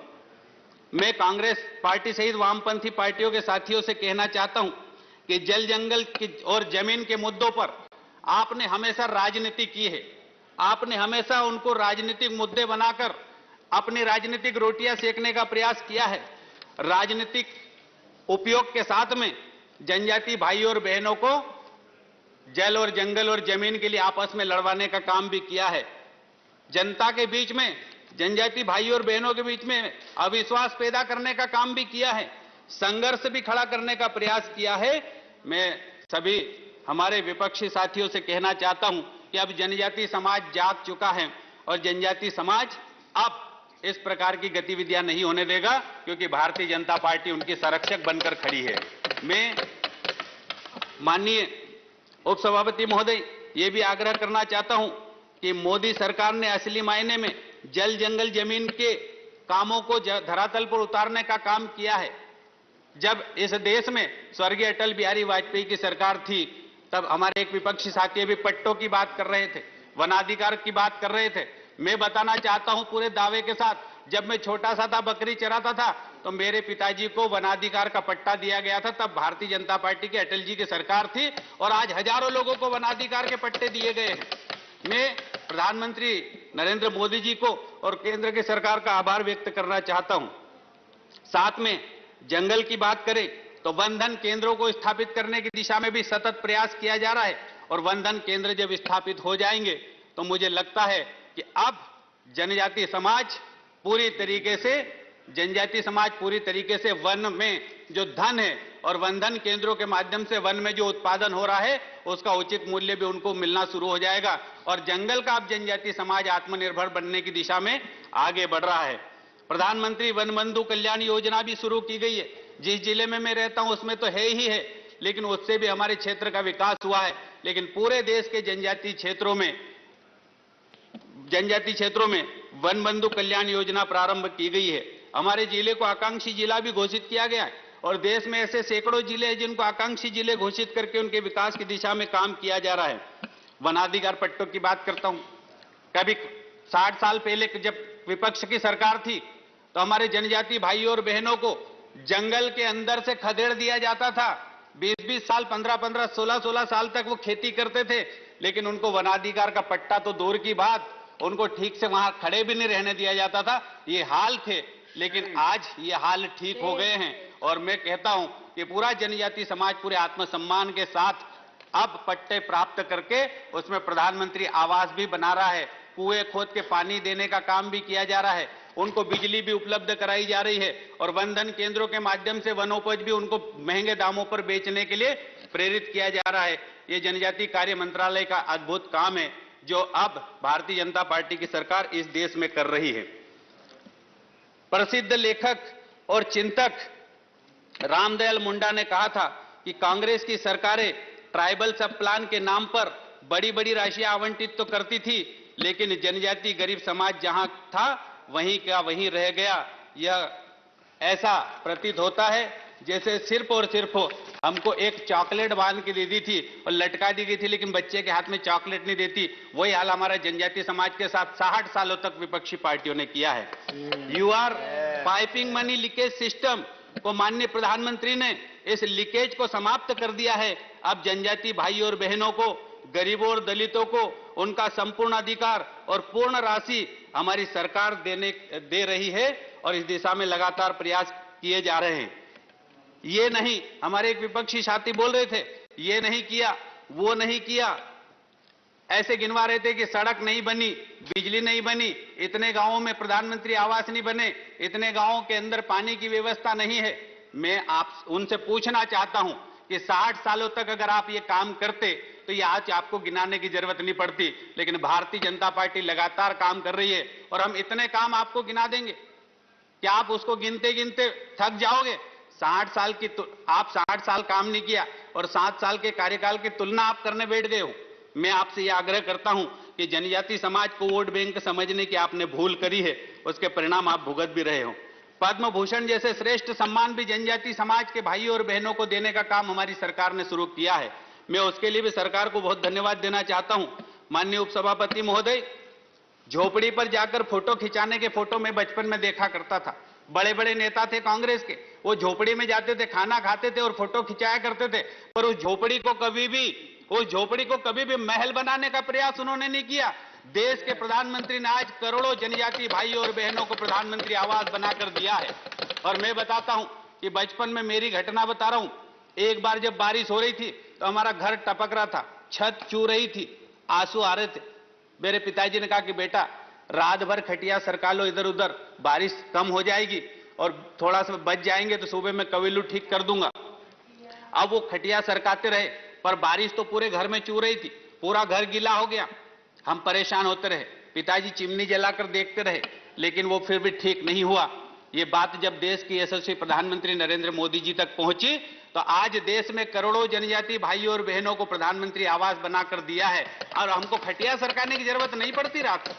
अब हमारे जो भाई और बहन है वो कहते हैं कि देश के प्रधानमंत्री ने, हमारे पिताजी ने या हमारे भाई ने तो इतना बड़ा मकान नहीं बना के दिया, लेकिन देश के प्रधानमंत्री ने वो मकान बना के दिया जो हमारी आने वाली 2-3 पीढ़ियों तक इसमें बिना खटिया सरकाए या बिना पानी टपके या बिना भीगे या बिना गीले हो या बिना परेशानी की रह सकती है। उसमें फिर उज्ज्वला योजना का चूल्हा भी दिया, शौचालय बनाकर भी दिया, बिजली कनेक्शन भी बनाकर दिए, खेतों में पानी की व्यवस्था भी करके दी और साथ में अन्य व्यवस्थाएं भी लगातार करने का काम किया जा रहा है और किसान सम्मान निधि भी देने का काम किया जा रहा है। मैं उनसे पूछना चाहता हूं कि झोपड़ी के सामने फोटो खिंचाते थे, अब हमने झोपड़ियां ही हटाने की दिशा में हमारे देश के प्रधानमंत्री काम कर रहे हैं। आपको झोपड़ी के सामने फोटो खिंचाने की जगह नहीं मिल पाएगी। प्रधानमंत्री आवास के बाद जल जीवन मिशन, एकलव्य स्कूलों की सौगात। मैं जब पढ़ता था तो कवेलू वाली स्कूल में पढ़ता था, लेकिन आज मेरे जिले के अंदर और मध्य प्रदेश के अंदर और देश के अंदर सैकड़ों एकलव्य आदर्श आवासीय विद्यालय स्थापित करने की दिशा में काम किया जा रहा है। और एकलव्य आदर्श आवासीय विद्यालय में हमारे यहाँ की माननीय सांसद जी बोल रहे थे, एकलव्य जी के अंगूठे की बात कही थी, उसके बाद हाथ काटने की बात कही थी। एकलव्य हमारे लिए पूजनीय है, हाथ काटने जैसा उपहास करके आपने एकलव्य के बारे में ठीक नहीं बोला है। मैं उनसे कहना चाहता हूं सदन से वो माफी मांगे। प्रधानमंत्री किसान सम्मान निधि, आयुष्मान योजना, 5 लाख रुपए की बात कही गई है।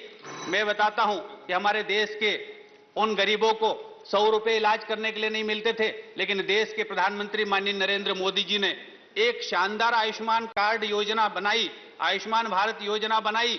और हमारे जब जनजातीय भाई और बंधु इलाज कराने के लिए जाते हैं तो कहते हैं कि हमारे देश का प्रधानमंत्री सचमुच में हमारे लिए भगवान है रे, क्योंकि 5 लाख रुपए ये आयुष्मान कार्ड सिर्फ कार्ड नहीं है, पर उन गरीबों के लिए 5 लाख रुपए का नोट या चेक के समान है। इसके लिए भी मैं देश के प्रधानमंत्री जी को बहुत धन्यवाद देना चाहता हूं। पहले बड़े, ठीक है, समाप्त कीजिए। माननीय उपसभापति महोदय, मैं पहली बार ही बोल रहा हूं, मुझे थोड़ा सा टाइम मिल गया। पहले बड़े लोगों के स्पीच का टाइम मिल चुका। विदेशों में जनजातीय छात्र, विदेशों में छात्रवृत्ति की बात करता हूं मैं। हम लोग जिले के अंदर चल के आते थे, पैदल, सड़क नहीं थी, कीचड़ में चलते थे, पानी की पिचकारियां, कीचड़ की पिचकारियां उड़ती थी, हमारे कपड़े खराब हो जाते थे, कई बार हमारी किताबें भी गीली हो जाती थी। माननीय उपसभापति महोदय, देश में आज प्रधानमंत्री सड़कों का जाल बिछ गया है और जनजातीय समाज का हर बंधु कहता है देश के प्रधानमंत्री अटल बिहारी वाजपेयी जी, जो स्वर्गीय अटल बिहारी वाजपेयी जी और देश के प्रधानमंत्री जी को आज भी हम याद करते हैं और घर घर में फोटो लगाई है। मैं ये भी कहता हूं, पहले हम लोग स्कूलों में पढ़ने जाते थे तो हम कभी भी जिला मुख्यालय की स्कूलों की कल्पना नहीं कर सकते थे, लेकिन भारतीय जनता पार्टी की सरकार ने जनजातीय बच्चों को एक छात्रवृत्ति योजना लाकर विदेशों में पढ़ने की व्यवस्था भी कर दी है और लाखों करोड़ों रुपए अब विदेशों में पढ़ने वाले जनजातीय छात्रों को देने का कार्य किया जा रहा है। मैं देश के प्रधानमंत्री जी को इसके लिए भी धन्यवाद देना चाहता हूं, क्योंकि उन्होंने जनजातीय बच्चों का विदेश में पढ़ने का सपना पूरा किया है। इसके सहित प्रधानमंत्री जनजातीय विकास मिशन भी शुरू किया गया है, उसके अंतर्गत जनजातीय भाई और बहनों का विकास किया जा रहा है। उसके सहित करीब 265 से अधिक योजनाएं चलाई जा रही है। मैं माननीय उपसभापति महोदय ये कहना चाहता हूं कि अब जनजातीय समाज का विकास होगा और होकर रहेगा। मैं अंत में एक बात और कहना चाहता हूं, सारे विकास निरंतर चल रहे हैं, लेकिन मैं माननीय प्रधानमंत्री जी से और माननीय रेल मंत्री जी से आग्रह भी करना चाहूंगा कि हमारा क्षेत्र रेल के और मेडिकल कॉलेज की सौगातों से काफी दूर है। मैं ये आग्रह और निवेदन करना चाहूंगा कि अगर ये सुविधाएं भी मिल जाएगी तो जनजातीय समाज को एक बड़ा लाभ हो जाएगा। और मैं अंत में यही कहना चाहता हूं, यही है विकास की इबारत। मेरे विपक्षी साथियों से कहना चाहता हूं, यही है विकास की इबारत। विपक्षी साथियों, आप जैसे कच्चे वादे हम नहीं करते, आप जैसे कच्चे वादे हम नहीं करते। रेत पर नाम हम लिखते नहीं, रेत पर नाम हम लिखते नहीं, क्योंकि रेत पर नाम टिकते नहीं। पत्थर दिल है यारो हम तो, क्योंकि पत्थर पर लिखे नाम कभी मिटते नहीं, क्योंकि पत्थर पर लिखे नाम कभी मिटते नहीं। इसलिए तो मोदी सरकार कहती है, इसलिए तो मोदी सरकार कहती है, कश्मीर से कन्याकुमारी तक, गुजरात से अरुणाचल प्रदेश तक सबका साथ, सबका विकास, सबका विश्वास, सबका प्रयास होगा और आपका भी साथ होगा तो भारत देश में चारों तरफ खुशहाली होगी, मुस्कानों से भरा पल होगा, दीप जलेंगे आशाओं के, आज से भी सुंदर कल होगा। इन्हीं शब्दों के साथ जय हिंद, जय भारत, नर्मदे हर। बहुत बहुत धन्यवाद। It was your maiden speech, but you spoke like a veteran. Shrimati फूलो देवी नेतम।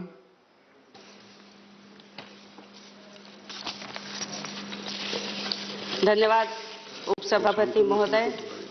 आज आदिवासी कार्य मंत्रालय के कार्यों पर चर्चा करने के लिए मेरी पार्टी ने मुझे मौका दिया और मैं कुछ सुन रही थी कि सामने से कुछ बातें आ रही थी। मुझे लगता है कि ये सरकार आदिवासियों के प्रति, आदिवासी समुदाय के प्रति संवेदनशील नहीं है। जिस तरह से उपसभापति महोदय, मैं राजनीतिक भाषण नहीं दूंगी।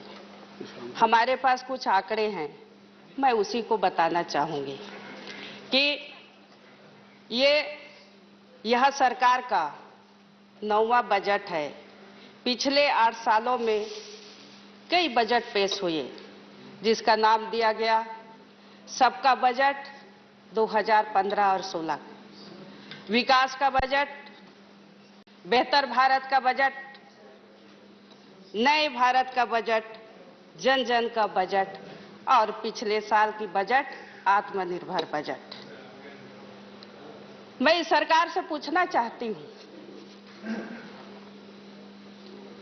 कि ये सुंदर शब्दों वाले ये बजट क्या देश के सबसे पिछड़े आदिवासी समुदाय को अपेक्षाओं पर खरे उतरे? वो सुनना भी नहीं चाहता है। हो गया। अनुसूचित जनजाति के 3.65 लोग भूमिहीन व मजदूरी पर निर्भर हैं। क्या इसका भला हो पाया? अनुसूचित जनजाति के 74.1 लोग बेहतर गरीब हैं। क्या गरीबी रेखा से ऊपर उठ पाए? जनगणना 2011 के अनुसार हम 86%, 5.3% आदिवासियों की आमदनी 5,000 से कम थी। अगर आज की गणना की जाए तो इसमें अधिकांश तो 5,000 की नौकरी भी नहीं कर रहे हैं। आज बेरोजगारी चरम पर है। सभापति महोदय, वित्तीय वर्ष 2022 और 23 में अनुसूचित जनजातियां के कुल 8,099,165 यानी 12 करोड़ का बजट किया गया था और इसमें जनजाति कार्य मंत्रालय को मात्र 8,451.92 करोड़ रुपए यानी 9.46% आवंटित हुआ। इससे साफ जाहिर होता है कि आदिवासियों को बजट मिला, उसका 10% भी सीधे तौर पर उनके लिए बनी योजना में नहीं मिला, तो बाकी 90% बजट ऐसी योजनाओं में दिया जा रहा है जो सब लोगों के लिए नहीं बनी है। प्रधानमंत्री किसान सम्मान निधि की बात कर रहे हैं। जब भारत में सभी जातियों के लोगों किसानी करते हैं, इस स्कीम में अनुसूचित जनजाति डेवलपमेंट प्लान का 5,876 करोड़ रुपया दिया गया है। पानी की पाइपलाइन बिछती है तो सबके लिए, सड़क बनती है तो सबके लिए, राशन बढ़ता है गरीबों को लेकिन इन सब योजनाओं में अनुसूचित जनजाति डेवलपमेंट प्लान का भी पैसा डाल दिया जाता है। ऐसा क्यों हो रहा है? आदिवासी मंत्रालय अलग बना गया। कांग्रेस की सरकार में अलग से बजट हुआ करता था, जो आदिवासियों की हक को आप लोग छीन रहे हैं। जब ऐसा हम आदिवासियों के नाम का, तो उसे सब में क्यों बांटा जा रहा है? आदिवासी समुदायों के विकास के लिए लक्षित योजनाओं में ही यह धनराशि खर्च होनी चाहिए। सभापति महोदय, सरकार अपनी वाहवाही कर रही है, हमने आदिवासियों को 970 करोड़ रुपए बढ़ाकर बजट दिया, लेकिन आंकड़ों को देखें तो पता लगेगा कि पिछले बजट को संशोधित करके 13,4357 करोड़ की बजट कर दी गई थी। यही हाल इस बजट का भी हो जाएगा। संशोधित बजट में 6181.30 करोड़ और उसमें कुल कटौती किया गया है कि 13,043.57 करोड़। बजट में कटौती ऐसे समय की गई जब पूरा देश कोरोना से पीड़ित था। कोरोना का सबसे बड़ा प्रभाव तो गरीब आदिवासी पर भी था और आपने जो दिया उसे दूसरे हाथ से वापस ले लिया। बड़ा दुर्भाग्य की बात है सभापति महोदय, आदिवासियों का हक मारा जाता है और सरकार अपनी वाहवाही लूटने में लगी रहती है। अध्यक्ष महोदय, आदिवासी कार्य मंत्रालय बजट बढ़ाने के बाद तो कहता है, लेकिन कोई नई योजना लेकर नहीं आया। कई योजनाओं में कटौती कर दी गई। ट्राइफेड और एकलव्य की बात हो रही थी। हमारे साथी कह रहे थे कि आदर्श विद्यालय के लिए कुछ नहीं दिया गया। राज्य सरकार को सहायता अनुदान में 59 करोड़ की कटौती की गई।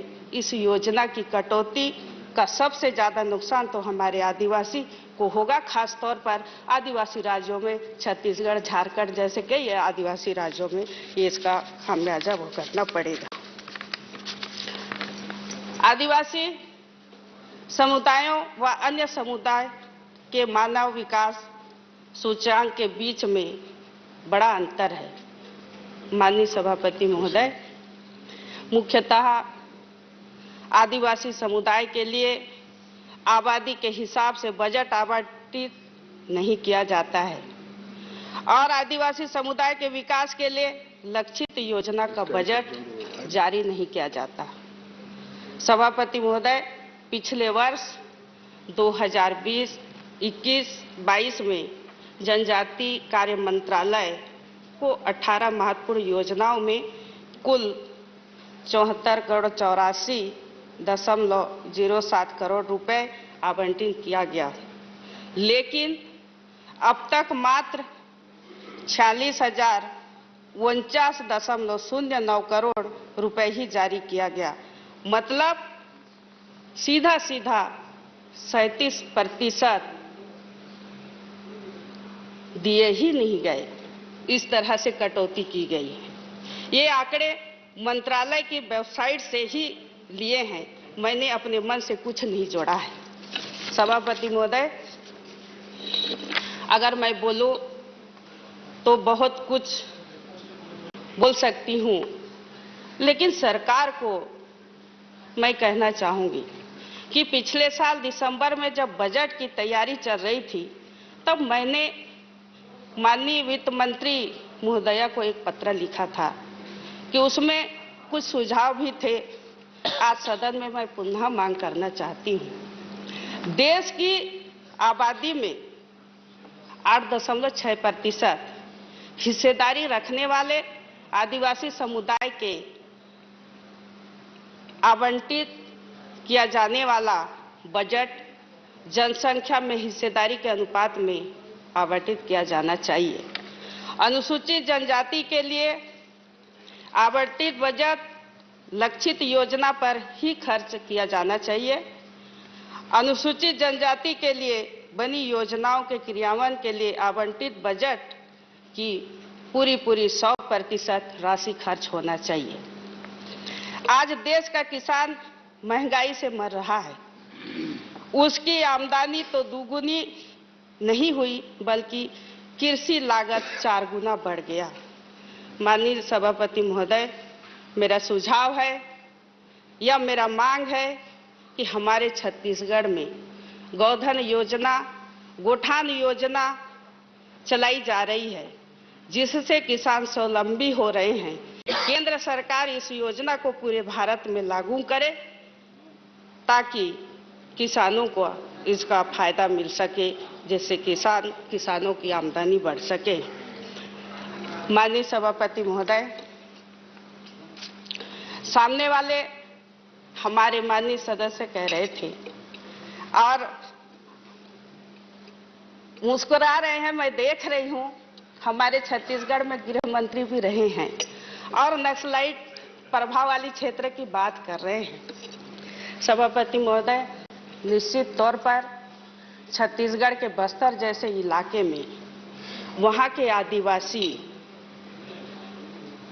हम सबको संवेदनशील होना चाहिए कि जिस तरह से आपने बजट बनाए और बजट को कटौती किए, जो आदिवासी पहाड़ी इलाका, जंगल इलाका में कोने कोने में रहते हैं, आज भी झरिए के पानी पीते हैं। बिजली की बात बहुत जोरों से कह रहे थे कि केवल एक ही हमारे प्रधानमंत्री नरेंद्र मोदी ही पूरा कर सकते हैं, ये उन्होंने कहा।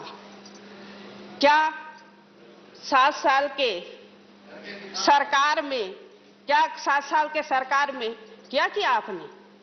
कांग्रेस ने क्या नहीं किया? जिस स्कूल में आप पढ़ के आए हैं, आज जो यहाँ बैठे हैं वो कांग्रेस की देन है। एयरपोर्ट बनाई कांग्रेस की देन है। IIT, कॉलेज, स्कूल, ये सब कांग्रेस की देन है। इस बात को आपको भी सुनना पड़ेगा। अब नया क्या किया? बोले दीजिए, बोले। नया आपने क्या किया? नया आपने क्या किया? एक स्कूल का नाम बताइए। मैं इस बात की गहरा मैं चिंतन करती हूं, क्योंकि आपकी सरकार थी तब छत्तीसगढ़ में बहुत बड़ा घटना हुआ, जिसके चलते हमारे कांग्रेस के बड़े बड़े लीडर शहीद हुए। वो आज तक जांच नहीं हो रही है। आज तक केंद्र सरकार ने NI रिपोर्ट राज्य सरकार को नहीं दे रही है, क्योंकि उस झीरम घाटी की बात है जहां पे मैं भी थी, मुझे भी गोली लगी, हैंड ग्रेनेड के छर्रे आज भी पड़े हैं। उस जगह से बिलोंग करती हूं, मैं भी आदिवासी महिला हूं। और वहां के आदिवासी किस तरह से खाते हैं, किस तरह से पीते हैं, किस तरह से काम करते हैं, वो हमसे और ज्यादा कोई नहीं जान सकता।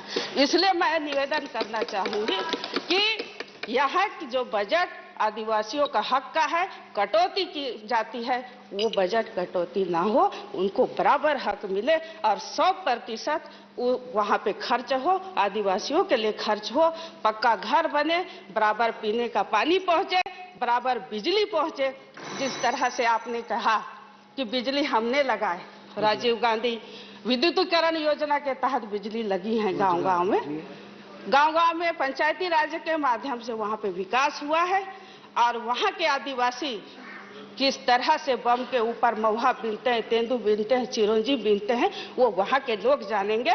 इसलिए मैं आपसे आग्रह करूंगी कि पूरा आदिवासियों का जो हक है वो मिलना चाहिए। धन्यवाद सभापति महोदय, आपने बोलने का अवसर दिया।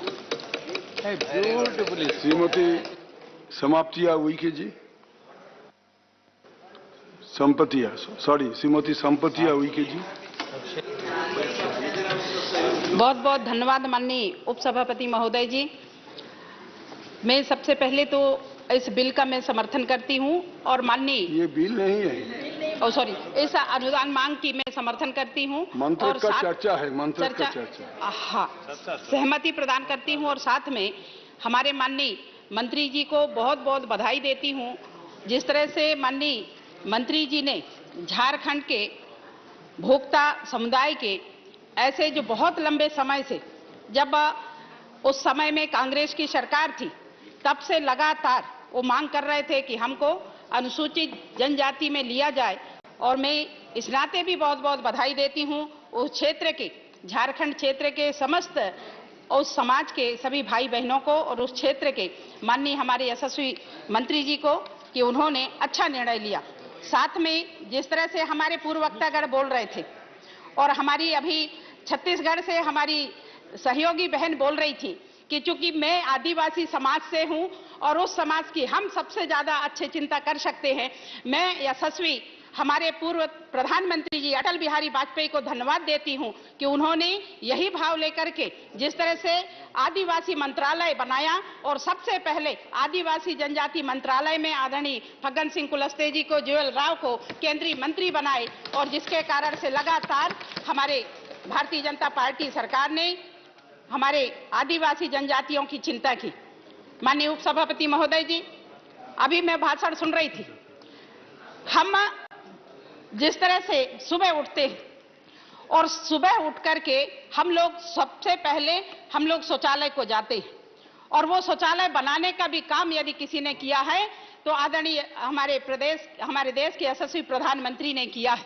हम यदि चाय बनाते हैं तो चाय बनाने के लिए सबसे पहले हम चूल्हा का उपयोग करते थे और हम पहाड़ जंगल में रहने वाले ऐसे वनवासी क्षेत्र के हम भाई बहना हैं और हमारी बहन जी भी हैं, तो जिस तरह से वो अभी भाषण दे रही थी तो सबसे पहले यदि हम उपयोग करते हैं तो माननीय प्रधानमंत्री जी के उस उज्ज्वला योजना के तहत पे गैस देने का काम किया, उसको हम लोग उपयोग करते हुए सबसे पहले हम लोग चाय पीते हैं।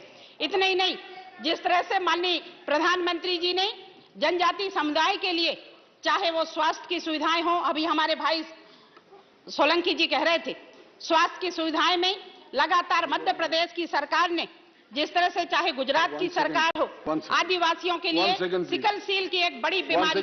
One second. Now it is about 6 o'clock, so I will have to take the sense of the House for extension of the session till such period the honourable member concludes her speech. Okay. Please continue. Please continue.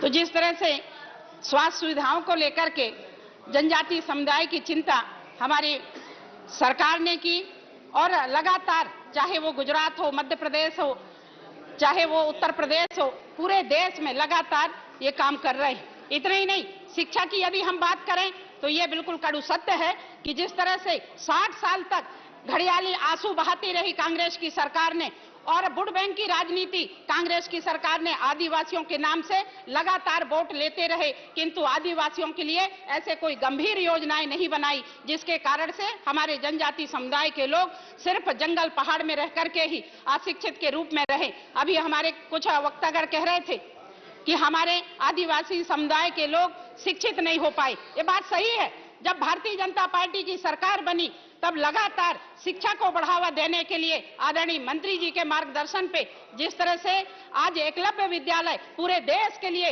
जनजाति क्षेत्रों में हर क्षेत्रों में, जैसे मैं मध्य प्रदेश से आती हूँ 89 ब्लॉक हैं, हर ब्लॉक में एकलव्य विद्यालय का निर्माण 38 करोड़ का जिस तरह से बन रहा है, मैं बहुत बहुत बधाई देती हूँ हमारे यशस्वी प्रधानमंत्री जी को और आदरणीय हमारे कैबिनेट मंत्री आदरणीय मुंडा जी को कि उन्होंने इतना अच्छा सोच बनाई। और इतना ही नहीं, आज देश विदेश में हमारे जनजाति समुदाय के बेटियां, हमारे जनजाति समुदाय के युवा आज विदेश में जाकर के पढ़ के आते हैं और पढ़ के आने के बाद इस देश के लिए चाहे वो डॉक्टर हो, इंजीनियर बन करके आज सेवाएं दे रहे हैं। ये बहुत बड़ी बात है। इतना ही नहीं, माननीय उपसभापति महोदय जी, जिस तरह से हमारी सरकार लगातार पूज्य महात्मा गांधी का नाम, जिस तरह से कांग्रेस की सरकार ने महात्मा गांधी का नाम का उपयोग लगातार किए, किंतु आज चाहे पूज्य महात्मा गांधी जी हो, चाहे हमारे भगवान बिरसा मुंडा जी हो, चाहे डॉक्टर अंबेडकर जी हो, उनके कहने पे, उनके मार्गदर्शन पे आज भारतीय जनता पार्टी की सरकार सबका साथ, सबका विकास, सबका विश्वास, सबका प्रयास लेकर के लगातार काम कर रही है, जिसके कारण से आज आप हम देख रहे हैं कि आज हर वर्ग के लोगों के लिए, चाहे वो आदिवासी समाज हो, चाहे दलित हो, चाहे पिछड़ा वर्ग हो, चाहे हर वर्ग के ऐसे शोषित पीड़ित व्यक्ति के लिए लगातार योजनाएं बना रही हैं और उन योजनाओं का लाभ हमारी सरकार उन अंतिम छोर के व्यक्ति, पंडित दीनदयाल जी उपाध्याय का कथन था कि अंतिम छोर के व्यक्ति का भला हो, और आज हमारी सरकार ये काम को कर रही है। मैं बहुत बधाई माननीय यशस्वी प्रधानमंत्री जी को दे रही हूं और आज जनता इस बात को समझ रही है। लोग कहते थे कि आदिवासी समाज को सिर्फ हम नशा में डाल दें और उसको छूट दे दें और इस नाते ये शिक्षित ना हो, ये जागरूक ना हो और मूल्य धारा से ना जुड़े, इस नाते इस तरीका से कोई ऐसी योजनाएं नहीं बनाते थे और यही लगता था कि यदि आदिवासी समाज जाग जाएगी तो आज देश का क्या होगा। और मैं माननीय प्रधानमंत्री जी को पूरे 12.5 करोड़ की जनता के ओर से बहुत बहुत बधाई देती हूं कि माननीय प्रधानमंत्री जी ने हमारे आदिवासी समाज की चिंता किया और आज मुख्य धारा में जोड़ने का काम किए। मेरे भाई कह रहे थे कोई बकरी चराते थे, कोई तेंदुपत्ता तोड़ते थे। मैं भी एक साधारण परिवार से आती हूँ और साधारण परिवार आने के नाते मैं भी तेंदुपत्ता तोड़ करके, और जिस तरीका से हम लोग 4 बजे जंगल जाते थे और जंगल में जाकर के और तेंदुपत्ता तोड़ करके लाते थे और ला करके हम लोग पूरा दिन भर हम गट्टा बनाते थे और ले जा करके और फड़ में जा करके बेचते थे। ये स्थिति हम लोगों की थी, किंतु माननीय प्रधानमंत्री जी ने और यशस्वी मुख्यमंत्री जी ने हमारी भावनाओं को समझे और समझे ही नहीं, उनको बोनस के रूप में उनको डबल कर दिया गया और आज उनको उस तरीका से उनका सम्मान दिए और आज तेंदुपत्ता तोड़ने का हक भी हमारे वनवासी समुदाय को दिया गया और तेंदुपत्ता तोड़ने से लेकर के उनको बेचने तक का अधिकार वन समितियों को दिया गया। ये बहुत बड़ी बात है, क्योंकि वही समझ सकते हैं, क्योंकि वो तोड़ते हैं। इतना ही नहीं, माननीय उपसभापति महोदय जी, जिस तरीका से माननीय प्रधानमंत्री जी ने लगातार हम सब लोगों की चिंता करते हुए, एक एक परिवार की चिंता करते हुए, बहुत से ऐसे परिवार थे जिनको खाने को अनाज नहीं हुआ करती थी, किंतु वैक्सीन के समय में 80 करोड़ परिवार को, उसमें अधिकांश 90% ऐसे हमारे जनजाति समुदाय के परिवार थे, उनको अनाज देने का काम फ्री में माननीय प्रधानमंत्री जी के मार्गदर्शन पे हुआ। इतना ही नहीं, हमारे यशस्वी मुख्यमंत्री जी मध्य प्रदेश के, उन्होंने अन्य योजना के तहत पे हर गरीब के घर तक राशन पहुंचाने का काम भी माननीय मुख्यमंत्री जी ने किया है। चाहे वो उत्तर प्रदेश हो, चाहे वो मध्य प्रदेश हो, लगातार, चाहे गुजरात हो, लगातार ये अनाज पहुंचाने का काम भी हमारे प्रधानमंत्री के मार्गदर्शन पे ये काम हो रहा है। इतना ही नहीं, जिस तरीके से आज भारतीय जनता पार्टी की सरकार लगातार विकास में काम कर रहे हैं, चाहे वो शिक्षा, स्वास्थ्य हो, पेयजल हो।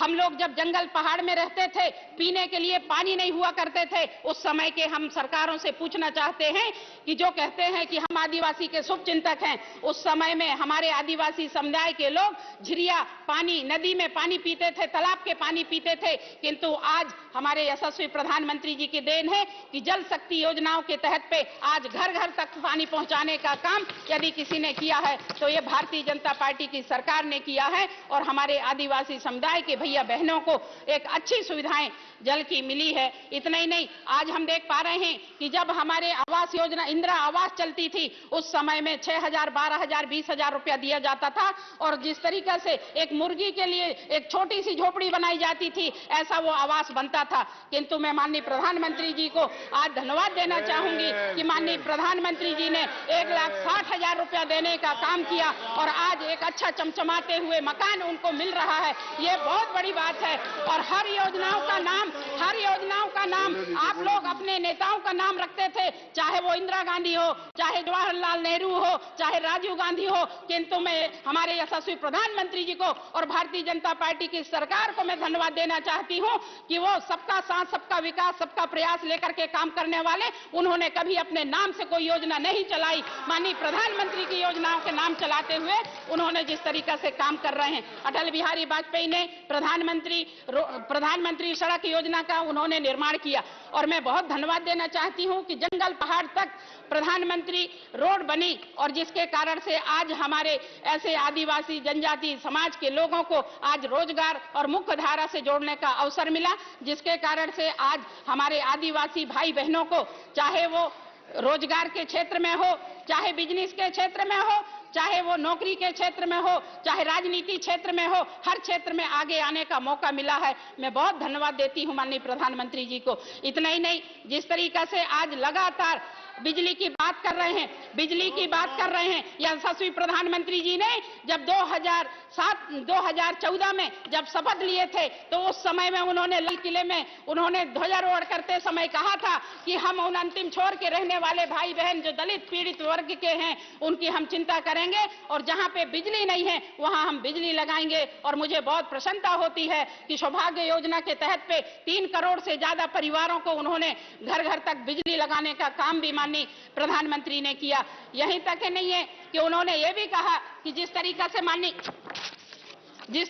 माननीय प्रधानमंत्री जी ने हर क्षेत्र में नेटवर्क बनी रहे, जिसके कारण से हमारे युवाओं को एक नेटवर्क और सोशल से जुड़ने का अवसर मिलेगा और लगातार जिस क्षेत्र में काम करने का सौभाग्य मिल रहा है।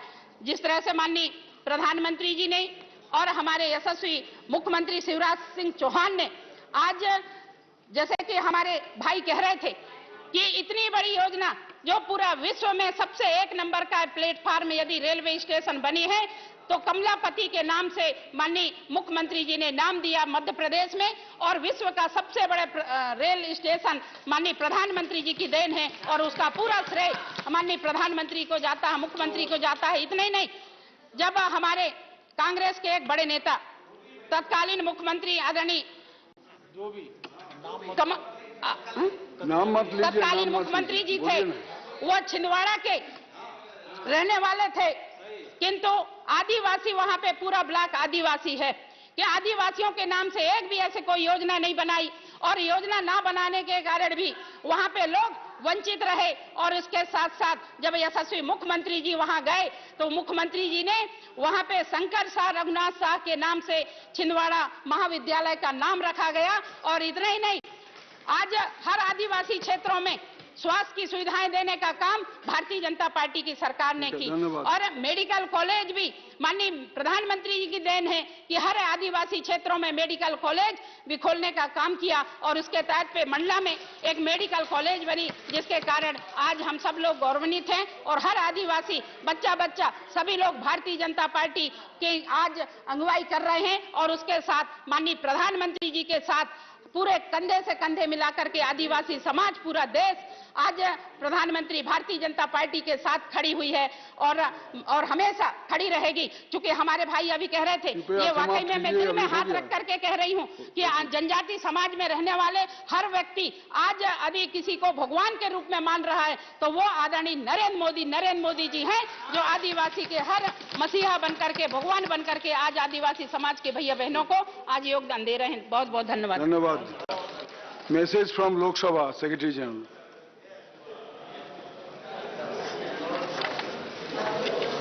Sir, with your kind permission, I rise to report that the Lok Sabha at its sitting held on 15th March 2022 adopted a motion recommending to the Rajya Sabha that Rajya Sabha do agree to elect 10 members from amongst the members of the Rajya Sabha to associate with the Committee on Welfare of Other Backward Classes for the term of 1 year beginning from the date of the first sitting of the committee, and do communicate to Lok Sabha the names of the members so elected to the said committee.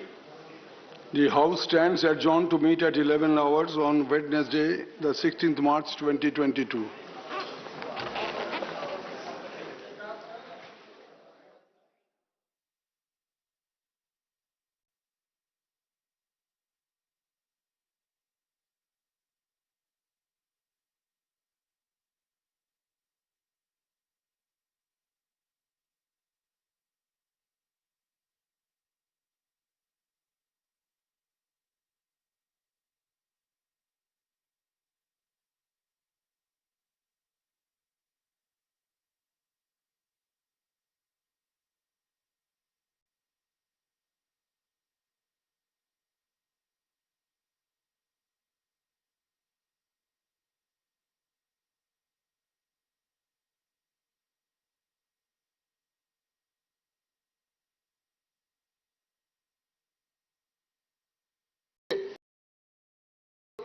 काफी रकम कम होकर